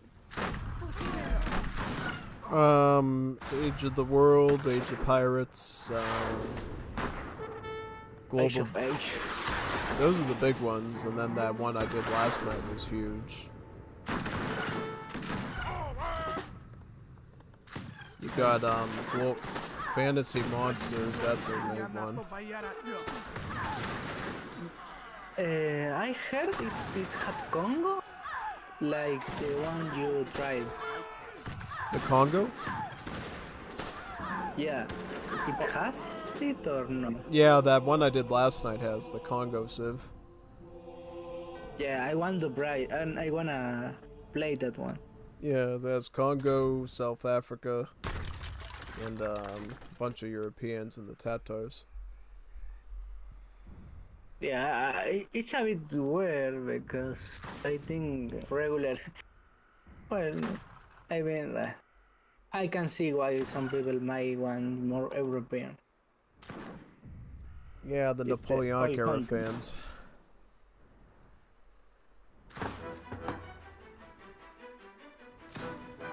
I look, is even doing anything at all or what? Yeah, looks like we're screwed.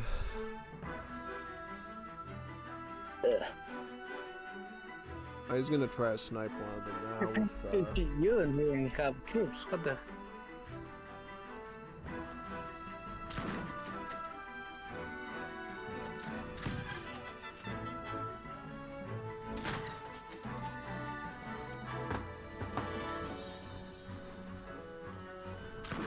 Yeah, he's trying, but I think he will die. Yeah. Oh, he's shooting him. He's coming to intercept him now. It's the French Cav. Oh no. The French when they were in black. Yep. Pretty scary.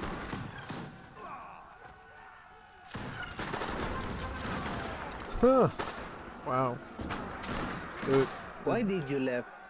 I thought we were dead, and I was getting surrounded by him. It's like losing my infrastructure, and I had no resources Yeah, left. if he leaves, I am leaving as well. Yeah. Not bad actually. I think it's a bit too hard even for let's say level. Yeah, I don't know why he put them up to 50%, 50% handicap. Gives him like infinite resources Yeah, to because spam. if he had button on normal difficulty, I think I will have to. I could have like killed the villagers or something. Yeah. Yeah, that would have definitely helped out quite a bit.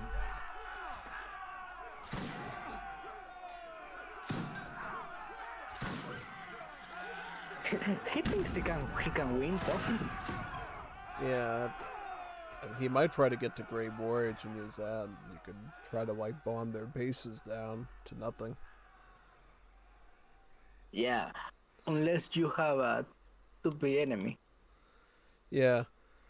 The bots know how to go to Great Warrior too and use it, so they can make their own bomber plans and go into your base. AI committing war crimes. Yep. Just like they do every day.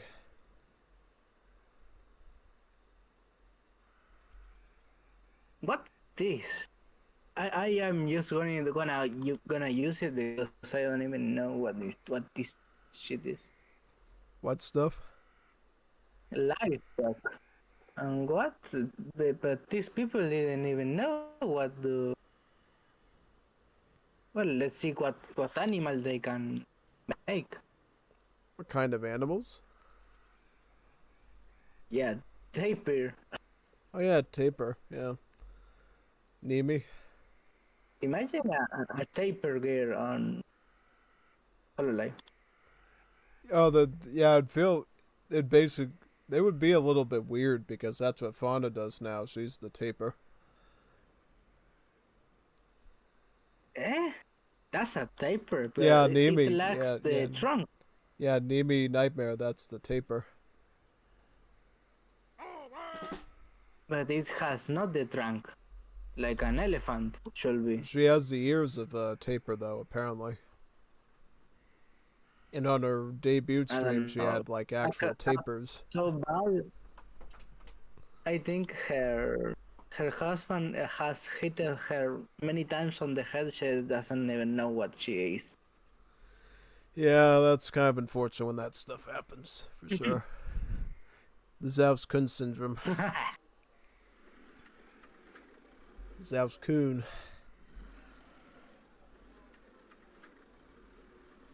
What about that guy? I didn't even mention it, and you are. I don't know. Like yeah, I cannot do shit. Like whenever you think of wife stuff like that, it's like, oh yeah, I know Zaus-Kun. He's an expert in that field. He's the best expert, actually.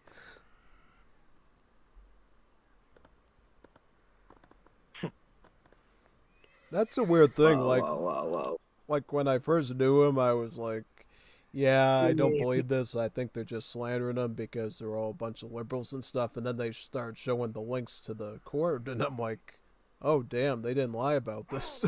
They're actually serious. You wanna play on my room?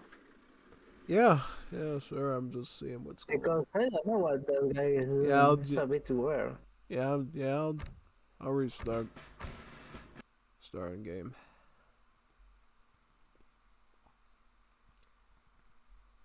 I must restart the game. Yeah.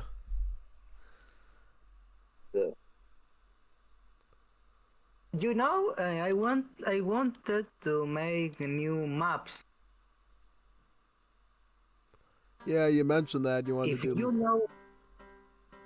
If you know how to make the AI, let me put custom cars and stuff like that, I could totally make new maps.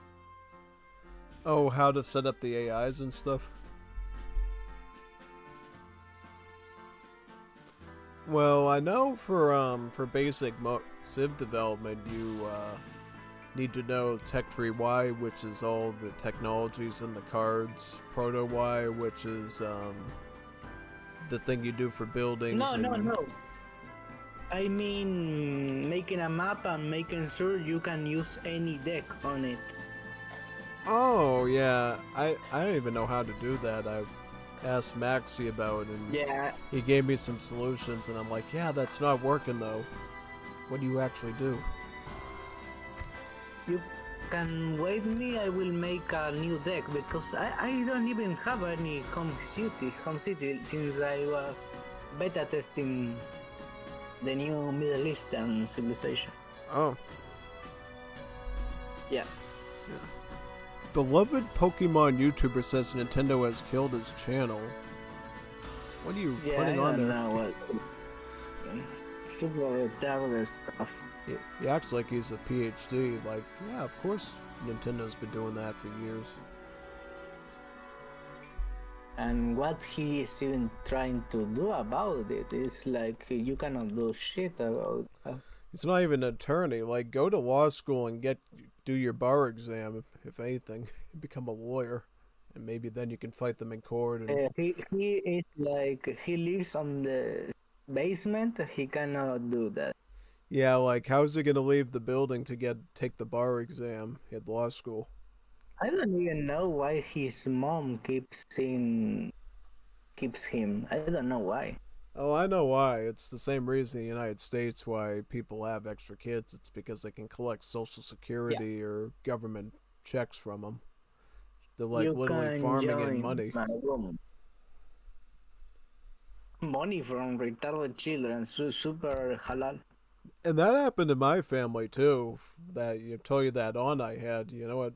She like can't even do anything. She's like can't talk, can't. Well, she can talk, but she can't like work. She can't do anything, and the mother kept her in the apartment all the time just to collect her money and use it to buy food and gamble with it and stuff. And it's like, what did you do to that kid? Has no future, and she's in her like age 53. She can't do anything. You wanna make an experiment? What kind of experiment? Yeah, basically put two AIs. Yeah. With 50%. Oh, okay. Yeah, we can do that. Which civilization you want? Any ones to fight against? Any ones that you want? The Middle Eastern ones can be played. Yeah, they work, but they're kind of dumb though. They're kind of like FB IQ, except for the Afghan one.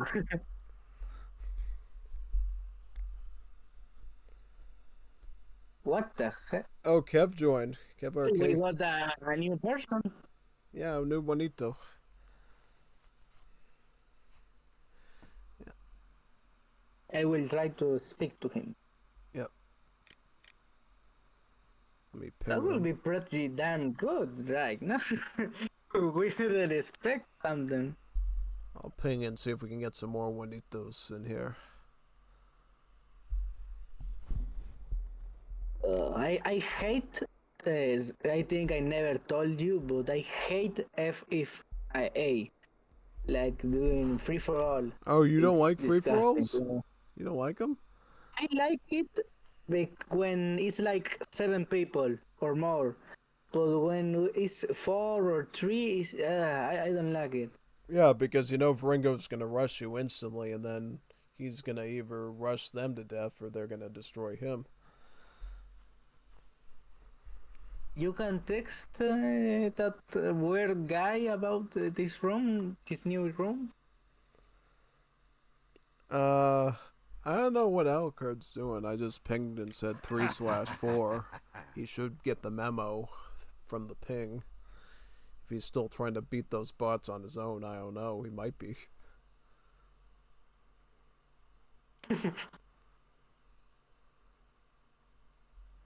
FB should have this game.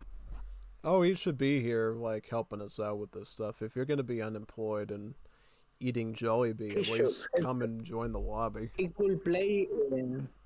He could play as Spain in Philippines map. Oh yeah, exactly.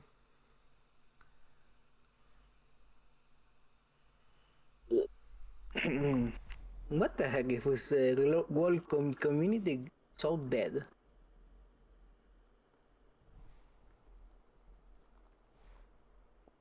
Barely 3 people playing. It's an horror. Oh yeah. You know, I used to play that Dino game with guns and stuff, and room instantly. Germany, Europe, any server had like 3,000 people playing every day, every hour. Oh. I don't know why this is like this. Yeah.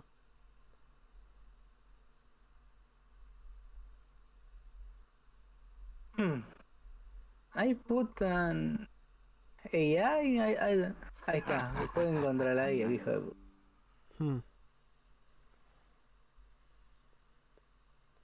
Play versus AI. Oh. I think Paraguay may be solid rival, though. Yeah, the Paraguay AI knows what to do. It's pretty good one. And Mexican, you know, Mexican is like super 40. Yeah. I am searching. Oh, what? Alucard's here now.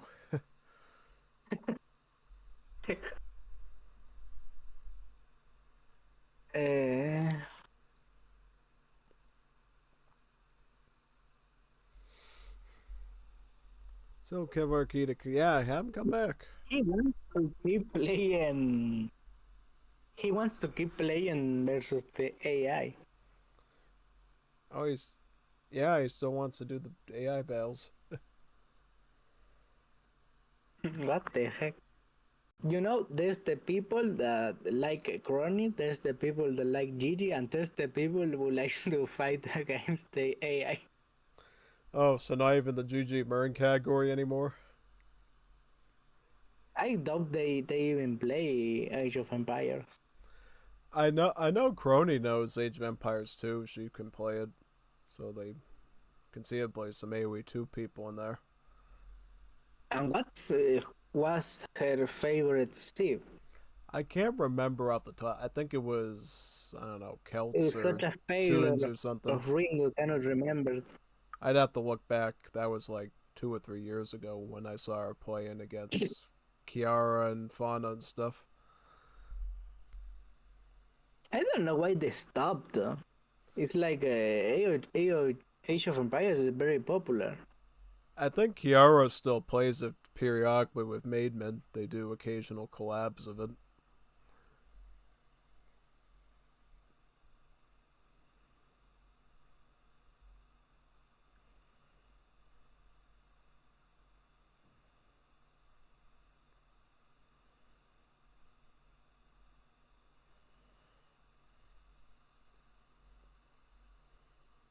I am telling like if he want to play versus the AI, if in 1 minute we can see no more people. Yeah, yeah, sure.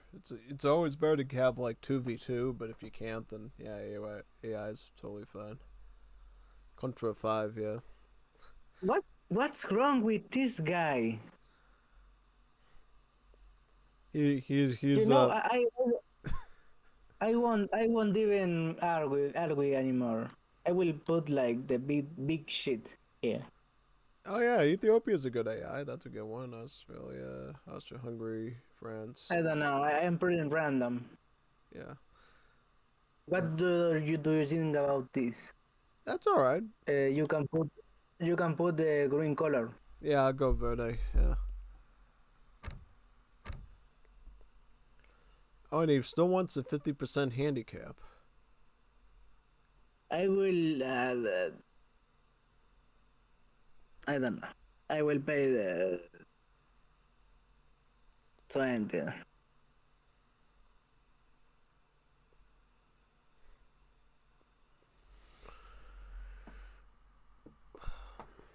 Yeah, I'm done. I refuse to make more handicap.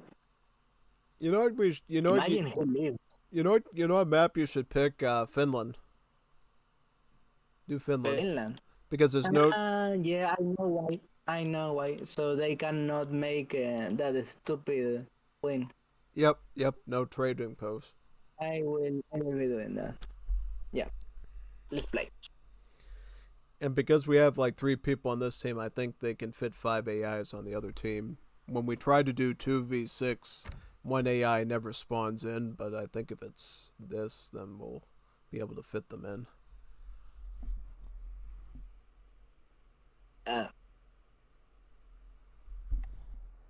That guy is super creepy. Whippy? Huh? What happened? Yeah, ready.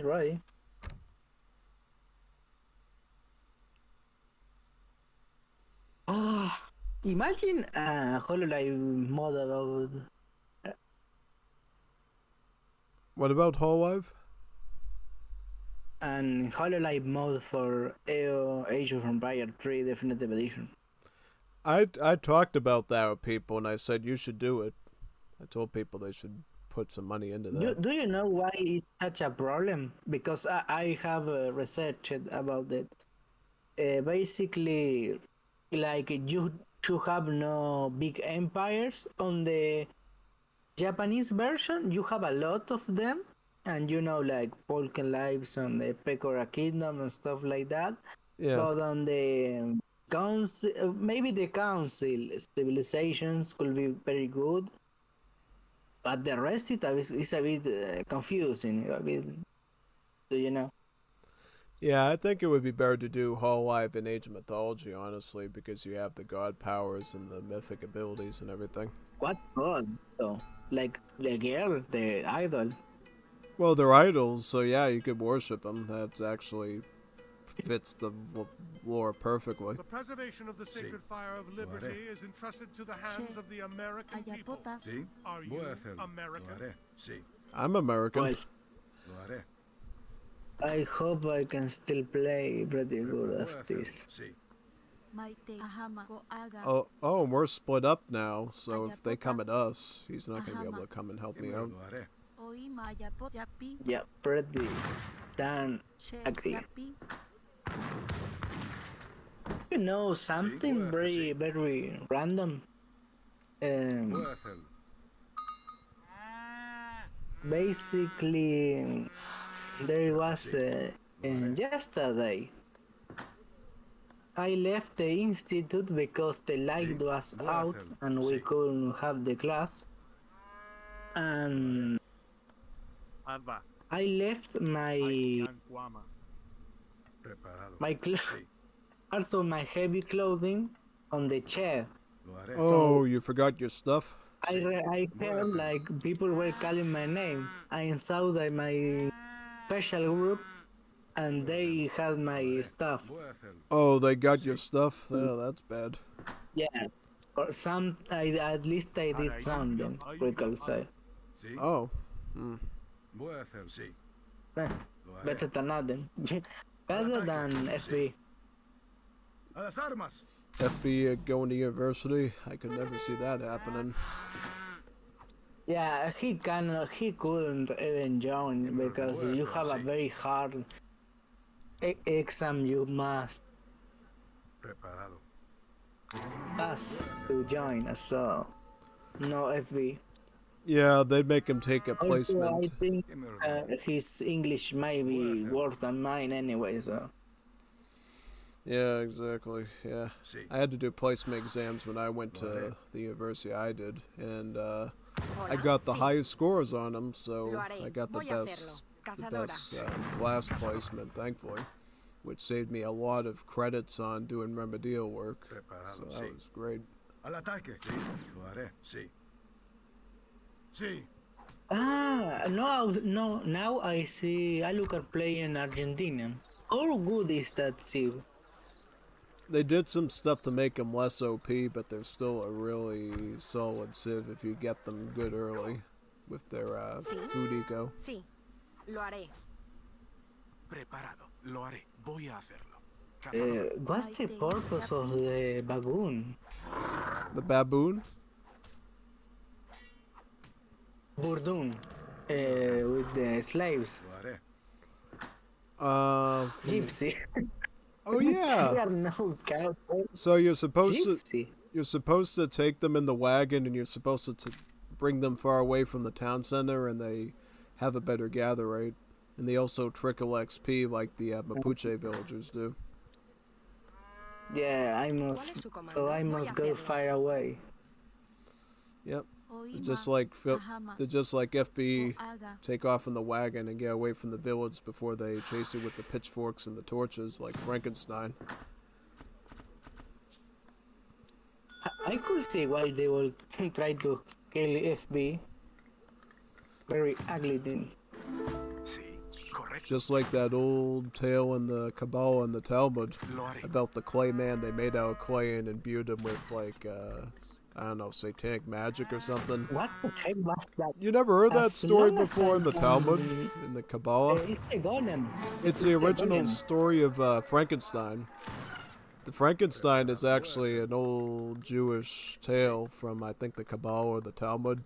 I guess one of the villages in Eastern Europe, they they kept getting attacked by bandits and from the other villages that didn't want them there, so they found this way of taking clay and forming a human out of it, a human out of clay, and then they said God's name backwards multiple times in a chant, and they breathed life into the clay, and it became a living being and protected them, and then it went rogue and started attacking the village, and they had to kill it, just like in the Frankenstein tale.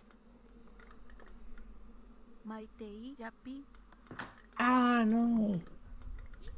And why are you? Where are you reading that stuff? It was on YouTube last year when I was looking up that preacher guy's stuff. He talked about. He said if you look it up in the thing, they literally said they could create life by changing the letters in God's name and in some sort of tablet or spell book or something. And he's like, yeah, no, you talk about Judeo. Yeah, it's like it was like. I don't want to be killed by the sodomites, so. Yeah. I think he was trying to make the point that they talk about Judeo-Christian values, and it's like these people are literally committing acts of satanic magic and breathing life into organisms by changing the letters in God's name. Well, it's the case of pretty much every religion, like hates another. They say they do magic and stuff. Oh yeah, no. There's a lot of talks about different forms of magic people do. Like I might say, like the Jews of the three major Judeo-Christian religions, but we also have like the Asian ones who also like hated each other, even when Mao came in to try and get rid of all religions in China. It's a bit deep shit. ¿Cuál es su leñadora? Well, China does that for a reason, because they're a communist state and they don't want you preaching religion because the authority of their religion goes above the state, and they don't want that. They don't want anyone sort of affecting their decision making other than the president or the ruler. That's about it. In the past, when you had a king or a queen in Europe, they were deeply tied to the church, and often the king or the queen would be seen as an actual god or leader appointed by God, so you would never usurp them. But in communism, they see it as the total opposite, and they view religion as a threat, because if you believe there's a higher power and a higher deity, and you start to question what the dictator does because the deity says, no, do it this way, then they see the religion is a threat to their rule, and they have to get rid of them all to maintain their tyranny. I am ruining the French economy right now by killing his villagers. Oh, good. That's dope. Yeah, I killed like 3 of them. And as far as I know, the French villagers are pretty hardworking for some reason. Yeah. You know, I actually know a guy named Cephius. He makes like Arc mods, and he's really hardworking overall. Oh, modders are great people. They don't get paid to do the work, and they just really build great things. It's crazy. Crazy FB stuff.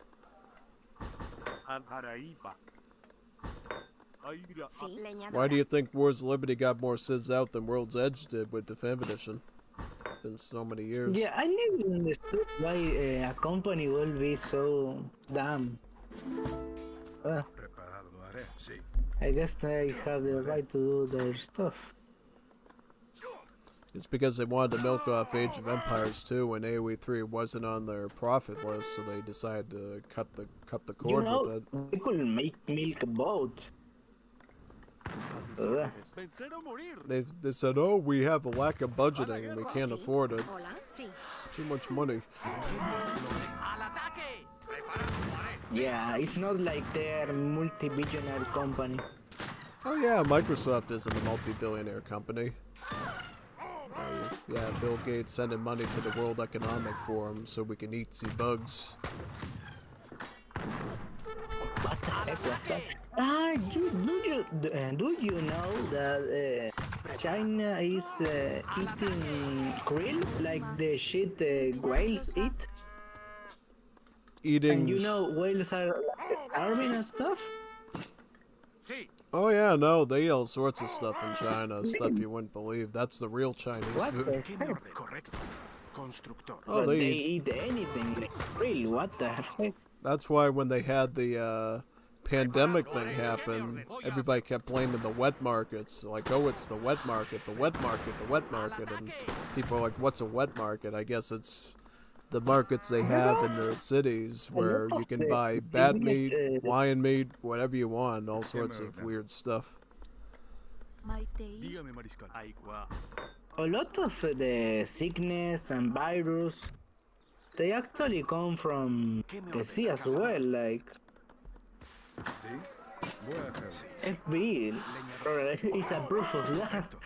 Autism through the fish. Oh yeah, no, because we don't live in the water, so all those pathogens have a chance to mutate their DNA a lot more on the sea than they do on land. Same thing with Africa. Otters are making cab. It's making Kev? Yeah. Delis. Did you know I met a girl that was named like that? Like what? Like Delhi, like the Otto Scout Cavalry. Oh, interesting. Was she a Turkish at all? Yeah, when I told her that, she stopped talking to me. Like, war is not a very good topic to talk about. Well, that's the case with any female. I had to learn that the bad way. Yeah, no, I mean, I sent you that thing from, Very funny. yeah, exactly. Yeah. I sent you that thing, I think it was like a couple of days ago, that link to that thing about women and gaming and stuff, and how they literally laugh about breaking their husband's PS5s, and it's like, why are you so vile towards your husband? Man? They literally bring Also, you money. like, men are very willing to let the wife do many damn shit, and Oh, they let them have the reign of the house. Like, women can be selfish, but men no. But men don't. It's weird. But that's not even but that's the thing though. They'll go out and like go to their little like what is it shopping malls and hang out with their little group for like hours on end. But if the man wants to go and open up a PS5 session with someone for an hour, that's like a egregious offense against the wife. You know, that's exactly right. Like, they want altercation anyway, very stupid. And that's just one example. I mean, you could go into them all day and night too, of how they do different things wrong. Like, were you the one that sent me that thing where they had the female with Lily slept with another man, and then when the man said he wanted to move out, she actually started throwing her cell phone at his head and stuff and threatened to kill him and stuff? Like, yeah, I don't know why I sent that type of shit, but I sent well, that. it was very eye-opening. It's like, not only do they engage in questionable behavior, but they somehow find some psychological way to blame it on the victim. It's the victim's fault that happened, and then they proceed to attack the victim further. Imagine if a man did that, though. That's like total... He will be very dead. Oh, it's total delusionalism. It's like insane. Yeah. I am loving the Romanians, huh? Pretty good. Oh, they're a good civ now. They get some great bonuses. I will make like towers and such, but I'm very good. I can make my units pretty damn good. Oh, they get some really good bonuses. Yeah, I don't know why they are so OP. And I don't know why most people don't play them. They got some good bonuses. People just want to learn them. If you didn't know, when I was very special, I had a shirt with the Romanian stuff. Oh, you did? And I remember my family asked me, why did you get this shit? And I said, well, wait, because they had a lot of of gypsy slaves back on Victorian era, and they were freaking out. They freaked out because you said that? Super weird. I mean, just read a history book. It's kind of the history of the period if you want to. Well, why do you think they call them Romanchal? Romanchil. That's short for of Romania. And that's where the name Gypsy. Yeah, if you do etymology, that's where the name Gypsy comes from. It's a link to the land of Egypt. because they used to think the gypsies came from Egypt, so they called them gypsies. It's because it sounds like they thought they came from Egypt, so they called them gypsies, like Egypt. It's the etymology of the Greek Egyptos, which is the Greek name for Egypt.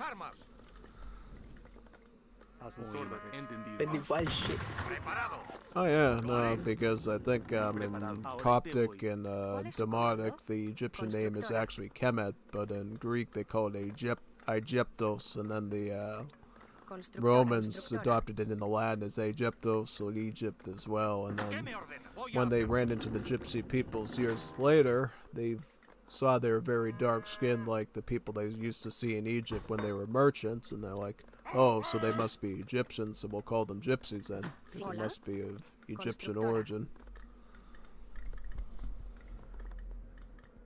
If I go to an LA's territory, the gypsies are not sad, right? The gypsies are from South Asia. They're actually related to India. I am meaning from the game. Like if I say them to my friend TC, they won't be mad, right? I think the negative boat gather rate bonus only affects your own town center. I don't believe it affects enemy TCs. It depends on how they coded it. If it's coded based off of the proto unit alone, maybe. But if they are fine. Okay. What the heck? What was that? I guess one of the AIs. Yeah, that AI code is really sus. It does it a lot. That's why we don't play with AIs. I will see if maybe my internet is wrong. No, my internet is pretty well. Yeah, I know. I mean, normally if it's your internet, you'll go through the lag process first. But I don't know. That was also good news. Good news for you. Yeah. I can play. It has already been installed. My Age of Empires 2 Definitive Edition 3, but actually. Oh yeah, you got your AoE 3D installed? Yeah. Oh good. We can play. Oh good. You just gotta get those mods. What do you want me to do? Yeah, if you want to go on we play wall again or what? It's up to you. I mean, you want to do D3 or Wars of Liberty? Yeah, I wanna try it. Yeah. Because I never tried like the really shit thing. Shit. So what do you want to do in D3? You want to do Age of the World or something? Yeah, but where do I download it? Okay, I'll show you how to do that. Let me... Yeah, if you have like the time to do that. Alright, I'll send you the link to the server because I think you have to get it from the server. I'll send that to you right now. Let me find it. Here we go. Also, another game maybe I will highly get is Hearts of Iron, and I think we could also play it online, but I don't know about you. If you will be willing to play it. It's that stupid game where you can like make yourself your own ideology, and like Sudan could become a fascist Nubia thing. Oh yeah, it's a bit weird. I've seen that gameplay before. Yeah. You also get like your armies and you can custom them, but I think no, there is no promotion. Nah. But if in the future there is a good discount, I will tell you, because the game is pretty damn good. Oh yeah. Yeah, if we wanted to buy him right now without any discount, it will be over $200. $200? Yeah, it's not very worth it at all. No, that's insane. Like, $200. Yeah, imagine paying all that much for a game that is only worthy of like an hour or so. I get bored after it. Yeah, the modders there do better job anyways. Yeah, I'd call up Nintendo and say you're no longer the worst price gouging company anymore. This one is. So it's paradox, and I know those fuckers like money a lot. Oh, they do. Yep, it's money, money, money. Something like that. Yeah, worse than FB. So I download the installer this thing. Yep, I just sent you the invite. Can you join in to the server? Yeah, I download this Oh, this thing. I'll show you how to do it. So what you have to do is let me see here. Let me get in. So basically, he has this thing called the Age of the World installer.exe, and you download that. You double click it, and I think it will install itself to your PC, and then it will ask you to install different environment stuff like .NET if you don't have it, and then after that, it will install the mod to your local directory as long as you point it, and I can help you to point it if you need me to. Yeah, I will be doing right now. I will first execute the game so I can see like if it loads or anything. Yeah, we can do that. Let me boot it up right now. Imagine paying for a game that doesn't even load. Yeah, boot up. See if you can boot up in Steam right now. I'm booting it up myself. Yeah, it's pretty damn good. I love like they did such a good job with the AOE games. I love the 2, the Age of Empires 2 was great. Right. I loved it. Yep. I even want more DLC.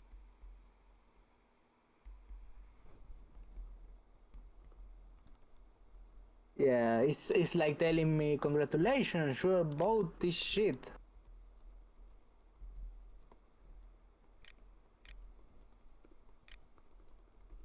I will like put it on the worst settings ever because well, my computer is good, but it's not the PS5 level of good. There. Yeah, I mean, as long as you can boot it up without crashing, because I think when you super fluid, no worries. Yeah. Like it loads just in. I think I even get more F keys on second with this.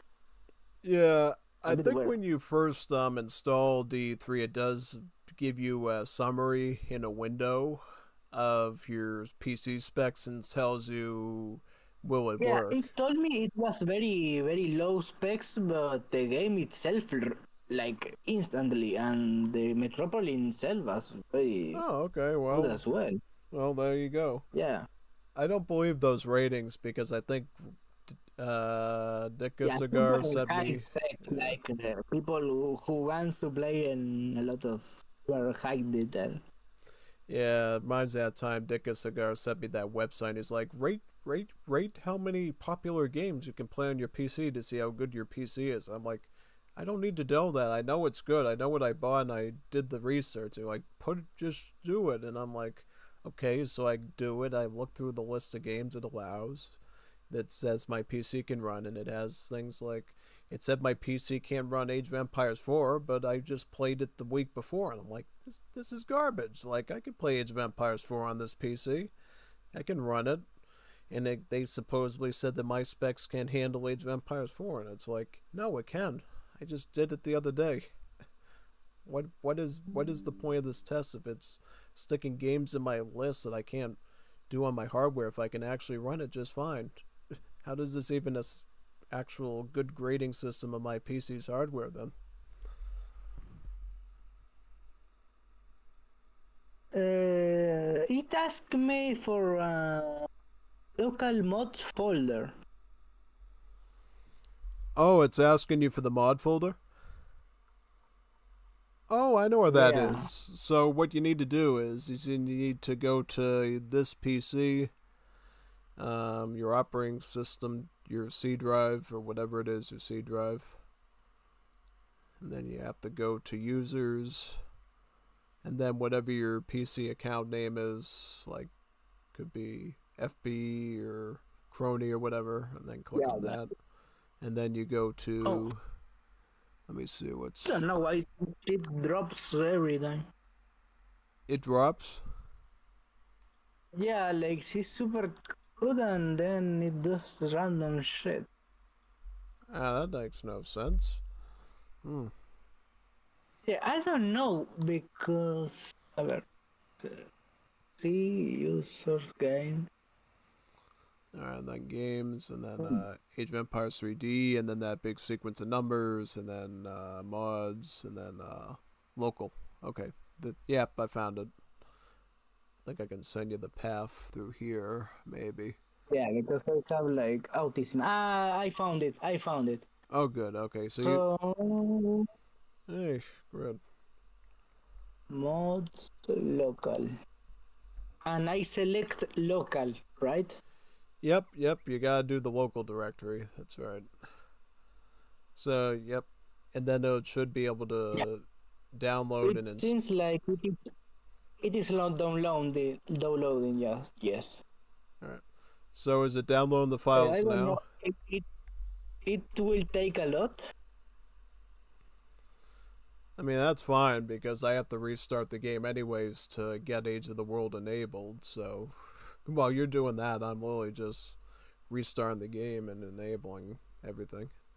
Yeah, you know what all else I was thinking? Like maybe you don't get the stupid World War II game I am talking you about, but maybe you could like show a share screen so you can see the game, and then I tell you about and I play a little bit of it.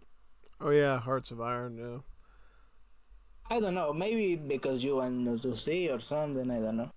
Yeah, I guess. I wanted to play the Hololive mod for that game, but I couldn't. I couldn't. Like it was for a very old version, and since I cannot play it. Oh yeah. Pretty sad because it had everyone. It had every Holo Council ship and almost every Japanese ship. Oh wow. Yeah, it had everyone, and you know, everyone had like the political ideologies and how they will develop and how the armies will be called. Yep, you can lead Somalia as Gigi Mirren. She's actually like Austrian or something like that. It's like in the center of Europe. Oh. I don't know why. Oops. Yeah, it's a bit weird. It's like a small city state. Oh, that's interesting. Germany, I think, is Chiara or Cecilia. One of them too. Cecilia would be Germany because Chiara is Austrian. Yeah, then that's the Elsa. Yeah, I remember. And Oh yeah, whenever somebody calls Chiara Germany, she flips out and go like, "I'm not German, I'm Austrian. Stop calling me German." oh shit. It's worse. It's like the painter guy, even worse than German. Oh yeah, no, yep.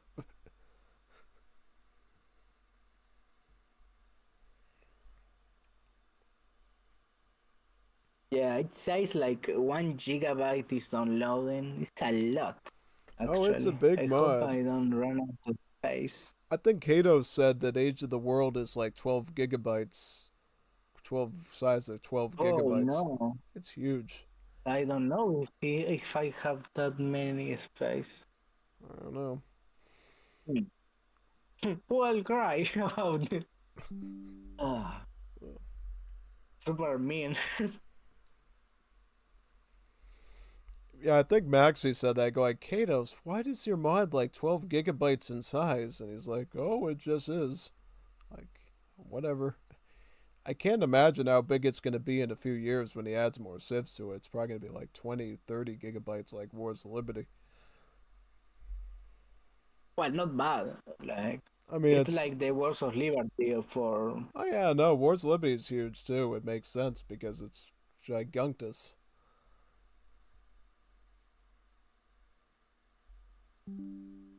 And to be fair, Age of the World does do a lot of cool art and graphic stuff. So it does make sense why there's so many files and assets in there for like literally every single building, including destruction animations, construction animations, Yeah, that's unit. cool. Like maybe the materials he uses are not that high poly or high texture, but the physics are very great. Yep. I don't know, man. A lot of shit. I don't know why my C system is like full. I don't know. Crony pictures. I know what can I delete. Maybe it's like, of course, the Hololive modes. All this shit. Yep, you gotta delete that Let's full. go now. I know you have a. 1 GB. Yep, you probably got a RAR file of it's probably like 200 gigabytes of Juju Murrin and Cecilia Emma kissing pictures, probably. What the heck, man? I am not that sick. Nope, you're not an O-fister? I don't like that. FBE likes it. Why? What does FBE like? I don't know. You tell me. Armenians, yeah, Armenians and fish and ducks and communists. Pretty bad combo. I don't know what that Like, moment how do you is. come up with that stuff? It's like you're into communism and you're into Armenia, a country that escaped communism. It's like you can't pick a side, so you pick them both. Yeah, I don't know. You told him that because I think he's pretty stupid. I mean, if you study history, the Soviet Union was brutal to the people in the Caucasus region. They literally forced them on a death march For to example, Kazakhstan. the Afghanistan people not going too far. Oh yeah, no, I mean, just like the ones that did the thing in the Boston Marathon, the Chechens, they got forced on a death march from their homes all the way to Kazakhstan to work in labor camps, and they all died. Only a handful of them survived the trip. And I don't know why they did that. It was a Stalinist Why policy. The heck, that man was brutal as hell. And then and people call the Austrian one super evil, but Stalin was.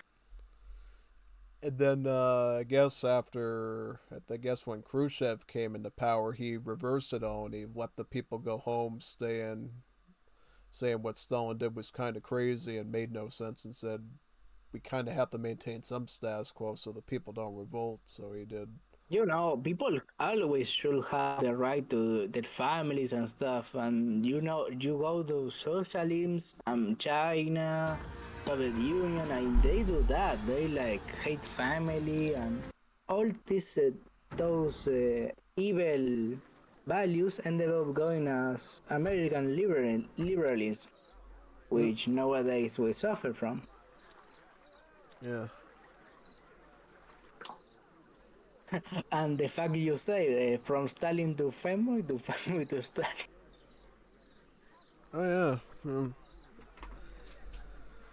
I'm enabling Age of the World right now. I have to restart. Age of the World 4 gigas. 1.0.3.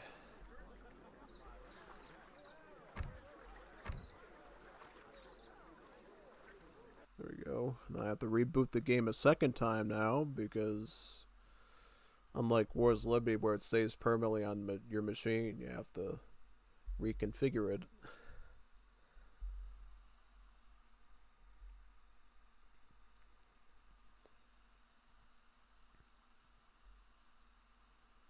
Wool. Yeah, Pugs, wool. What are you saying? I was reading the chat. Somebody said wool. They showed wool into the chat. I'm like, yeah, wool. He wants Wars of Liberty. Well, if. But they are like judging my way of speaking. I guess so. Juanitos tacos. I mean, how do you pitch Wars of Liberty as a whole? How do I view Wars of Liberty as a whole? Yeah, the word, the letters only. The letters only? Hmm. Well, I mean, I've been playing the game for over a decade, so I'm guessing it's pretty good. I mean, I wouldn't be playing a game for over a decade if I thought it was poor. How How? how do you speak How? What do you mean? words of liberty? What do you mean speech? What do you mean speech something? Yeah, check the Discord. Like how? Like how do you say "Wars of Liberty"? Or Yeah. oh, you just say "Wars of Liberty" then, like that. Oh, with wool, yeah, I think it's like sheep's wool. I've always assumed it's like wool, like that, like either well, it sounds like a Juanito or something. You could say a wool, like a sheep's wool, or you could add a Juanito accent to it and go wool, like that. I don't know. I don't know if there's a formal way. I don't know because I never went to university to do.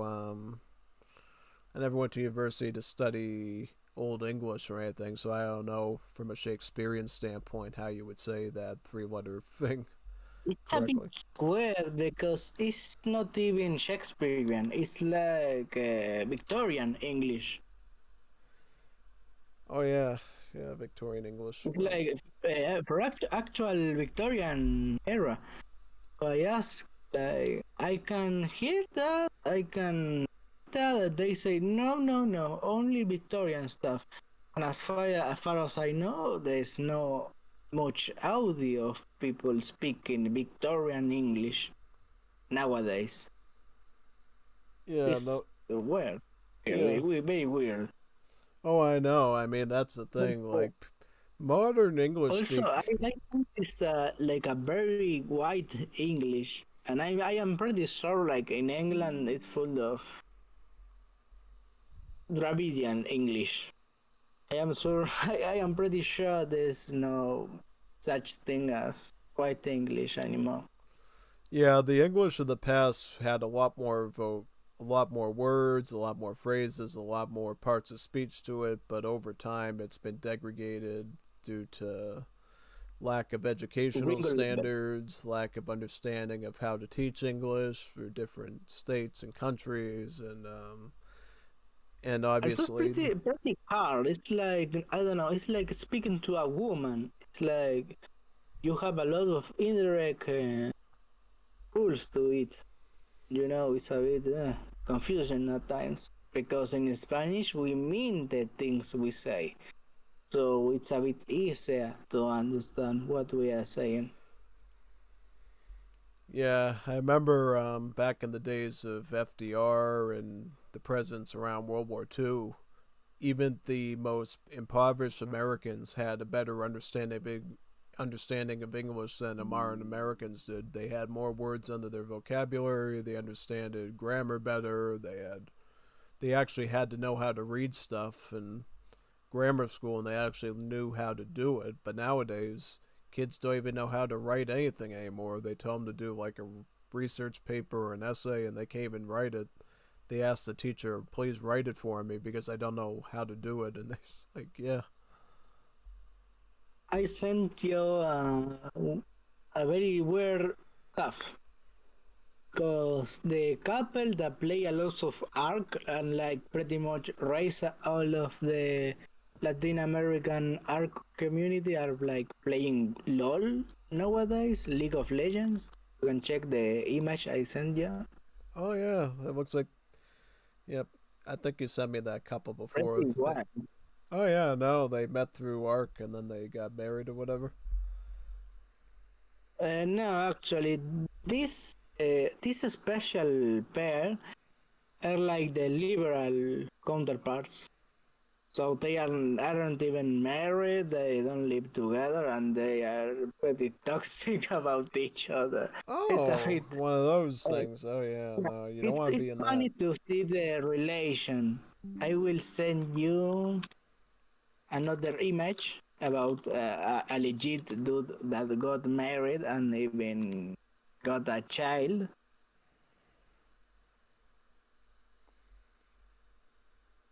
Yeah, here. He made it with AI because I don't want to send you a pic about a baby. I think that's a very creepy and Jewish. FB. So you can. Oh yeah, no, that's neat. It's like, Yeah, yeah. actually, this guy might be like maybe like one of like prophet or something, like prophet myself, but not prophet in the kind that he got married to his childhood crush, who was older than him, and he lives happy with her nowadays. It's super nice to see it. Oh yeah, no, I guess it worked out pretty good for him, especially nowadays. I mean, Imagine if Streletsky managed to do that. Completely different dude. oh yeah, no, absolutely. In a completely different circumstance, really. Like that dude, through struggle and through hard working, he ended up doing his dreams. Pretty wild. I like to see stuff like that. Yeah, we cannot play. And well, it's because of the reason I told you. Oh yeah. I have no space for this shit. I don't know why that guy made his shitty mod so large. Yeah, you should ask him. Say, Kados, why do you have so much stuff? Yeah, man. make it smaller or something. We cannot play. We can play normal Age of Empires 2 Definite Edition with a smaller mod if you want. Oh yeah, I'm trying to think of one we could do. Oh yeah, could you find that one called Abstract Nations in the mod browser? There is a mod browser. Yeah, you can go into, if you're in game, you can go into the mod section and you can look up mods and subscribe and install Yeah, them in I game. will see that definitely. Yeah. There's like Asian mods too. There's some of them. I'll look it up once it boots up. It's loading in again. Because like I am also excited over, I don't know, Middle Eastern civilization, Asian civilization, African civilization, everything. I want everything. Yeah, I think Asian and the other ones are kind of limited. The only Asian ones I know about were Powow's Korean one, which isn't that good. It's just a bunch of fumbled together D assets and stuff. Kados had the Cambodian chimeras and then he got rid of it because he's like, oh, I don't like this in my mod anymore or something. He just hated the Civ. Like, yeah, What I the hate the fuck? Civ. I'm gonna get rid of them. Did you know that the Khmers actually are like the drippiest Asians to me? Like the royalty, I used to like them a lot. And they are the only ones that I see and I see, man, they are based. They are no weak or stupid. Oh no. And I have a pick for you. Yeah. Yeah, basically the new queen I am adding to Castle Triumph is Khmer, and I must say it's very drippy. Pretty big. Yep. Yeah, it's like the white FBE like people.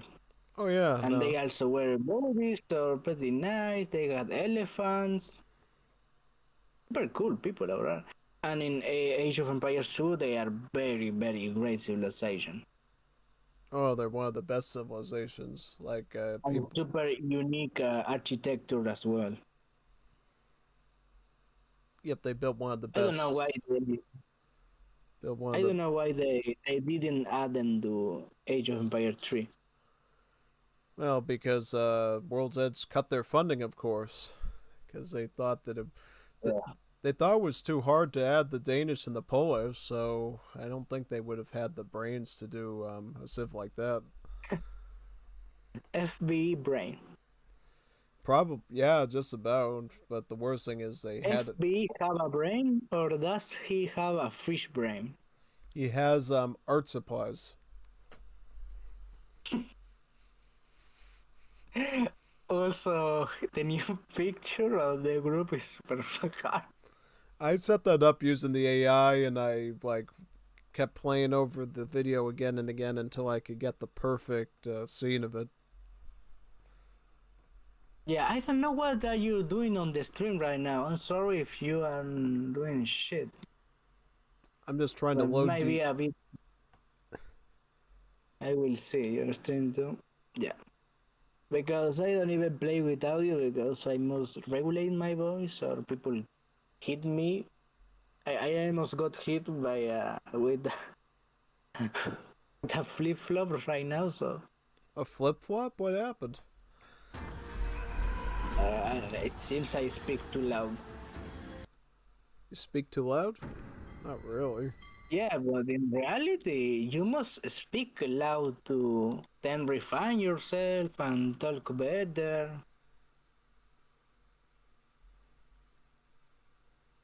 For example, do you know Math Gear, right? Oh yeah. She used to to mumble a lot when talking, and she would are talking super fast and stuff. And when I talk this way, like she will won't understand it and go mad at me and stuff. Oh. Imagine being mad at autism.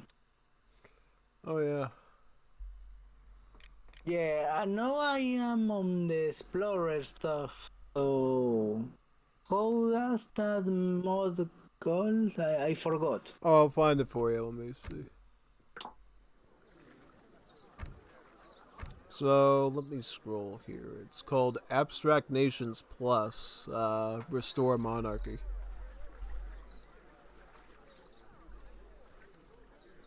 Yeah. This one here. So I subscribe and it should download, right? Yeah. Once you subscribe to it, it should do everything for you. Wow. I am reading and this is so cool.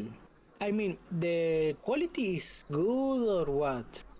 They're all actual Civ designs. They're not just slapped together. He actually made new, unique stuff for each Civ. Whoa.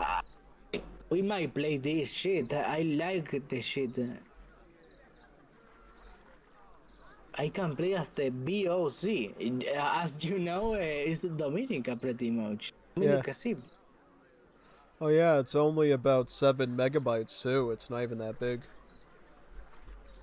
Well, 300 megabytes. Oh, well, I guess I got that wrong. And the author is even named Mao. What the heck? Mao came back from death to make a mod. Oh yeah, I saw that guy's name. It's Mao Madosa. What the heck? Seems like a fanboy because he's using that damn cat. Yeah, it looks like a femboy kitty. But did you know the cat? That cat is like female. But, yeah. You know, men with special circumstances use her as picture and stuff. Oh, yeah. I cannot say too much about myself because I use Takanelu myself, anyways. And you use Oreo Clone. Yep. And the other boleros insult you because of that. Yep. So. Yeah, I like this shit, eh? I might be grown close to that. Right. Yeah, it's now download. I don't know how we play together now. Alright, so did you get it installed and enabled? Oh. It's lagging a lot. Ah, now I can move. Yes, I mean, yes. It is complicated. Okay, so you got the little blue circle on now for it? Yeah, it lags a lot, but yes. Alright. Okay, so I'll have to set it up. Config then. I want to make a deck, but I think I can join and make my deck at the same time. I think you have to restart the game for it to fully add the mod stuff, though. Install. Yeah, I will do that. Yep, you have to do that. Otherwise, certain assets don't load. Pretty damn good. The best $5 I ever expended. Yep, that's good. I mean, it's actually more expensive to go down to Wendy's and get a biggie bag than it is to get that game. Pretty wild.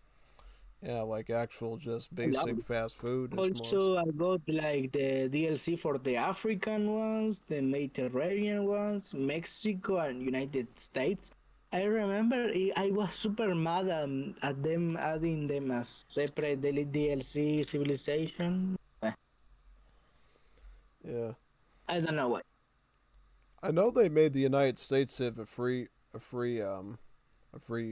DLC if you beat certain challenges by a certain date.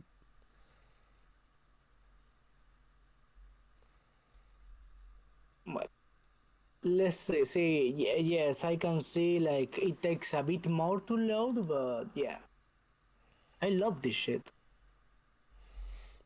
Yeah, the best thing is it's about the same size as Age of the World, but it doesn't have as much gigabytes because he didn't really add any new art to the game or anything besides a few things. Yeah, I will make my I will make my deck with one of the new ships and then we play. Yeah. Alright. Yeah, it seems like I got barbarians, boers, Burgundy. I never understood Burgundy. I also didn't even play the campaign for them on Age of Empires 2, so you can explain me about them? Oh, what stuff about the Burgundians? I don't even know what they are.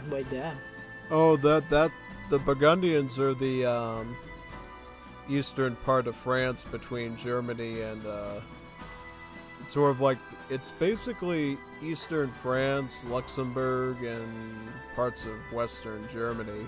It's sort of the area between modern Germany and France, that sort of middle area. And that's where most of the best French wines came from. I like it. What about Poland? Poland? I will open them. I don't know who Courland is. Like, I actually don't know. Let me look. I could probably check that out. What the heck is this shit? Let me see what Courland is. Actually curious about that myself. Oh yes, I know what the heck are these guys. I think they are like some English pirate thing or something. Yes, I know because they made me do them for Unsib. Yes. Also, I don't know what the heck. It's like a mix of Russian and Latvian. English. Oh, Latvians. Well, it makes a good deal. Like they get between English and Russians. Yeah, I guess it says it's Western Latvia, so that's the Baltic states. Finland is a classic. I love Finland.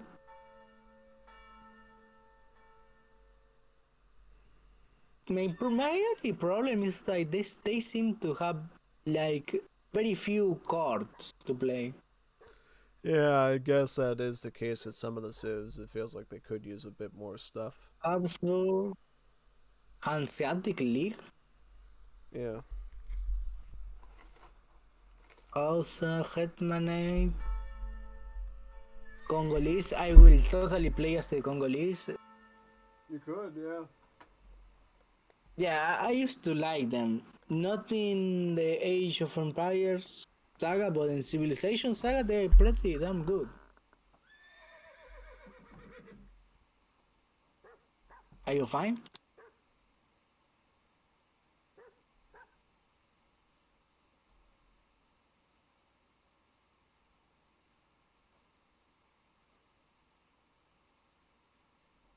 Ah.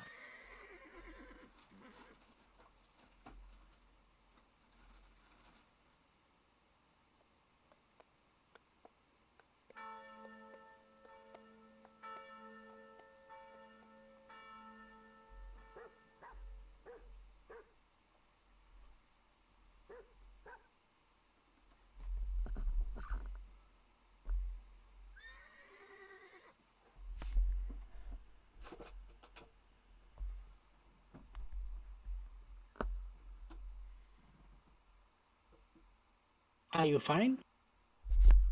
Yeah, yeah. I had to go get some water. Was out of it.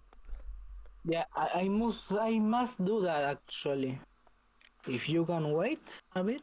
Yeah, I'm still loading in again after restart, and it takes like 10 minutes. Yeah, I don't know why I keep looking at the Words of Liberty stuff on your screen. Yeah, because people will complain, why is there nothing on your screen? I should probably get some like image backdrop or something. Yeah. Yeah, I like this shit. It's very sad. Like the Congolese have the almost the same cars as the Ethiopians. I don't know what the heck they did.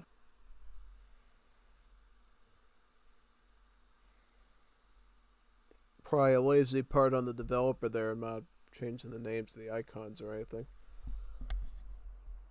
Yeah. Well, I now have my own stuff, so I will be. So, how do you invite me? Well, if you want to go into the multiplayer section, I'll just build the lobby and it'll be the only one that you see, probably. Okay. Yeah, that's the thing with the. You can basically go into the multiplayer normally and you'll see lobbies there with only your data set. Pretty damn good actually. It's like Ark in that sense. Like in Ark you also have that system where you might have like mods, but you can see the other servers, and if you wanna join, the game downloads all the mods. Yep, that was something I think they introduced as early as Age of Empires 1D, and they just carried it over to the other titles. Yeah, I will wait a bit. I will get a glass of water, a bottle or something. Yeah. I love playing this shit, don't you know? Oh yeah, Pretty no, good. D is great. Also, I pretty much justify this shit as I am talking. Talking English, I failed at talking in English, well, practice. Yeah, exactly. Problem is like many words, maybe many words I don't know how to speak correctly, and like the teacher go mad at that. Like, lucky at least I am speaking in English. Yeah, you're definitely doing it. I can definitely tell what most of the stuff you're saying. Yeah. Also, like half of my subjects are in Spanish, so not that many English, but well. Also, my group is like, I don't know if a sexual, a social. They don't even want me there, so. Yeah, But they got me there. Yeah, Yeah. that was pretty Well, lovely. How they just welcomed you along, and then they're like, "Oh yeah, no, we don't have anything in common. Get scram." it's weird because I told you all the things I was in common and how welcome I felt there. Guess you didn't matter that much to them. There's like they got what they wanted out of you, and it's like, yeah, get lost. We want another one to use Emotional. next. Yeah. At least like they care a little bit about me, or they just try to not be legit shit face about it. They are the way they are. Just like all of them are, basically. Yeah, pretty shitty actually, because like if you like do all that shit in all your life and then expect others to like, oh, I feel sorry about you, like let me do all of that for you. No, everyone knows like, oh, that woman is a pain in the asshole. I won't do shit for her. I will leave her to die alone and cry with her ads on TikTok. Yeah, well, they get to the point that they're in their 30s, and it's like, you're too old in the body, you're too old in the mind. You got all these problems, and nobody's gonna put up with it. It's like you got to get that stuff resolved when you're in your 20s and you're young, and people are willing to excuse you for it and work with you on it. If you get too old, it's turn into an old sea hag and you're sitting there like, what happened? Why does nobody want to deal with me? And it's like, because everybody knows you already and people talk.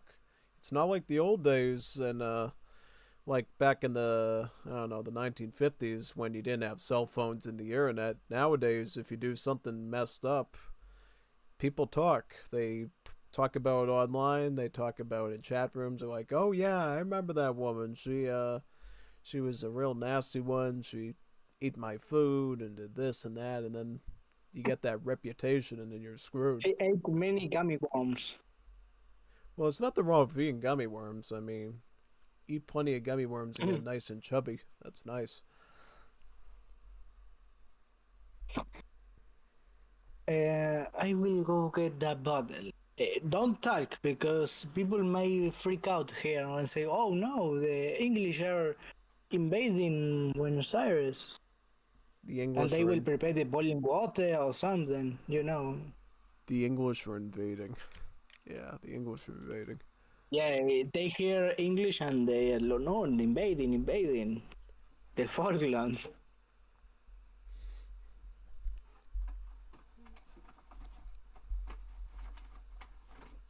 Yeah, make the room. I will be back.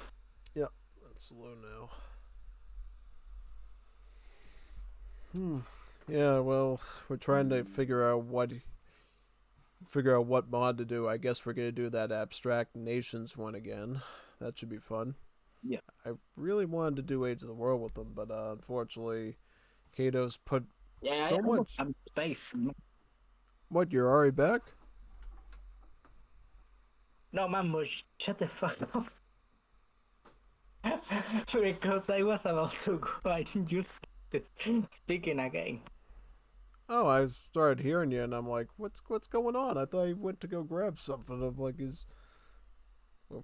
why has he got like those I don't even know what to call it. Those big tails that goes and grabs stuff from across the hall or something. Oh.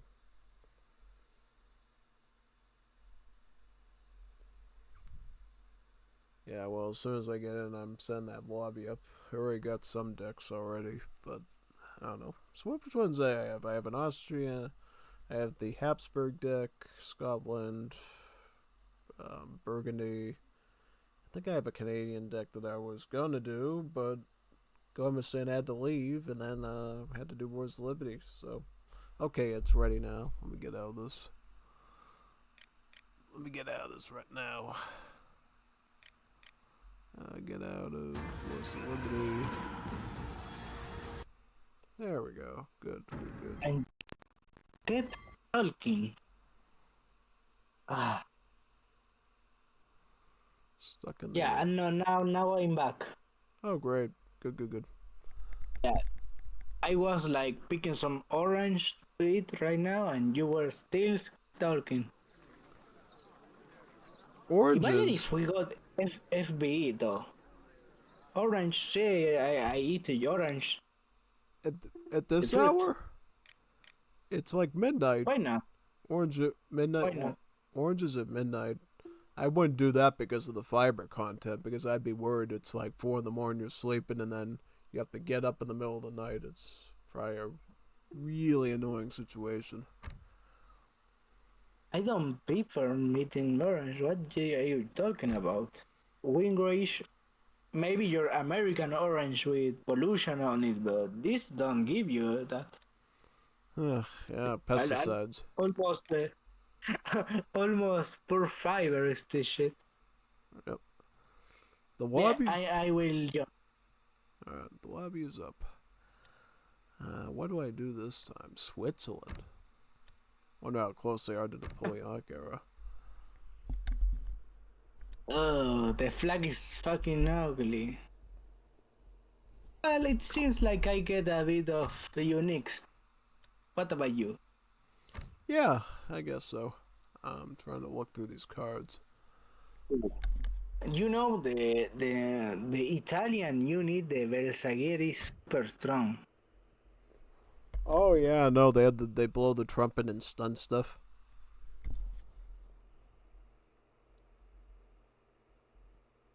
Well, I want a good map. I don't know what map are you using. Yeah, trying to decide. Also, why the heck do you have the SAS your username? Why do I have what? Oh, that's a The clan. SAS at the beginning. That's a clan. Clan? You're a clan? Cuckoo's clan? Yeah, that's Chorizo's clan that I joined a long time ago. Leave that shit.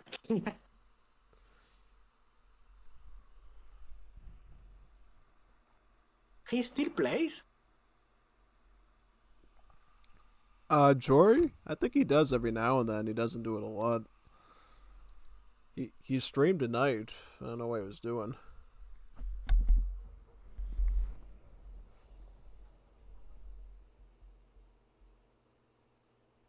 You know, this orange may not make you people. They are acid as. Yeah. Read. Super painful to it, but. Yeah.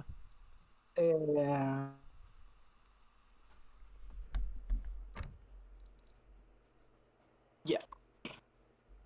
Actually, this mod also add map or only civilization? It's only Sims. I don't think there's any new maps on it.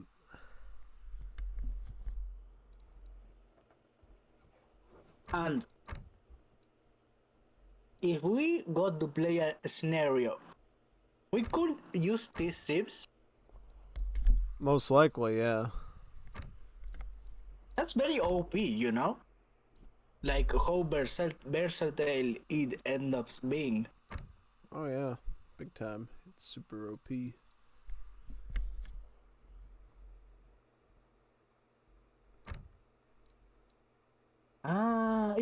I can see what like my civilization is about.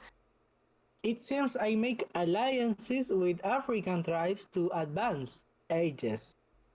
And I have like bazaars which work like Lombards and they convert resources. Yeah, exactly. Yep. Well, it might seem not that crazy, but well, not that bad.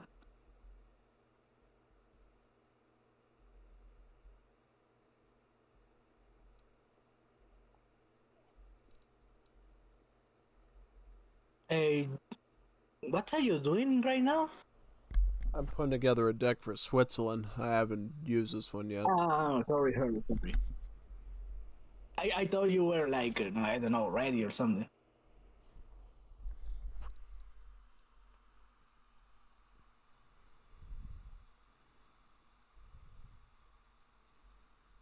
Archer infantry.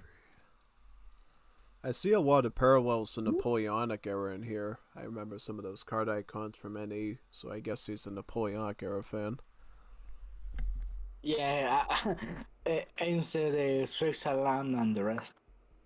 I say I like the ship choices. I like, not bad. Also, the Tartars would be crazy good. Yeah. Also, wanna know what the Hetmanite are? You will probably. I will tell you. Yeah. They are Ukrainians. Oh, Zelensky. Yeah. It's crazy how the hell they managed to live that long. I don't know if like the creator is Ukrainian or something, but yeah, they are Ukrainian. Maybe it's like Russian occupied, but you know that region. Oh yeah, big time. Also, you can play as Gafas. That seems like Sicilia. Yep. Pretty wild. Which culture do you like the most? Which Civ in do I any like? game? any historical warfare game. What Civ do I like the most? Playing historical stuff. Culture, like culture groups. Oh yeah, I always play the Persians in whatever game I'm in, typically, or the Greeks.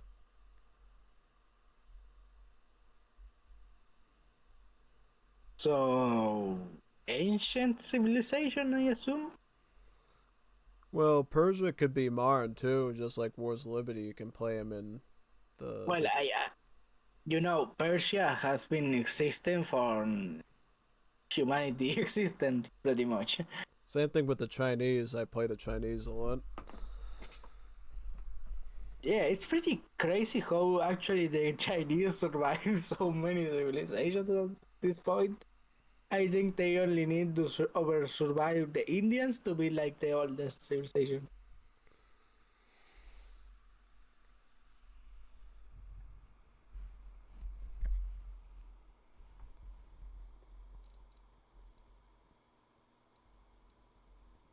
It seems like your civ is like the Ottomans because your town centers create settlers for free.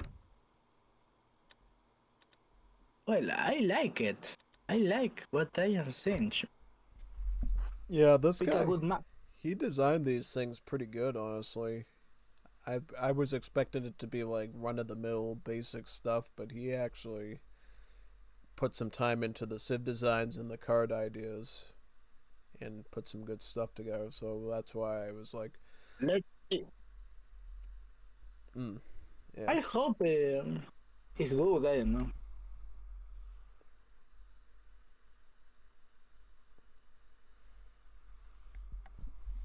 I'm just playing for fun, anyways. Yeah. What the heck is this map?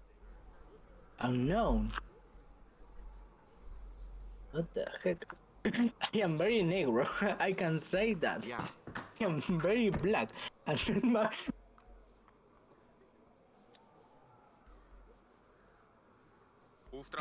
You won't believe what I am seeing. I don't know if you can stream this. Yeah, you gotta be careful with that stuff. No, it's not the raw stuff. But you put the game speed, okay? What? Game speed is okay? Yeah, I have it at whatever the default is when I played with Gormistan the other day, so I didn't change much. Bereit, richtig. Jägerin. Bereit, wird gemacht. Yeah. Anyways, my villagers are very, very special. Jawohl, verstanden. Vorwärts. Jawohl. Oh my god. And my villager costs money.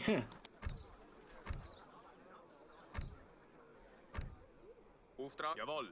Verstanden. Jawohl, verstanden. Basically, they are racist. I have like Muslim normal villagers. Oh yeah, that's right. Villagers. I think those are either the Hausa or the Ethiopian ones, the default. Oh god. But I am pretty sure the other one didn't have this kind of detail. Hallo? Verstanden. Richtig. Yep, they made. Wow. Yeah, they made each of the African villagers of the two civs different. Ja. Jawohl. Auftrag. Wow. No, this is too much. What the f? I have like a slave owner and the other slave like run along. Ja. Jawohl. Also, the icons are freaking gorgeous. So good looking. Yep. Bereit. Wird gemacht. Jawohl. Wird gemacht.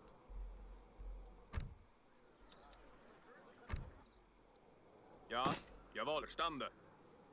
Auftrag. Jawohl, verstanden. Wird Also, I have like some sort of shaka explorer who dances instead of him. Jäger. Ja. Oh yeah. Jäger. What about yourself? Verstanden. Does it have anything weird or is it fun? Right now it looks like almonds because you just get free vills at the moment. Yeah, loving this shit. Also, the TC trickles coin as well. Ja, wird gemacht. Yeah, and you must put like buildings close to it, and it generates more gold. Yeah, that's right.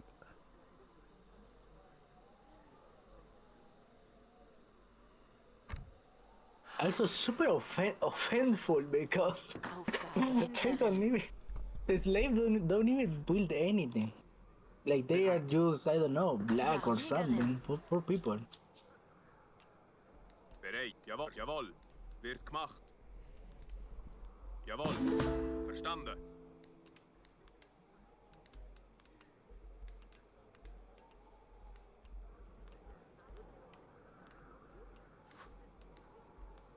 What the heck? I won't tell you this, but wow. Like, my saber has like a very strong stuff, but also a very negative stuff. Hallo? Zimmermann. Aufgabe? Zimmermann.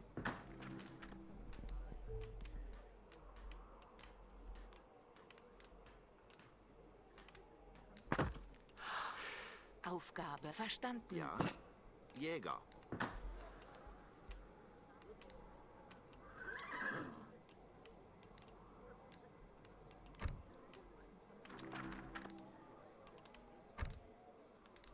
Aufgabe? Händler. Hallo? Händler.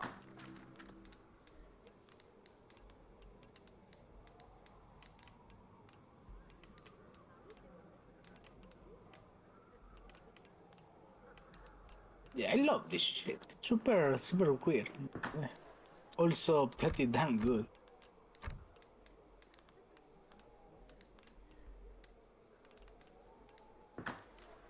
Also here in my country, like every time we see a black person, we assume always is like from the Congo.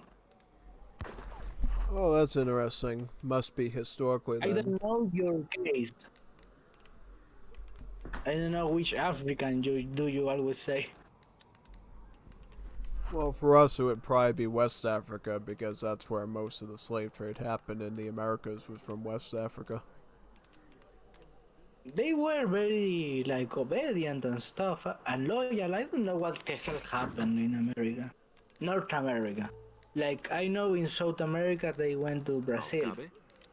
They like migrated because they didn't like it here. They wanted, you know, black bats or something. Bereit. Händler. Bereit. Jägerin. Yeah, I like that it even gets like its own 3D models. It's super crazy.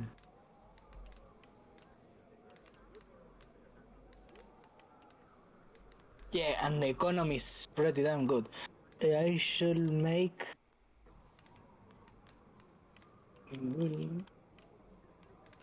You know, we need more African civilization. Yeah. Hallo? Richtig. Yeah, we definitely need them. That'd be great. For example, in the Age of Empires 2, we need a lot more.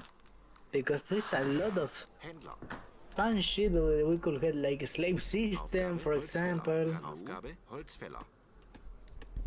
I don't think the D will even allow that because they definitely went around it when designing the United States. They had the opportunity of doing it, and then they said, you know what, it's going to bring too much controversy, and they ended up ignoring it.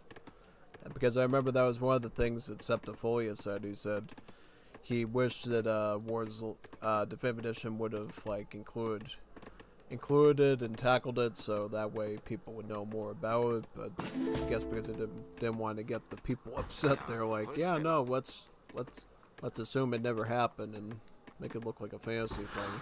That's what they ended up doing. It's a bit weird because if this happened, Qual è l'edificio? Presto sia concluso. Non mi like si it faccia happened, presto sia concluso. they shouldn't censor history. Well, the thing is, that's why you study history, to make sure it doesn't happen again.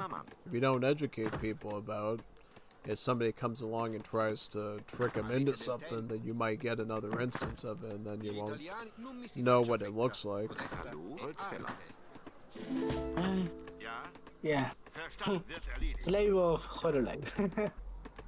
Well, that's a whole different kind of slavery.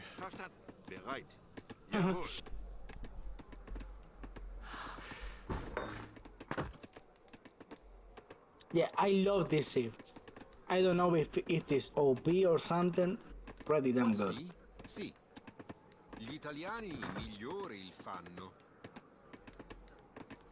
Avete del tempo? Presto fia non mi si faccia fretta. Codesta è presto fia. Gli italiani migliori il fanno. Okay, so the architects build a normal speed. That's crazy. Non mi si faccia fretta. Presto fia concluso. It's actually pretty insane. I guess it's like a nerf. No, that's a buff, man. If they can build a normal speed, that's wild. Oh, yeah, I know, can remember. It's not like the old ones. Like these one, these were free, but they were very slow. And they can now, like, wow, pretty wild.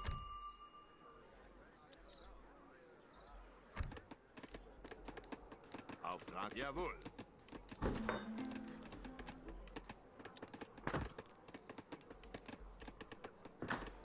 You know, I love this shit. Best mod ever. I think we should talk to this developer. I tell him, you know what? Make Cronybear. Yep, add a Cronybear to it. Everything's better with the Cronybear on it.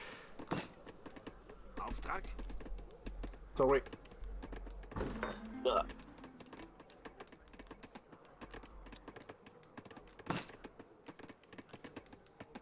Aufgabe?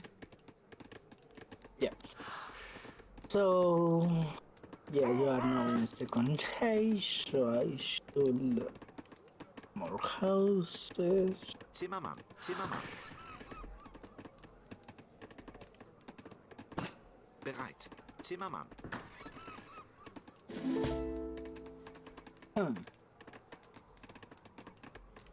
Aufgabe?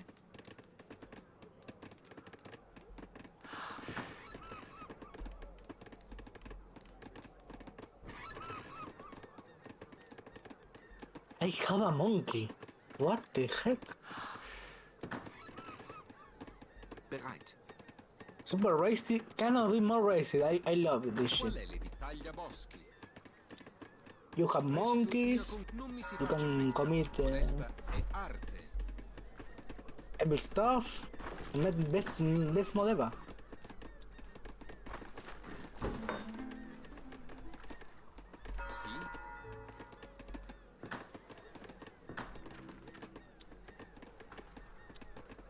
Ja, Holzfäller.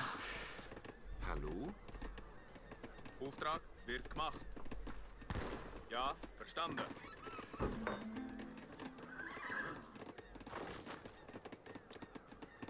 Also after this I will be doing some castle drafting again. Yeah, I am keeping my stuff. I try to do everything that is a pain in the ass, but well, cannot do much about it. Holzfäller. Oh yeah. Qual è l'edificio?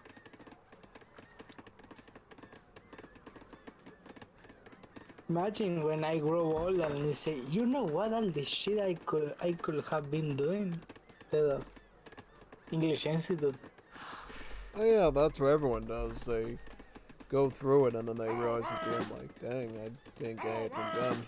They wanted to.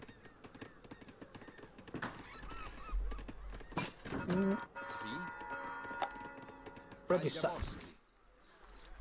I mean, look, what do you think FB is gonna experience when he gets to that point? I don't know he can understand humanity as I do. Yeah. He's very unhuman creature. Ja. Jäger. Or maybe he does. And if he does, I will be loathing so hard. Yeah. Bereit. Richtig. Jägerin.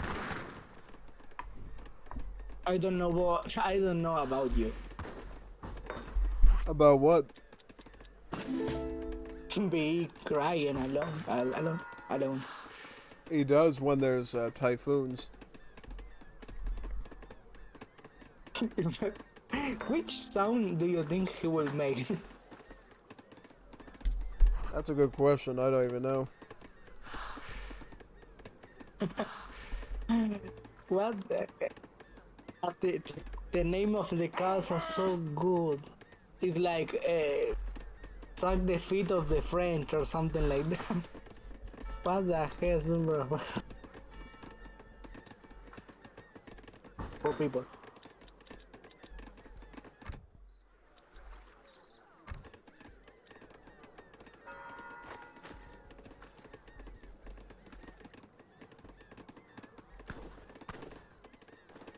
Yes, and then this.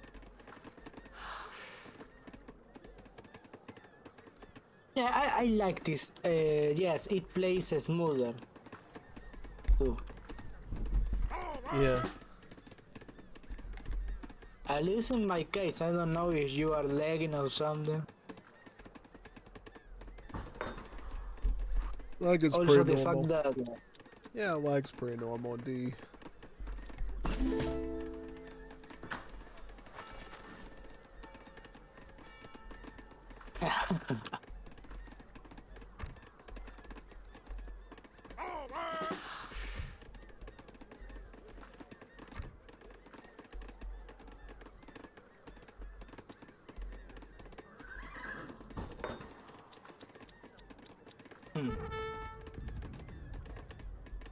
Aufgabe ja. Holzfäller.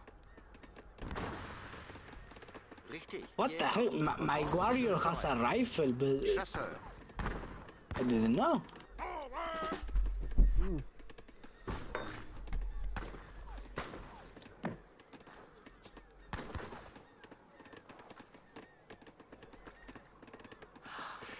Ja. Ja. Wird gemacht. So far so good. Aufgabe Jäger. Well, what do you think about? Well, I don't know. We talk a lot of shit. Oh, we definitely do. Pretty talkative, the Gafastian. I talk a lot, and you wonder then why do people like?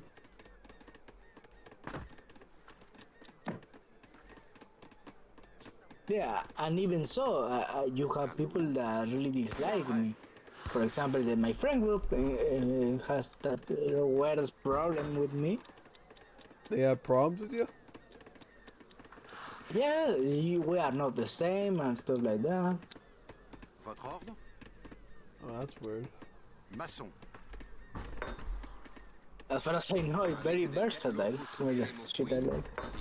Tagliaboschi. Ja. Zimmermann. Oh yeah, exactly.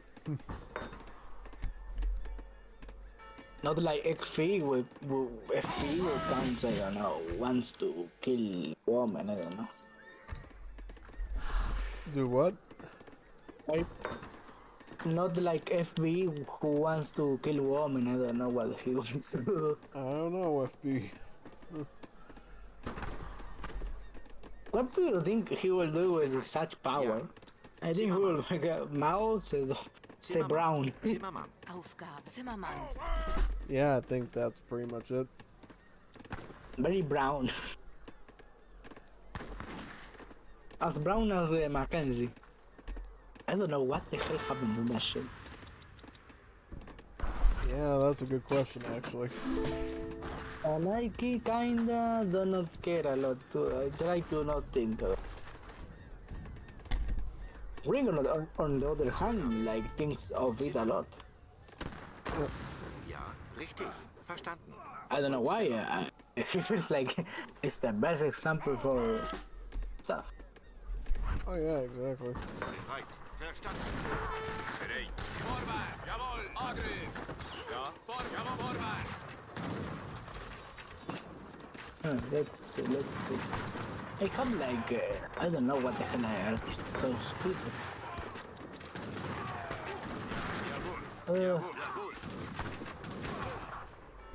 Why the hell your armor is so strong?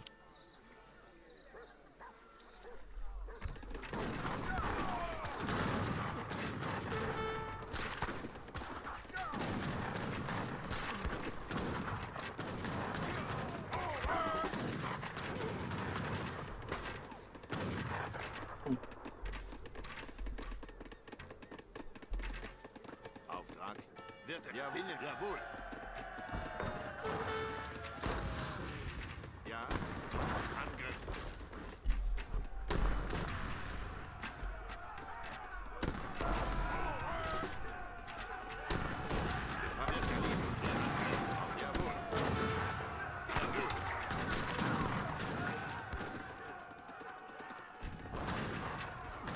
Ja, verstanden. Angriff im Kampfauftrag. Wird jawohl. Wird der Angriff.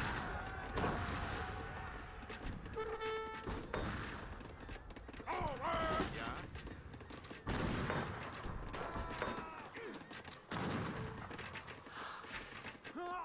Ah. Because I don't think I have cavalry as these people. Do you get shock infantry? I think I got like shock unit, but this doesn't even work as a shock unit. If you have Shotel warriors or something like that, that could be fine.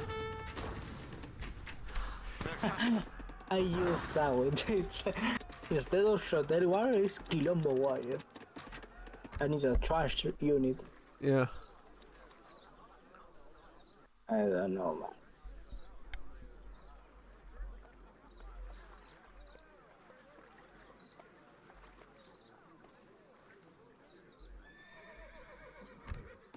The Congolese cavalry. Wird erledigt. In den Kampf.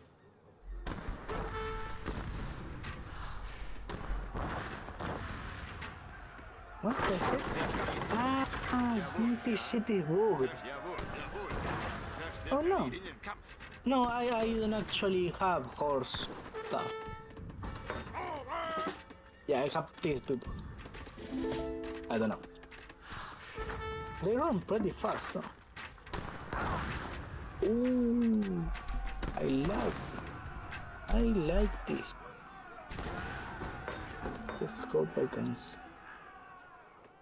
Bereit. Jawohl. go Jawohl.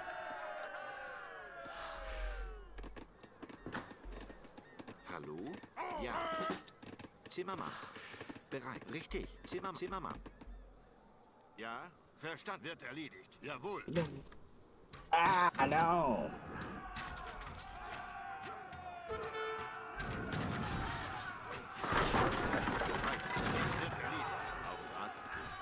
Yeah, I had to make those, bro. I don't know. They're like knights with. No.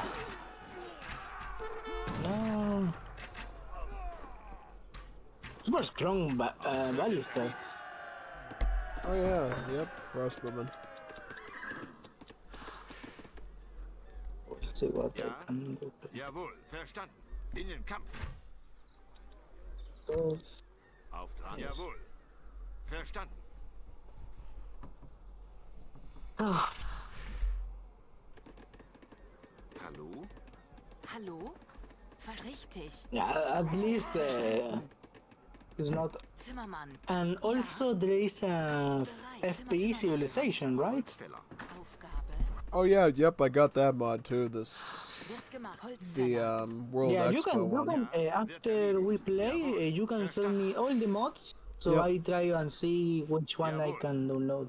Yeah. Because I think if Age of the World is the same here, I could download it because it downloaded it on the high amount of stuff. Yeah. Like I could get it downloaded that way, but I don't know. If 100% I need the updater, then no. And I cannot. Yeah. I think the difference is this mod you can do because it's sort of like Sunsiv stuff where you have really sophisticated stuff, but it's very like basic on the armor. Yeah. And also, it's not bad quality either, it's very good looking. Yeah. Like this house, I think these houses are new. Oh yeah, those are the Berber Gorfas, I think, repurposed.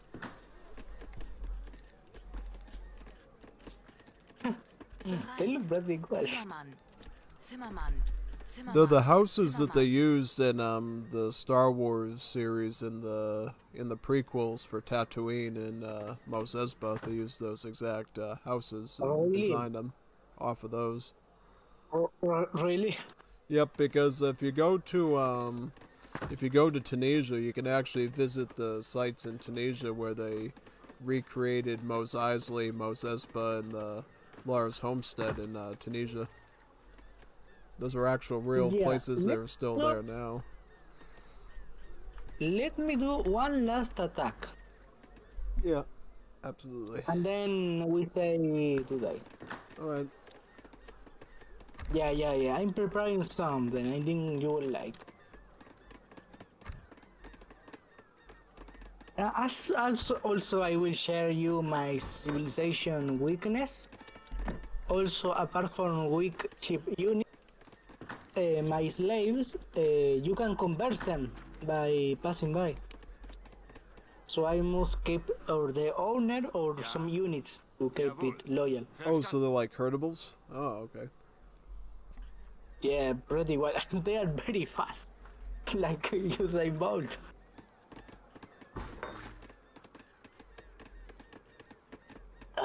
I love this.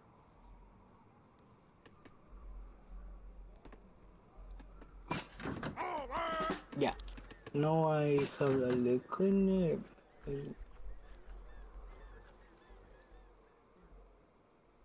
This. Bereit. Wird erledigt. This. Auftrag. Jawohl. Bring out the Star Wars fan. No. Yeah, the If that Star Wars game you play actually is like super low requirements, and if you buy it to me or something like that, or it's a good discount, Oh, I could play it. Oh, Galactic Battlegrounds. Yeah, I own that actually. I already have that. We'll see.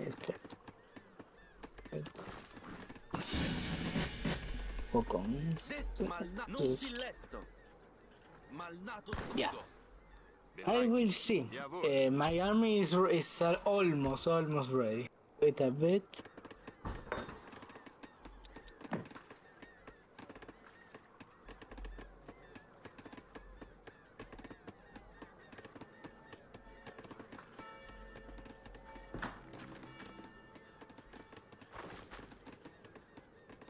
Also, I just realized that it was a trading post. Ugh. I'm super sleepy, I guess. You are? I'm actually doing pretty Yeah, okay right now. Doing pretty alright right now. You are pretty great. What? You are almost falling apart. What's going on? If you are surprised I am very sleepy, you are almost falling apart. Almost what apart? Falling apart. Falling apart in my base? Bereit. Wird gemacht. Well, yeah. No, I got like double score though. I don't think I'm falling apart at all. I mean your mental. Zimmermann. Sleepy. Bereit. Ja. Sleepy Joe. Zimmermann. Oh yeah, looking for Hunter in the Starbucks bathroom again with the white powder. Ja, Jäger. Bereit. Hallo? Ja, Jägerin. Yeah. This is the last shipment, and then yeah, you kill me and stuff. Yep, exactly. That's how it works. Yeah, I got like something. Let's hope this shit is worth it. Yeah, I just saw it. Like, yes. Also, I lost all my slaves. Like, what? They died or what? You caught my slaves? No, I didn't convert anything. I didn't even come into your base, I don't think. I don't know. Well, I think they die. What the fuck? Super creepy. Wow. Hmm. Super African. Well, let's see. Yeah, I remember that guy, Argentinian, I think. Supai had a concept for the Congolese that basically were like they will die, and that was their ability to die. Oh yeah. Slaves to be sad. They are grenadiers, right? Yep. I am just trying to look at what the heck my units are doing. Ah, you have grenadiers. Put it on Zappa. Yeah, I don't know. I get Bersigliers with Switzerland. That's a little weird. We got very strong stuff. Very strong trash. They literally took the stuff from Napoleonic era for their hand infantry and made the same sort of cards for this. So it's quite powerful.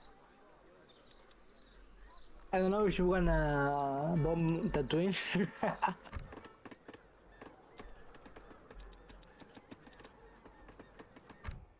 They are strong though. For Rush, I think this civ is pretty good. Yeah, it has some potential to it. Because I had that damn army long time ago.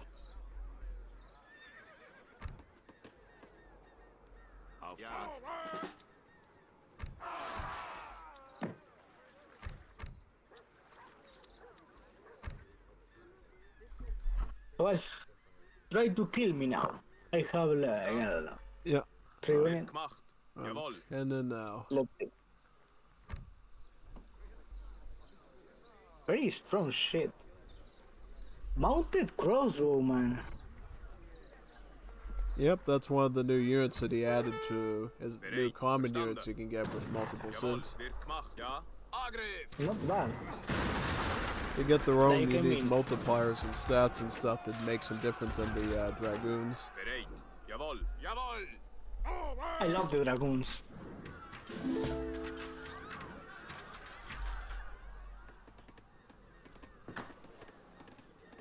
It will be very nice to revolt as an African nation.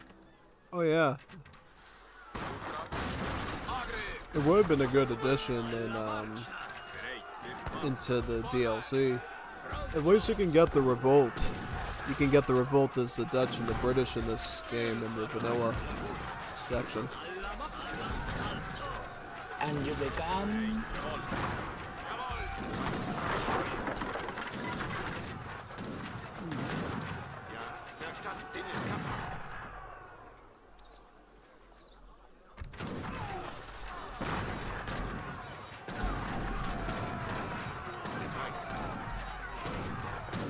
Pretty strong the Congolese, eh? I think I play a little bad, not bad. Yeah. Also, I think this game also has its own pace anyways. Yeah. GG move. Oh yeah.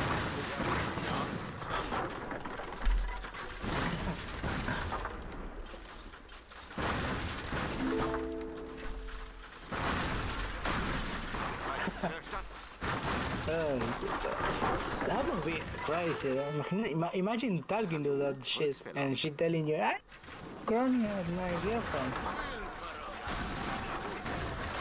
Yeah, GG says that. I don't know.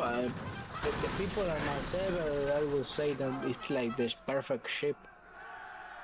Crony and GG Murrin? But doesn't GG drive Crony crazy though with the brain rot? Gigi and Kiara, Gigi and everyone. How does that Gigi even work? I don't know. You can talk. Let me check that out. I can still keep talking to you if you want, as I Yeah, like, shit. That's insane. Pretty like, late. It's like, what do you do with GG Murrin? You go out in public, just go like 6'7", 6'7". Like, how do you relate to someone like that? Well, Masker did that a lot, and somehow I stood with that shit. I don't know how. I think Gigi Mern would be a good wife for FBE.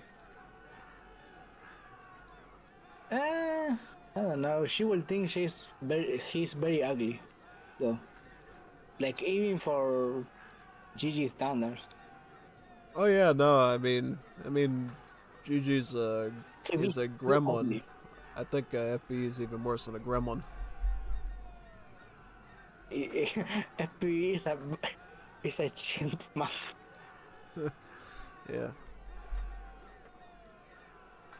Yeah, well, pretty good. Yep. It's crazy how I have listen on my supporters. Check this out on the Discord. I will send you. Yeah, I'll read it. I have like a Christian black man who's Ralo, and then I have that guy who says Jesus Christ be praised. And Those are then those are the fans for the Castle Triumph, right? fucking Christians and That just shows you what modern Christianity is like. By the way, it was never I don't supposed know. to be like that. Imagine going to fucking pornography and say Jesus Christ. Yeah, I think that preacher I keep sending you stuff from always says that. He says modern churches are a joke. All they do is they just treat it like it's a fraternity ward in there, and they party and stuff, and then maybe read the Bible like once. Guess It's not what? even like a real. It's not even like a real meeting place like they used to have in the old days, where you'd go to a small meeting house with the preacher and he'd like scare everybody into submitting and doing the right thing and stuff. Nowadays they just do whatever they want. Hey, I just opened the G&B that the guy with Jesus stuff. He's a Roblox fan. Oh. Oh no. Oh. It's like a dolly or a predator or both. Could be. You never know. Big time. Also, look at this guy. Oh god. You know, I love that part of Castle Trap. It burns the people. Oh my god. Yeah. Look at that shit. Oh yeah. What is Lingo doing? Jester Bonito. Hey, it's Jester Bonito. He's not very. He's very ugly. Jester Bonito. I think he's like Filipino or something because on gender he's in uma palabra. I know he's like Portuguese, Brazilian. Probably. Yeah, he looks Portuguese. I can tell. Oh god, but just showing his face like that isn't a crime. Well, he says he's a jester though, so he's supposed to be funny. So I guess it looks funny. So I guess it counts. Oh god, this is that Russian guy? Could be. Russian guy? He kind of looks like Freddie Mercury with the beard. No. This guy is the Russian one. My basic. He paid like he paid like I don't know $10 and then he left and work on the fucking concentration camp. Poor guy. Yeah, I don't know. That's all I'm gonna say. Basically, they seem to have eco farms on Siberia, and he goes to work there. Oh. Also, this guy may also have a very gringo name. Could potentially. Let me see. I'll be able to discern right away. Running joke.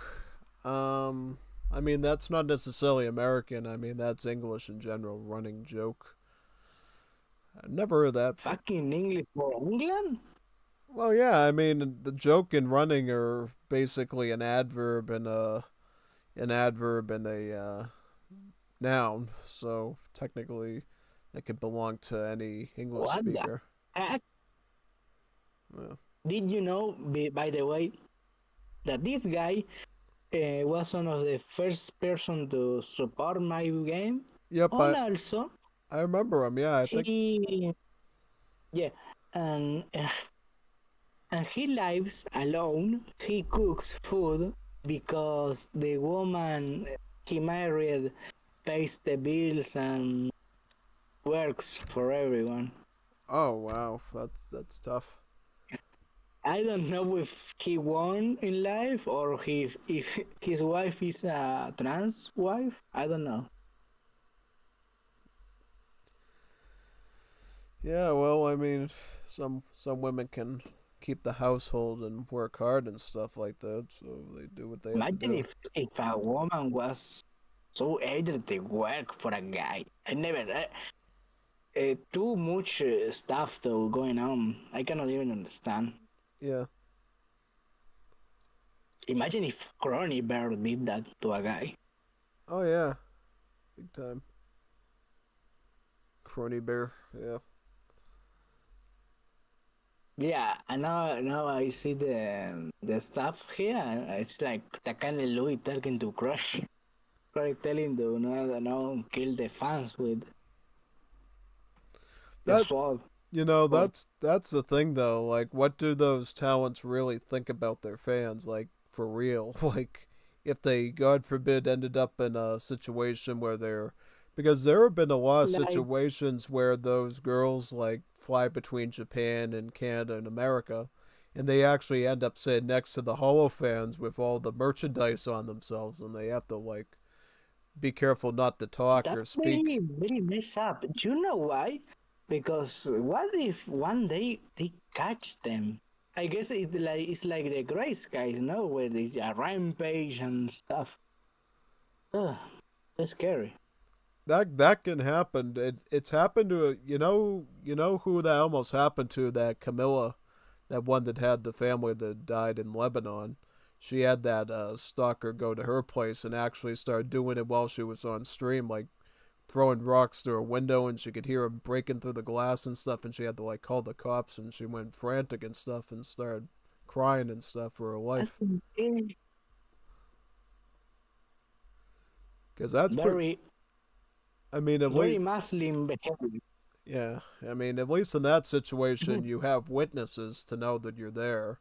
It's not like that thing that happened to, I don't know, to Savannah Guthrie's mother there, where it happened in the middle of the night and people are still looking for her. Yeah, At least in very, the. very scary though. Very, very scary. That's. Like we joke around and stuff, but they are men that they are really crazy about women, and they are willing to hurt innocent women like nothing. Very That scary. that's what we talk about in our group on that forum all the time. We talk about them, and that female I told you about, What she's the like, trick is Gringo doing? Gringo is having too much free time. He should, I don't know, go to concentration camp and work for in Siberia. oh, those, yeah, no, I mean, yeah, we always, Or maybe Gafasin is working too hard, and I don't know. yeah.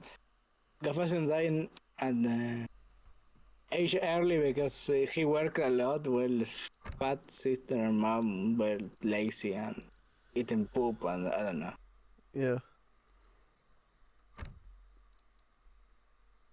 Yeah, I will say, yeah, I won't even more Castle Dream shit. I will go to sleep. Oh, you are? Okay. Yeah, I will say like my head hard or something.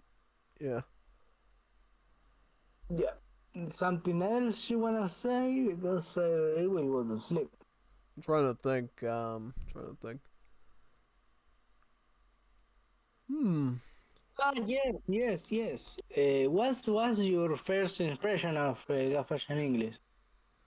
My first impression of hearing you talk for the first time yesterday. I mean, you did all right. I mean, honestly, I thought, Not okay, bad, not it's not okay. bad. I mean, the pronunciation is obviously a little off, but you know the words just fine. I mean, that's good.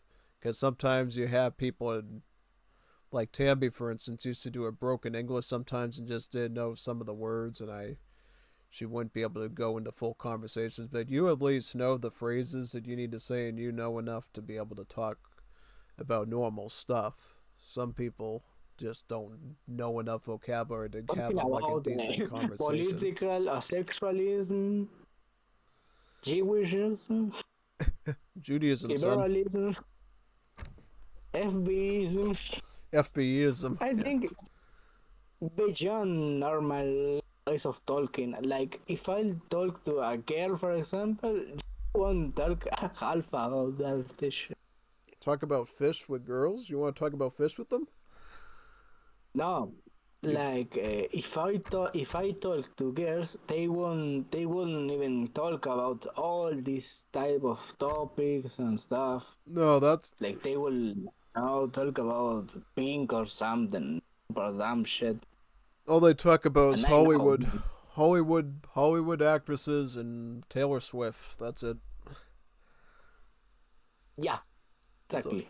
Yep, Or Harry Potter. In my case, it's Harry Potter. It's like ultimately Disney adults and Harry Potter fans are under my institute for some reason. Yeah. Imagine. Oh yeah, no. I mean, it's like if only, yeah, no.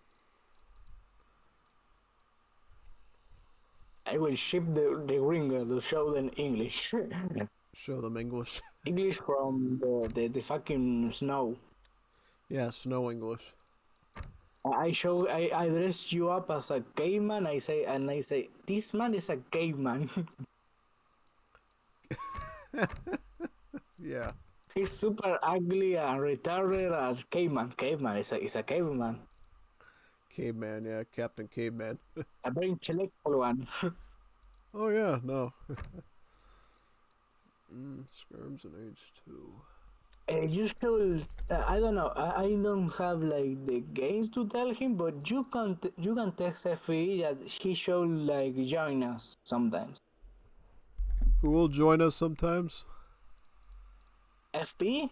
Oh yeah, FP. Voice? Yeah, copy left boy. Yeah, tell him he should join sometime. Yeah. I tried to contact Sharina about this shit. Yeah. But then she like I don't know. She didn't answer, but went online. Then I told her, you know what? Shut the fuck up. And I don't know. I think she went offline on it. Yeah. But imagine myself, but myself mad. Yeah, big time. Yeah. You don't wanna run into that shit. Right. Good night.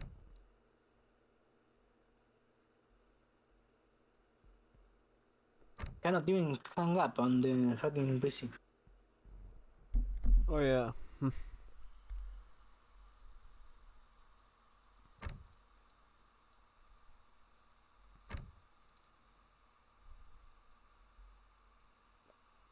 Yeah.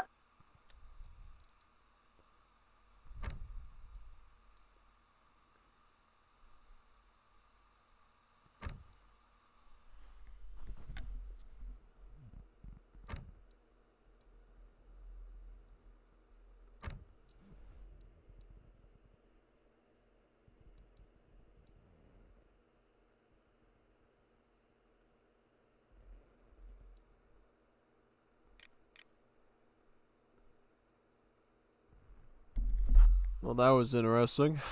Had some good conversations, I guess. Alright, well, what time is it now? It's 1:13. What's going on Kyber? Is there anything good there or what? Let me look on there. See what we got. Why does it always give me errors now about not being connected to EA? That's weird. How many people are on HEV Chaos tonight? 19 people. Is there anything else interesting that I should be interested in? Or Saberfront, there's nobody in there though. 1v1 added heroes. Battlefront expanded. Jess. Boys. Plus. Yeah, looks like run-of-the-mill stuff.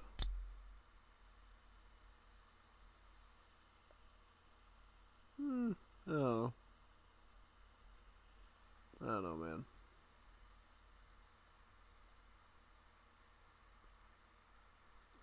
Should we do some HVV chaos, you think, or I don't know. I'm not. I think I'm good for now. I think I'll probably end it here. I think because I know what I typically try to do is I try to keep the stream within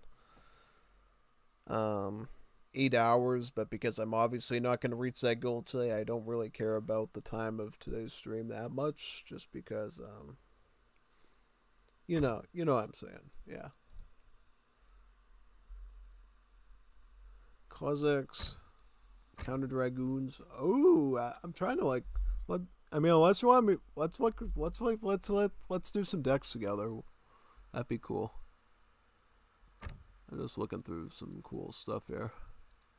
We can do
yeah, it's looking pretty good so far, yeah.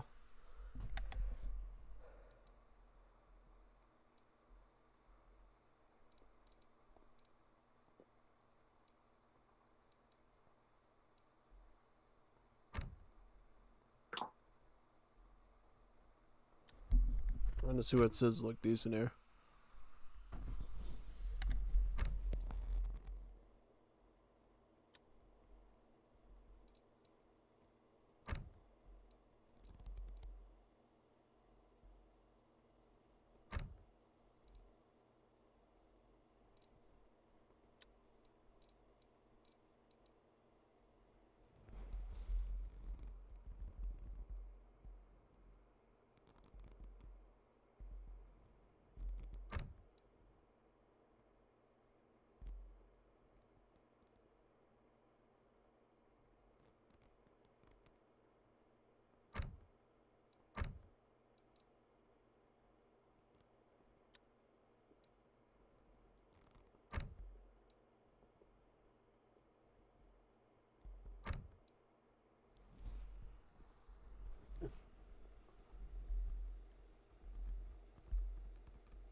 Alright, I think I'll head out now since it looks like everybody's left.